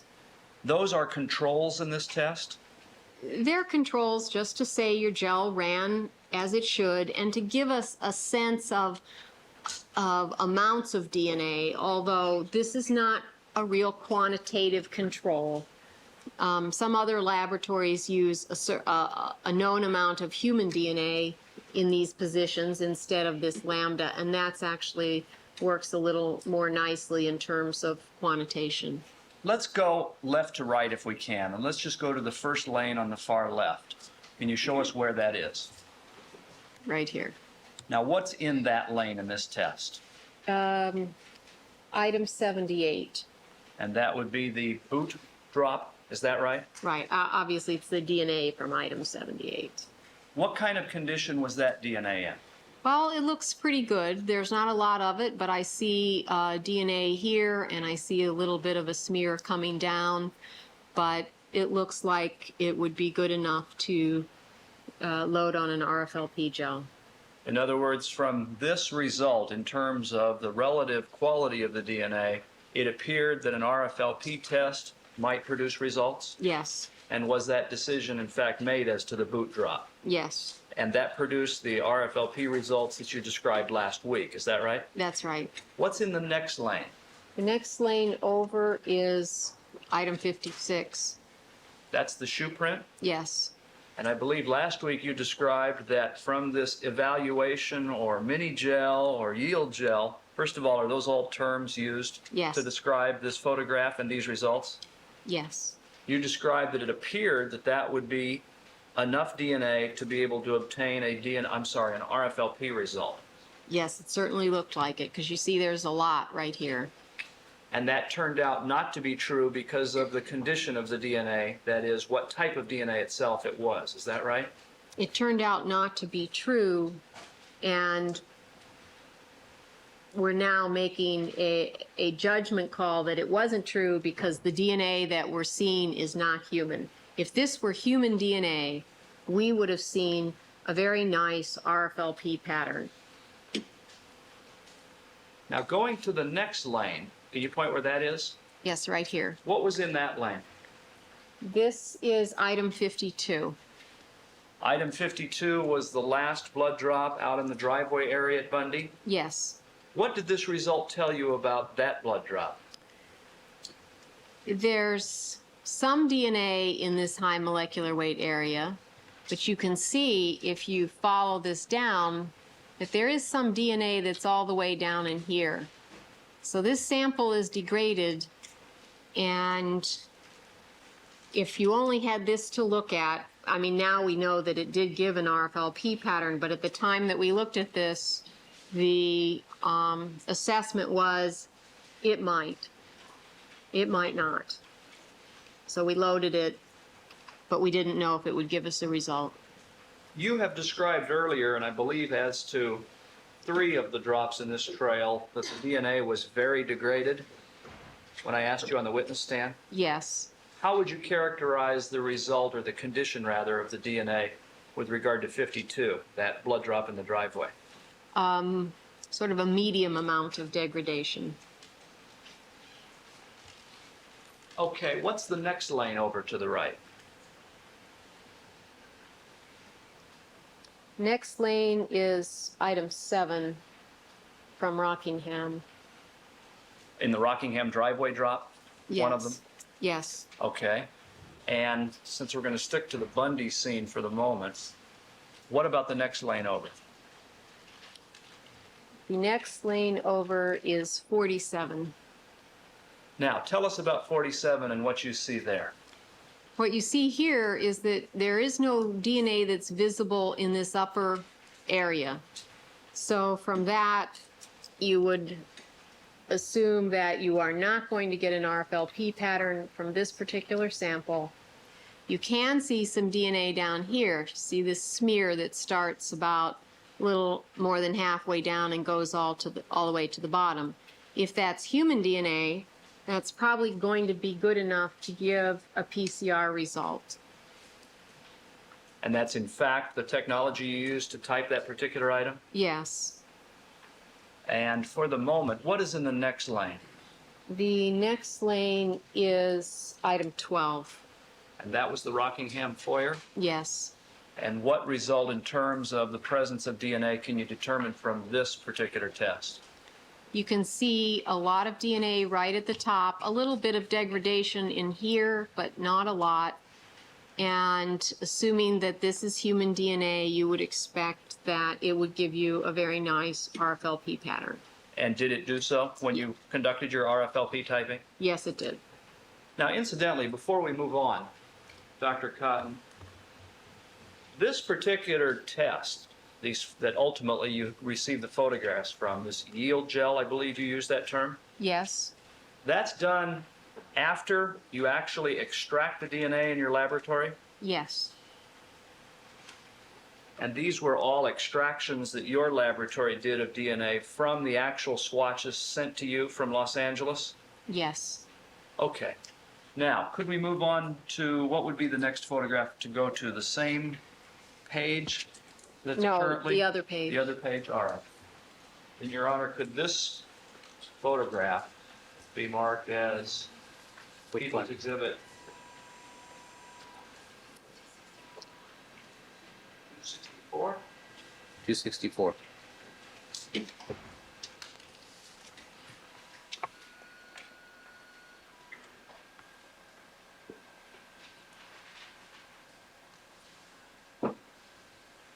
All right, Dr. Cotton, do you have that second page or?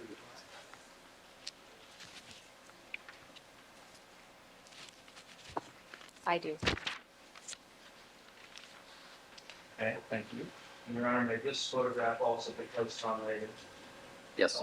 Have you shown that to Mr. Neufeld? Yes.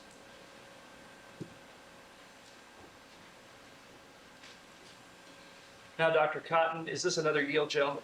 Yes. And does it show results as to any of these samples taken at the Bundy crime scene? This one has the samples from 49 and 50. Could you point those out to us? These are the same controls I just mentioned. 49 was in this lane and 50 was in this lane. Let's start, and again, first of all, were these samples run in your laboratory on a yield gel after your laboratory extracted DNA from these original swatches? Yes. With what results? Could you show them and describe them, please? Both these samples are degraded to about the same extent. You have to look way down here in the bottom and you see a smear of DNA here, and you see a smear of DNA here, and you see nothing up in this range here. These two samples clearly are not good enough for RFLP testing.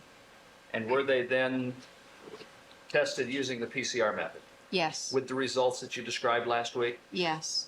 Now, amongst these, first of all, have we now shown each of 47 through 50 and 52, Yes. each of the blood drops? All right.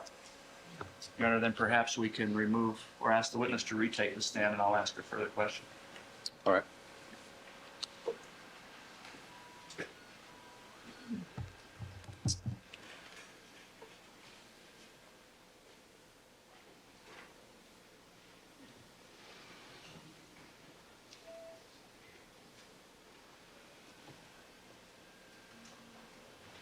Now, having shown these 5 samples, 47, 48, 49, 50, and 52, were you or can you summarize any differences in their relative amounts of DNA as revealed by these yield gels?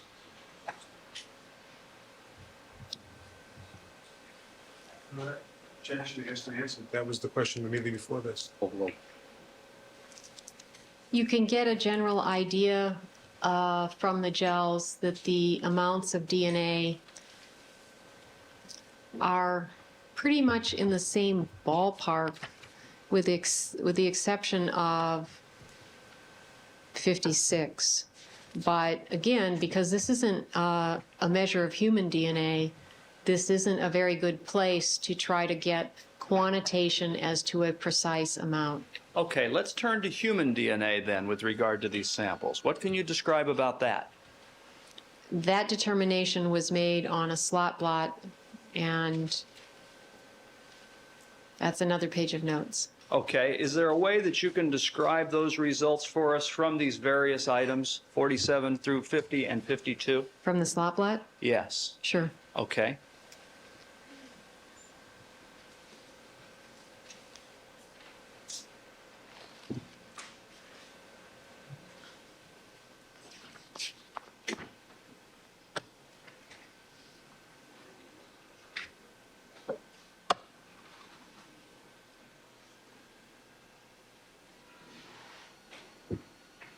Can we address these in order? That might be easier to follow. For instance, item number 47. That's easier for you. Would it be easier for you in a different order? Okay. Let's start with the one that's easiest to get to then.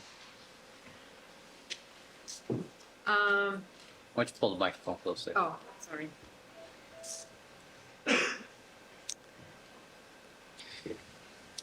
This quantitation is done from the PCR extraction. And the various amounts of DNA, what kind of answer are you looking for? You want nanograms, or you want like lots and not so much? What would be the easiest way to describe any relative differences between these 5 drops? Well, I can tell you which ones had the most, which had a middle amount, and which had nothing that we could detect. All right, why don't you do that? Okay. The samples that had the most DNA were 50 and item 52. The samples that had moderate amounts were 49 and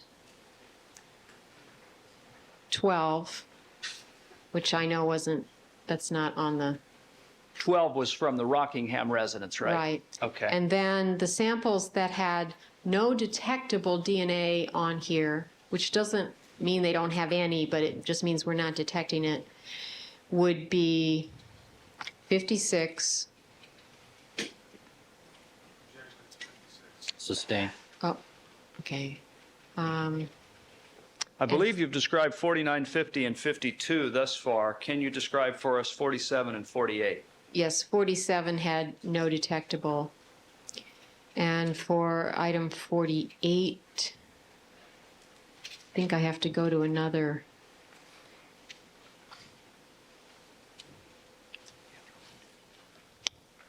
I think I have to go to another film. Where can I find that?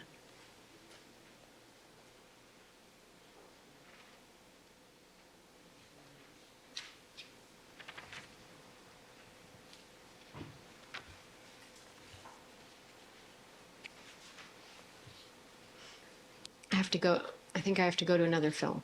All right. Is that something that you can retrieve from your folder? I can, but I have to go back and figure out what sample number of mine it is. You're looking for item number 48, is that right? Right.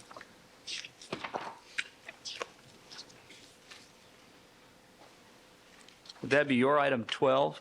Yes.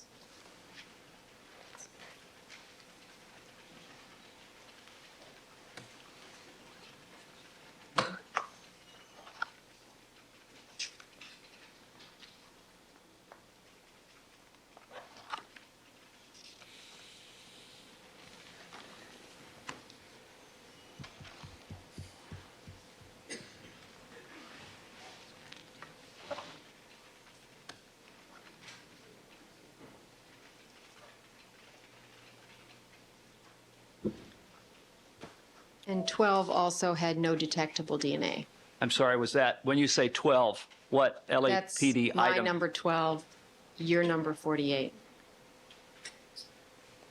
You described Los Angeles Police Department item number 12, the Rockingham foyer, as having a moderate amount of DNA, is that right? In my scenario, I think it was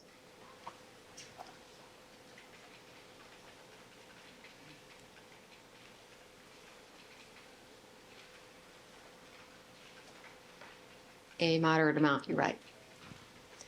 Before we move on to a different area, are these differences that you've described amongst 47 through 52 consistent or inconsistent with cross-contamination transfer of DNA as posed by Mr. Neufeld in his hypothetical? Objection, no foundations, pure speculation at that point. Sustain. Does the relative amounts, well, let me rephrase that. Do these results of the relative amounts of human DNA differ amongst these samples along the walkway drops? Yes. Does that tell you anything, or does that lead you to any opinions or conclusions about whether or not that DNA was transferred from other evidence items as opposed to being DNA collected in the locations as described? Objection, again, no foundation, pure speculation. Rephrase the question. Could I just a moment? Sure.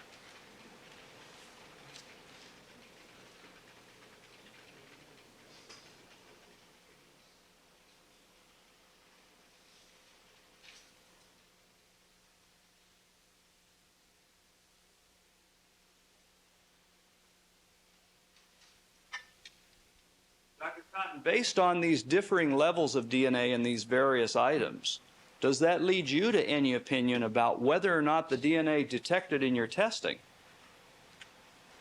is from material collected at a crime scene versus material transferred from stains during evidence processing? Objection, no foundation, purely speculative.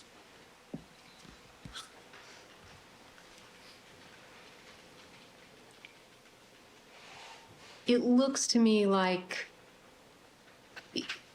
if it was a transfer, it would have had to been subsequently affected by the swatch it was transferred to. Otherwise, you have to postulate that if it was a transfer, it wasn't from the same thing. It wasn't all from the same tube of blood or all from the same swatch, because they're all different.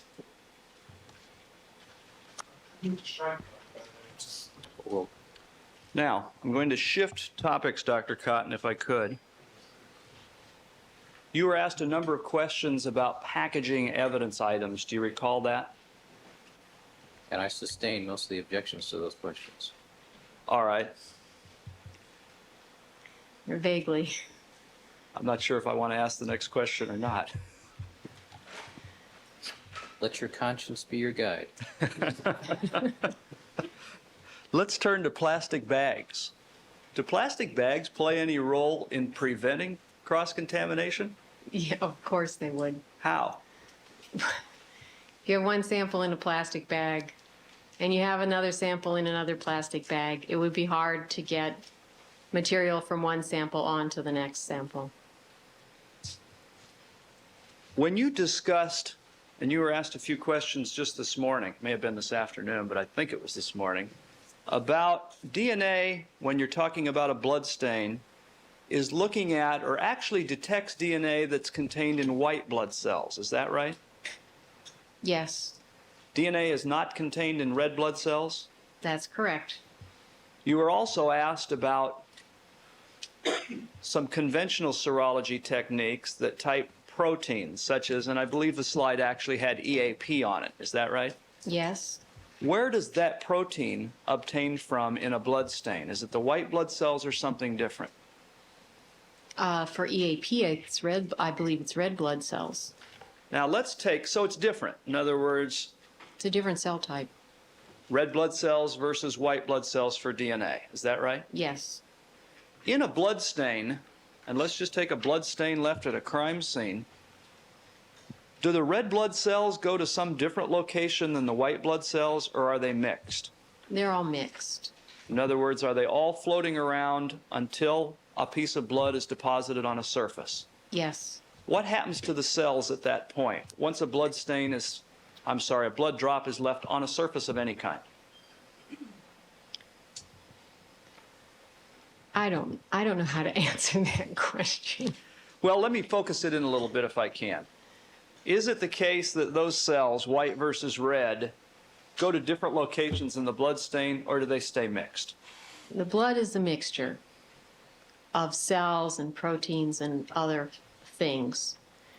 I think for most practical purposes, you can think of it as a homogeneous mixture so that when the blood is deposited, it would still stay a mixture. I mean, cells are very tiny, they're just going to be distributed in the blood stain, white and red together.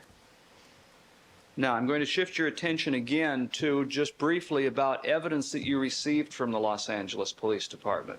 Did you receive any extracted DNA from the LAPD? No, You received only evidence items themselves in the form of swatches, bloodstained swatches, or unstained controls, as well as known samples. Is that right? from LAPD, yes. Where did you get any extracted DNA from? California Department of Justice lab. As far as all of the Los Angeles Police Department evidence items, were all of the extractions done in your laboratory that were received by your laboratory, the evidence items? Yes.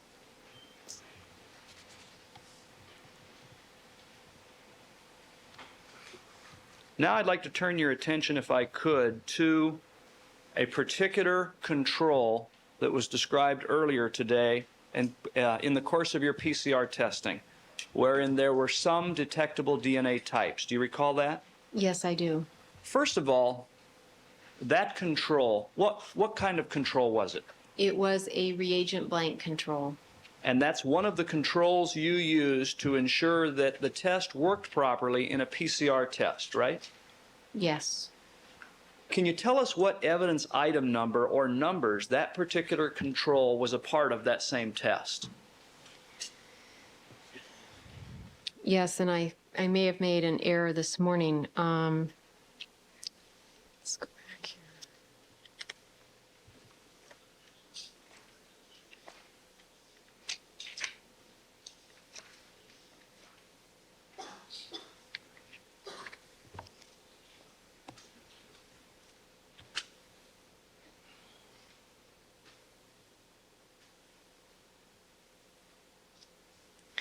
That reagent blank control was started with, shall I just read the list?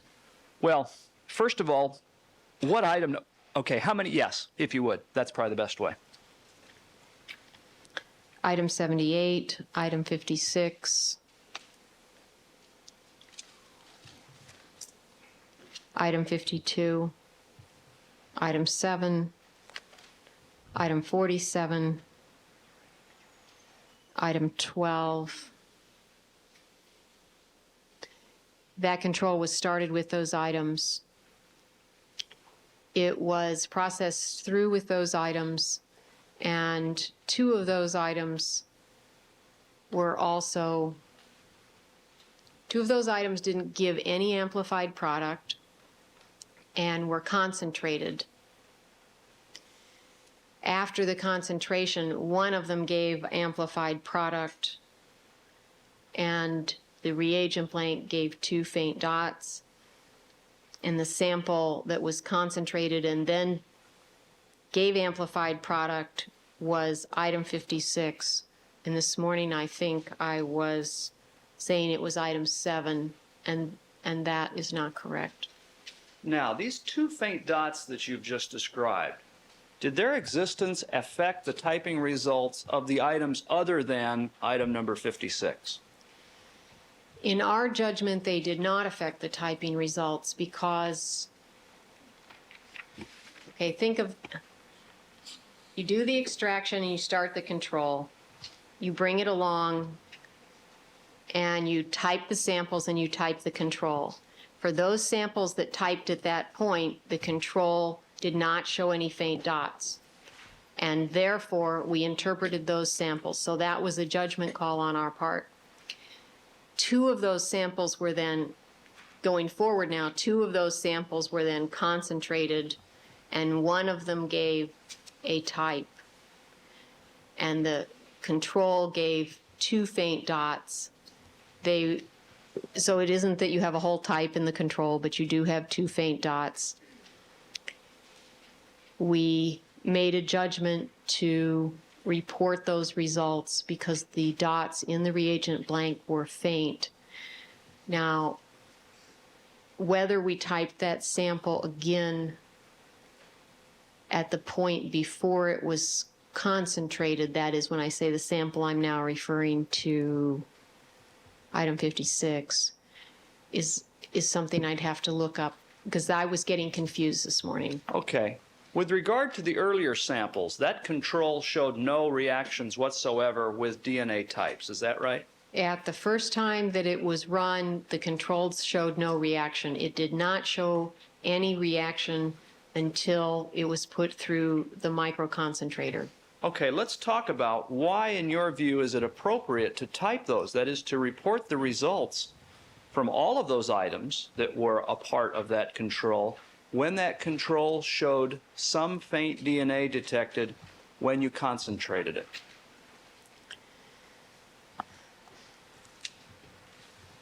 Let's take the worst scenario and assume that the contamination was in that control from the beginning and also in the sample from the beginning.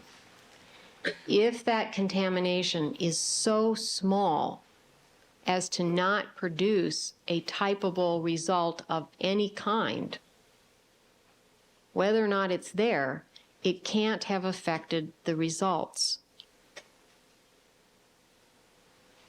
All right. As far as the later typing of item number 56, why is it appropriate to report the results when it in fact showed that small or faint detectable level of DNA? That's the question to give you the best answer. That's what I was confused on, whether or not we typed that sample again. And it might take me a minute to find that in the notes. All right. Do you think it would take long, or would you prefer to do it when you have more time? I'd actually rather do it when I have more time if you gave me a choice.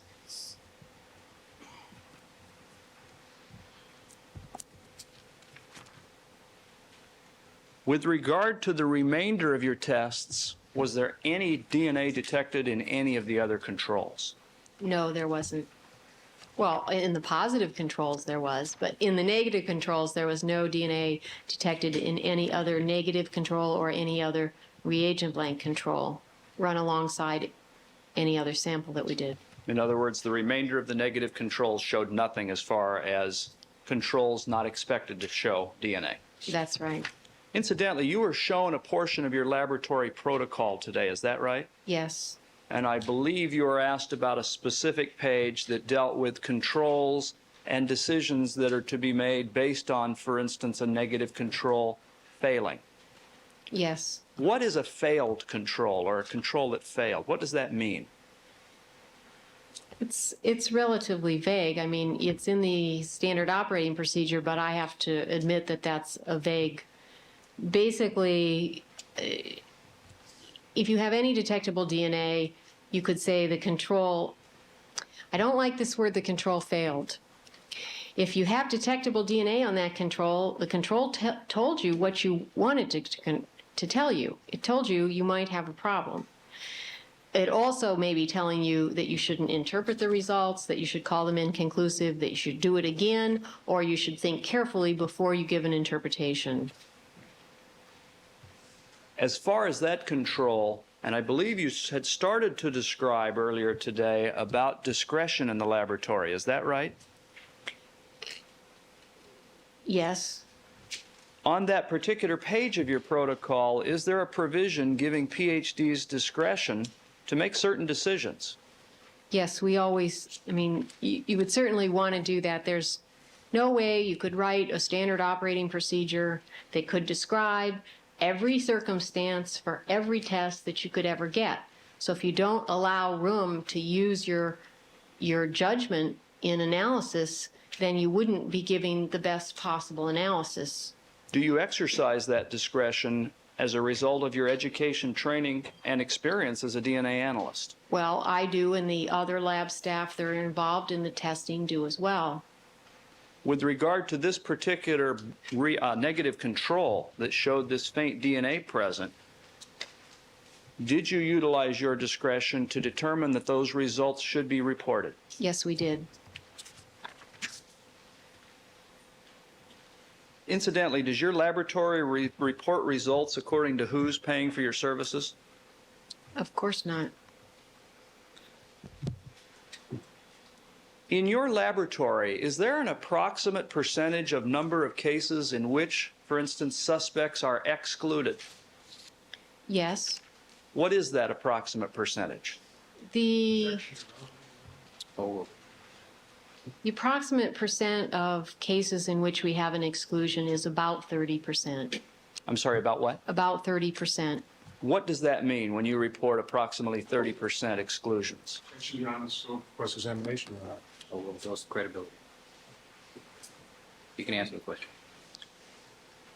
It means that we've been asked to compare a victim or, let me back up. It means we've been asked to compare a known sample with an evidence sample. And if the known sample doesn't come from the evidence sample, then they are excluded as being a contributor.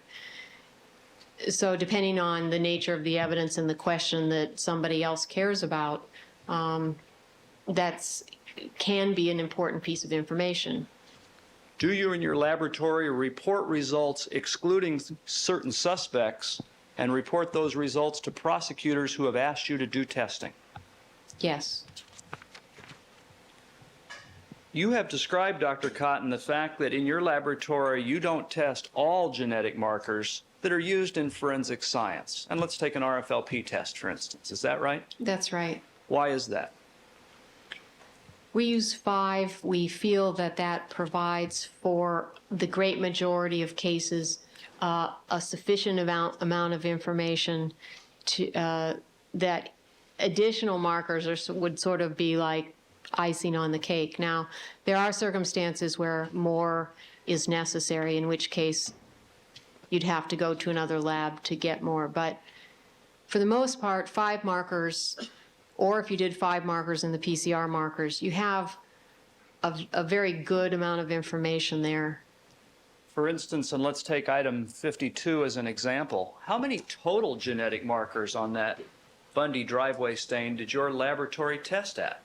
5 RFLP markers and 6 PCR markers. Or a total of 11 different genetic markers? Yes. Dr. Cotton, if you could, I'm going to shift to one other area briefly. Could you tell us what LAPD evidence item numbers your laboratory actually performed the extraction and then typing process on? Can you list those for us? Sure. Okay, could you do that, please? What items we analyzed? Exactly. Actually extracted the DNA and then typed. In other words, you received an item of evidence, a swatch, and then extracted the DNA and then typed it. Haven't we already asked this question in a I different have, way? I'm sorry, I have in total, but not by individual item number, if I could, Your Honor. All right. The easiest way, I guess, for me to do that is to go through the report, or to, move through the reports to do that. Okay, can we do that in relatively short order or not? It should be easy. This is beyond the scope, too. Oh, As long as you don't want it in some special order. You can just list us the numbers. That would be fine.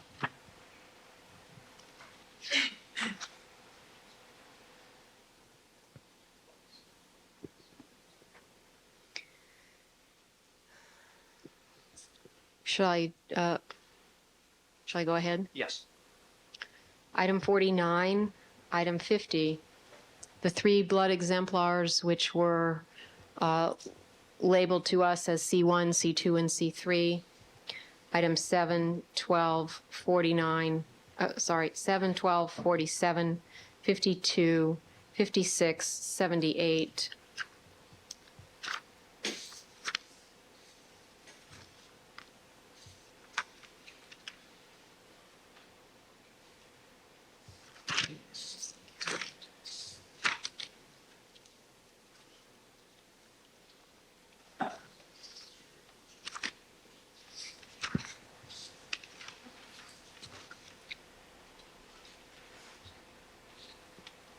I think I already said 49 and 50.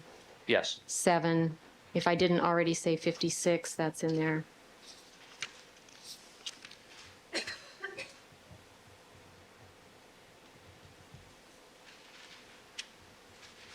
If I didn't already say 48, which I think I did, that's in there. Did you say item number 48 also, Dr. Cotton? Yes. And then the 4 unstained swatches, number 7 control, number 12 control, number 49, and number 46. Your Honor, I'm going to repeat, if I may, in chronological order, what I believe to be those numbers. Would that be acceptable to the court? Yes. C1, and please stop me if I have any of these incorrectly, Dr. Cotton. The 3 knowns, C1, C2, and C3. Yes. Then items number 7, 12, 47, 48, 49, 50, 52, 56, 78, and the 4 unstained controls, 7, 12, 49, and 56. Yes, Does that sound right? that sounds right. And those were items that Cellmark actually extracted and then typed. Yes. Now, if I may, Dr. Cotton, I'd like to turn your attention to the area of population frequencies. All right? Yes. Why is it that you can test and use in your databases, say, 400 to 600 people, and yet be able to make statements about rarity of types that obviously are not only higher than 400 to 600, but are in the millions or even billions? Objection twofold, Your Honor. One, refers to facts that are contrary to her testimony as to the size, and 2, there's no Sustained foundation as to phrase this question. witness. With regard to the number of individuals in your databases, approximately how many are there total? Somewhere around 500 to 600 total. You utilize those databases to to report population frequency data, is that right? That's right. And you've in fact done that in this case, is that right? Yes, we have. As far as these RFLP results, several of them are in the millions or even billions, is that right? Yes. How can you take numbers of 400 to 500 to 600 of people in these databases and be able to determine estimates of frequency that are numbers higher than 500 or 600? You understand my question? I do. Let me give you several different pieces to that answer. First of all, we are relying on work done by other scientists knowledgeable about RFLP alleles, that is, how many of them there are, to give us some estimation, statistical estimation of how large a database is needed. As to that, Your Honor, I move to strike as to the hearsay representations of other people. Overruled. Secondly, keep in mind now it's impossible to test everyone, and it is actually relatively time consuming to even test 500 or 600 people, given that you can get about 15 people on one gel. You can develop a sample and make an estimation from that sample, and again, the critical word here is estimation. You could then go out and get another sample, or another group could get another sample, and if this were a legitimate thing to be doing, you could say, does the distribution of frequencies, that is, how often I see a band at 5,000 and how often I see one at 6, and the whole distribution of how often you see a particular allele, does it look like other samples from the same racial group from another part of the country? It will not look the same, but it should look similar. Objection, Your Honor. Again, I move to strike as to other databases. Speaking objection. Overruled. Ask another question. With regard to this process, and you've described now looking at, at other information, Yes, we do look at other information. What is that? Some of the other information has come, well, it's come from various sources. There's information about our probes and our enzyme from a few sources in the United States, from many sources in Europe. There is information that's been compiled for the FBI, by the FBI, a very large amount of information looking at a different restriction enzyme, and a panel of probes, several of which overlap with ours and several of which don't. The overall, Again, I'm going to have to object this to no discovery. Overruled. Proceed. You can continue, Dr. Cotton. Now, ask another question. This is a narrative. All right. You look at other items and you described a study by the FBI. say that again? You've described the fact that you look at other information, and in particular, you were describing a study done by the FBI. Yes, Is that a fairly large study? it's very large. And what did it look at? It looked at RFLP databases generated by various laboratories across the country and made comparisons as to the distribution of alleles from databases that were generated in various places for What's- various racial groups. What's the significance of those findings as far as what I asked you about taking databases and then making estimations that are in the millions or even billions? Objection, Your Honor. What's the objection? No, there's absolutely no foundation, Overruled. and also no discovery, Overruled. and hearsay. Overruled. What it tells you is that if you take a database from one part of the country for Caucasians, blacks, or Hispanics, and you compare it to a database from some other part of the country, and you generated a profile frequency, that the frequencies are very, very similar. There are not large differences in the samples from one part of the country to the next. Objection with the strike is similar, it's too vague. Overruled. You have described using RFLP typing at 5 probes, for instance, with regard to the Bundy stain number 52 and the boot drop number 78. Yes. When you make these estimations of frequency, and I believe you touched a little bit on a concept called independence, Yes, I did. and what is that again?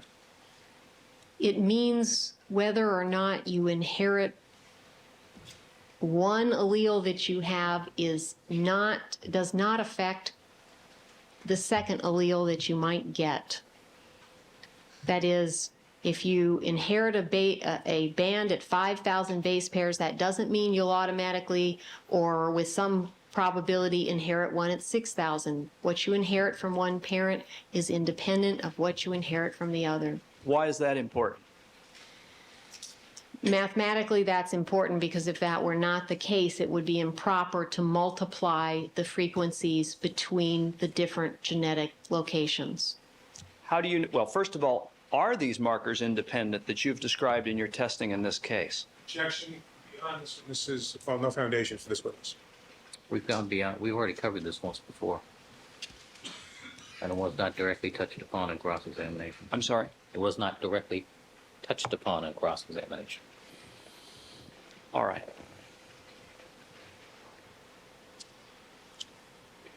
Dr. Cotton, do you have a database for each community of the United States? No, Why not? we'd have to have a lot bigger staff. Do you It's need not possible. Do you need a database for each community of the United States to be able to estimate these frequencies? Objection, beyond foundation. Overruled. No, Why? for all the reasons that I just talked about in the last several questions. Do those include, for instance, these studies that you've described of groups of people in different parts of the United States and the world? Objection has been answered in leading. Sustained. When you Leading. say, I'm sorry, It's leading. when you say the material that you've, I'm sorry, when you say specifically for the reasons that you give earlier, given earlier. Can you tell us briefly what those reasons were? Objection asked Nancy. Sustain. She's already told us what she's relied on. Okay.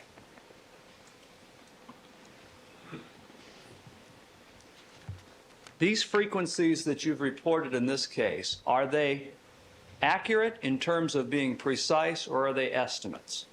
They are estimates. These numbers that you've reported, do they tell anything, or do they have any relation whatsoever to the facts of this case? And I'm talking about the facts other than DNA. No. Are they estimations only of how common or how rare the various DNA types are that you obtained in your testing in your lab, or all of the samples that you've described in your testimony? They are only estimates which give you a conceptualization of how common or rare the collection of genetic markers is. Do they in any manner take into account at all of the other facts of this case that show what happened in this case? They don't take into account anything except saying, is this collection of genetic types common or rare or somewhere in between? That is the only thing that those numbers tell you. They tell you nothing else. All right, Your Honor, with the exception of the one area the witness asked to have a little time to look up, I'm concluded with my redirect at this time. All right. Can I have 5 minutes? And I will be able to conclude the recourse by the end of the day. All right. Ladies and gentlemen, why don't you step back for a quick break, and we'll hopefully conclude this matter this afternoon.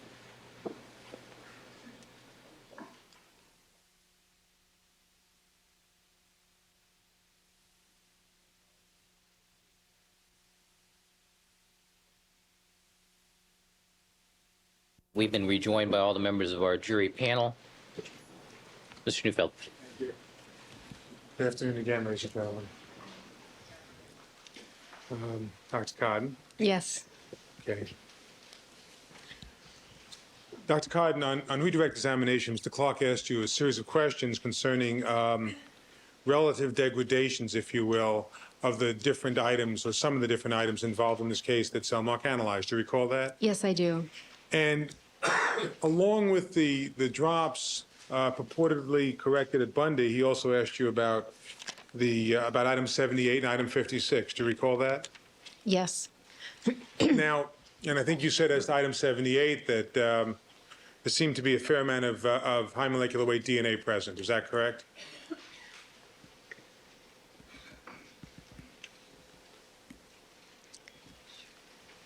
I believe that's correct. All right. And these questions that were put to you by Mr. Clark were put to you in the context by LAPD on either June 13th or June 14th. No, I don't know when it was processed by LAPD. Would you agree as an expert that if in fact item 78 as a collected swatch didn't even arrive at the Los Angeles Police Department on the days when they were initially processing these items, would that change your opinion as to the consequences of the variety and degradation on these samples? Objection beyond the scope of this item.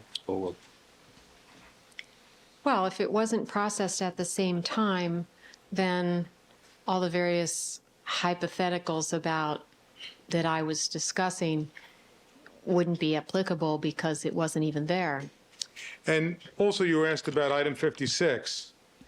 And Dr. Cotton, were you aware of the fact that when extractions of DNA samples were done at LAPD on the 14th, that item 56 was not included in that group?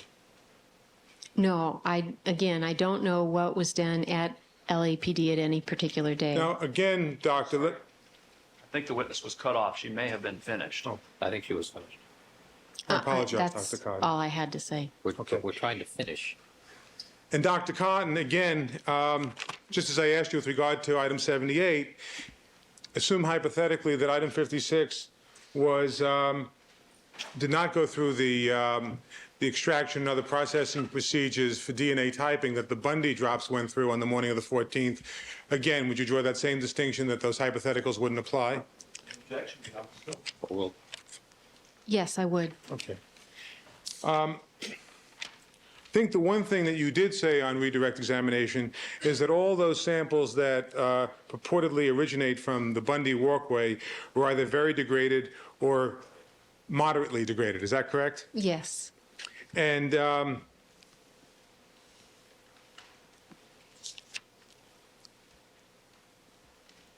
you had mentioned, by the way, that, I'm sorry, withdrawn.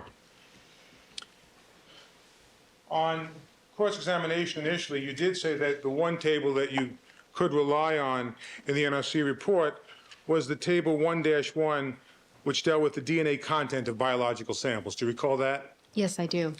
And would you agree, Dr. Cotton, that in that table in the NRC report, it states that the amount of DNA present in a milliliter of blood is somewhere between 20...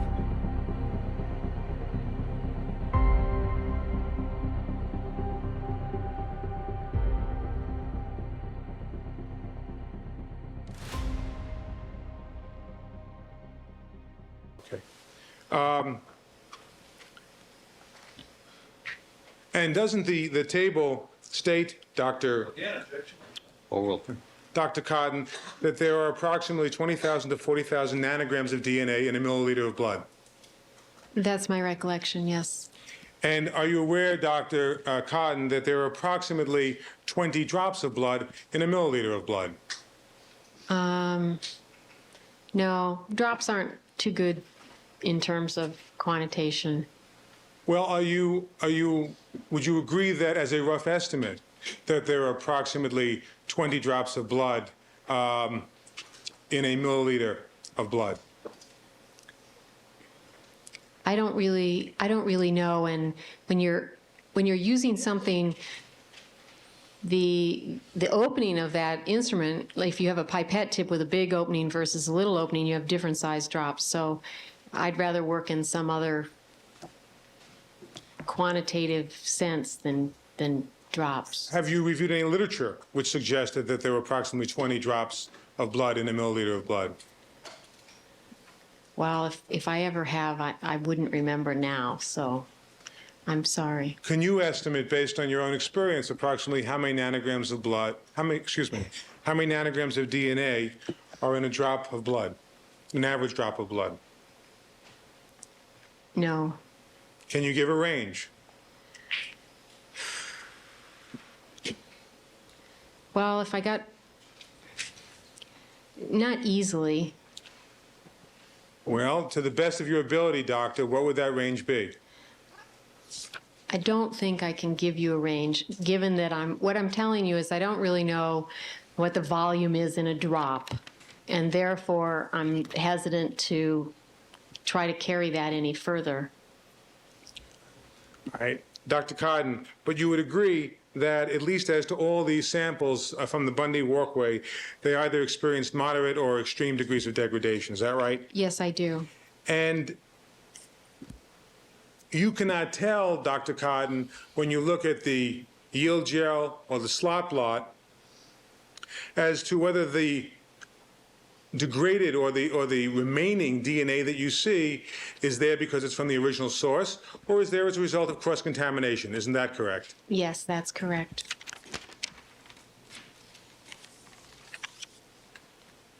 I believe you also said, Dr. Cotton, that the role that plastic bags play in preventing cross-contamination is that obviously if a sample is in one plastic bag and another sample is in a second plastic bag, that they're not going to cross-contaminate while in that status. Is that right? Yes. But would you agree, Dr. Cotton, that once the samples are removed from the plastic bags are no longer a deterrent to cross-contamination? Isn't that right? Yes, that's of course right. Dr. Cotton, when you're referring to the reagent blank control lighting up two DNA dots in this particular case, I believe you said that that there's some discretion left to the PhDs in the laboratory to decide whether or not to retest. Is that correct? Or to report or to do some other options that might be available. isn't it a fact, Dr. Cotton, that the protocol states that when the results, that when a questionable result is reported, that it's to be interpreted by the PhDs in the laboratory? Yes. And would you agree, Dr. Cotton, that with respect to the presence of those two dots, those two DNA dots on the reagent blank, their presence on those reagent blanks was not questioned? Overruled.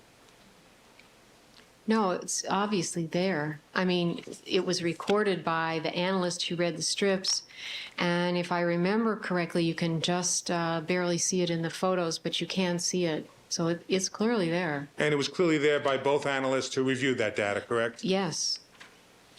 And Dr. Cotton, you also talking about how your database has approximately 600 people in it. Is that correct? If you add up all the three racial groups, taking into account you don't have the same number of people in each probe, I think it's between 500 and 600. And your database includes 5 different genetic loci, right, for the RFLPs? Yes, it does. And I asked you, you may recall, on cross-examination initially, if you could find out for us as to how many people in that African-American database you actually ran all 5 genetic markers on. Do you recall me asking that question? Yes, I do. And I believe you said you could find that out overnight. Is that right? That's right. And Dr. Cotton, how many members of your African-American database have been subjected to all 5 genetic loci in this case? Well, somebody took the sheet from me. I'm sorry. It's not very many. Is it 2? Yes, of all the blacks, there are only 2 that are across all 5. 2 people in the entire African-American database have been subjected to all 5 loci in your laboratory. Is that right? Well, that's true. It's Now, Dr. Cotton, Sorry, could the witness finish the answer, please? Yes. I don't think that's a critical feature. okay.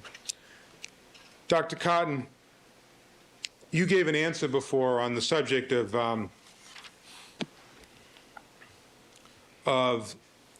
the assumption of independence of these different genetic traits. Do you recall that? Yes, I do. And would you agree, Dr. Cotton, that that issue, okay, that as to that assumption of independence, is a question that arises in the province of population geneticists? Yes. And Dr. Cotton, do you consider yourself an expert in the field of population genetics? No, I'm certainly not an academic expert in the field of population genetics. I know a lot about it as it pertains to forensic DNA typing, but there's much more to know beyond what I know. And so you wouldn't consider yourself an expert in that field? No, I don't think so. And Dr. Cotton, you said at the very close of the redirect examination that these statistics that you put up on the board only tell you about the rarity of a particular profile. Is that correct? Yes, that's what I said. And so would you agree, Dr. Cotton, that those statistics tell you nothing about the probability of a false positive at LAPD? Yes, of course, that's right. No further questions. 1 second.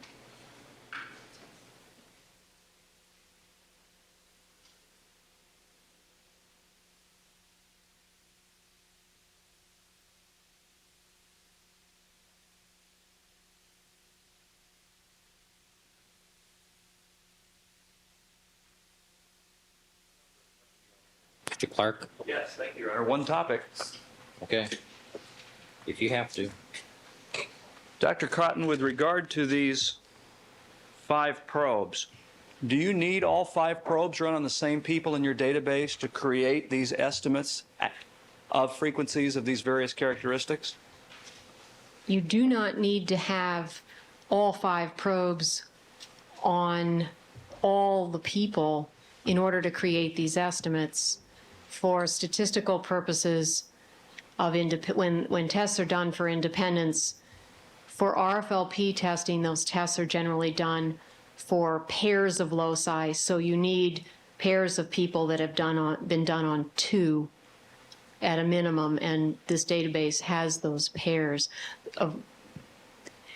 It isn't that more information can't be gained if you have people across all 5 loci, but we do have enough information as the database exists for those tests of independence to be done.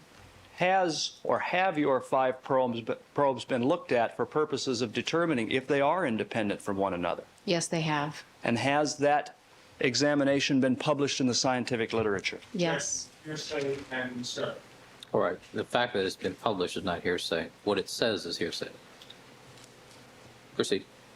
I'm sorry, was the answer yes, Dr. Cotton? It has been published. And was that publication an examination of your database and a determination of independence of these 5 probes? Objection.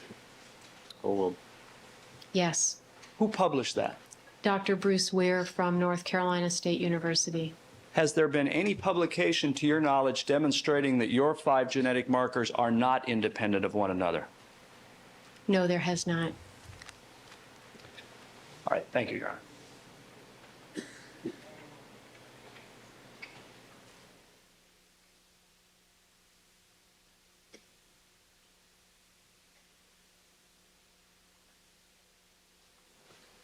Dr. Cotton, but in this case, when you calculated the frequency of the rarity of Mr. Simpson's genetic profile, you did rely on all 5 loci, is that correct?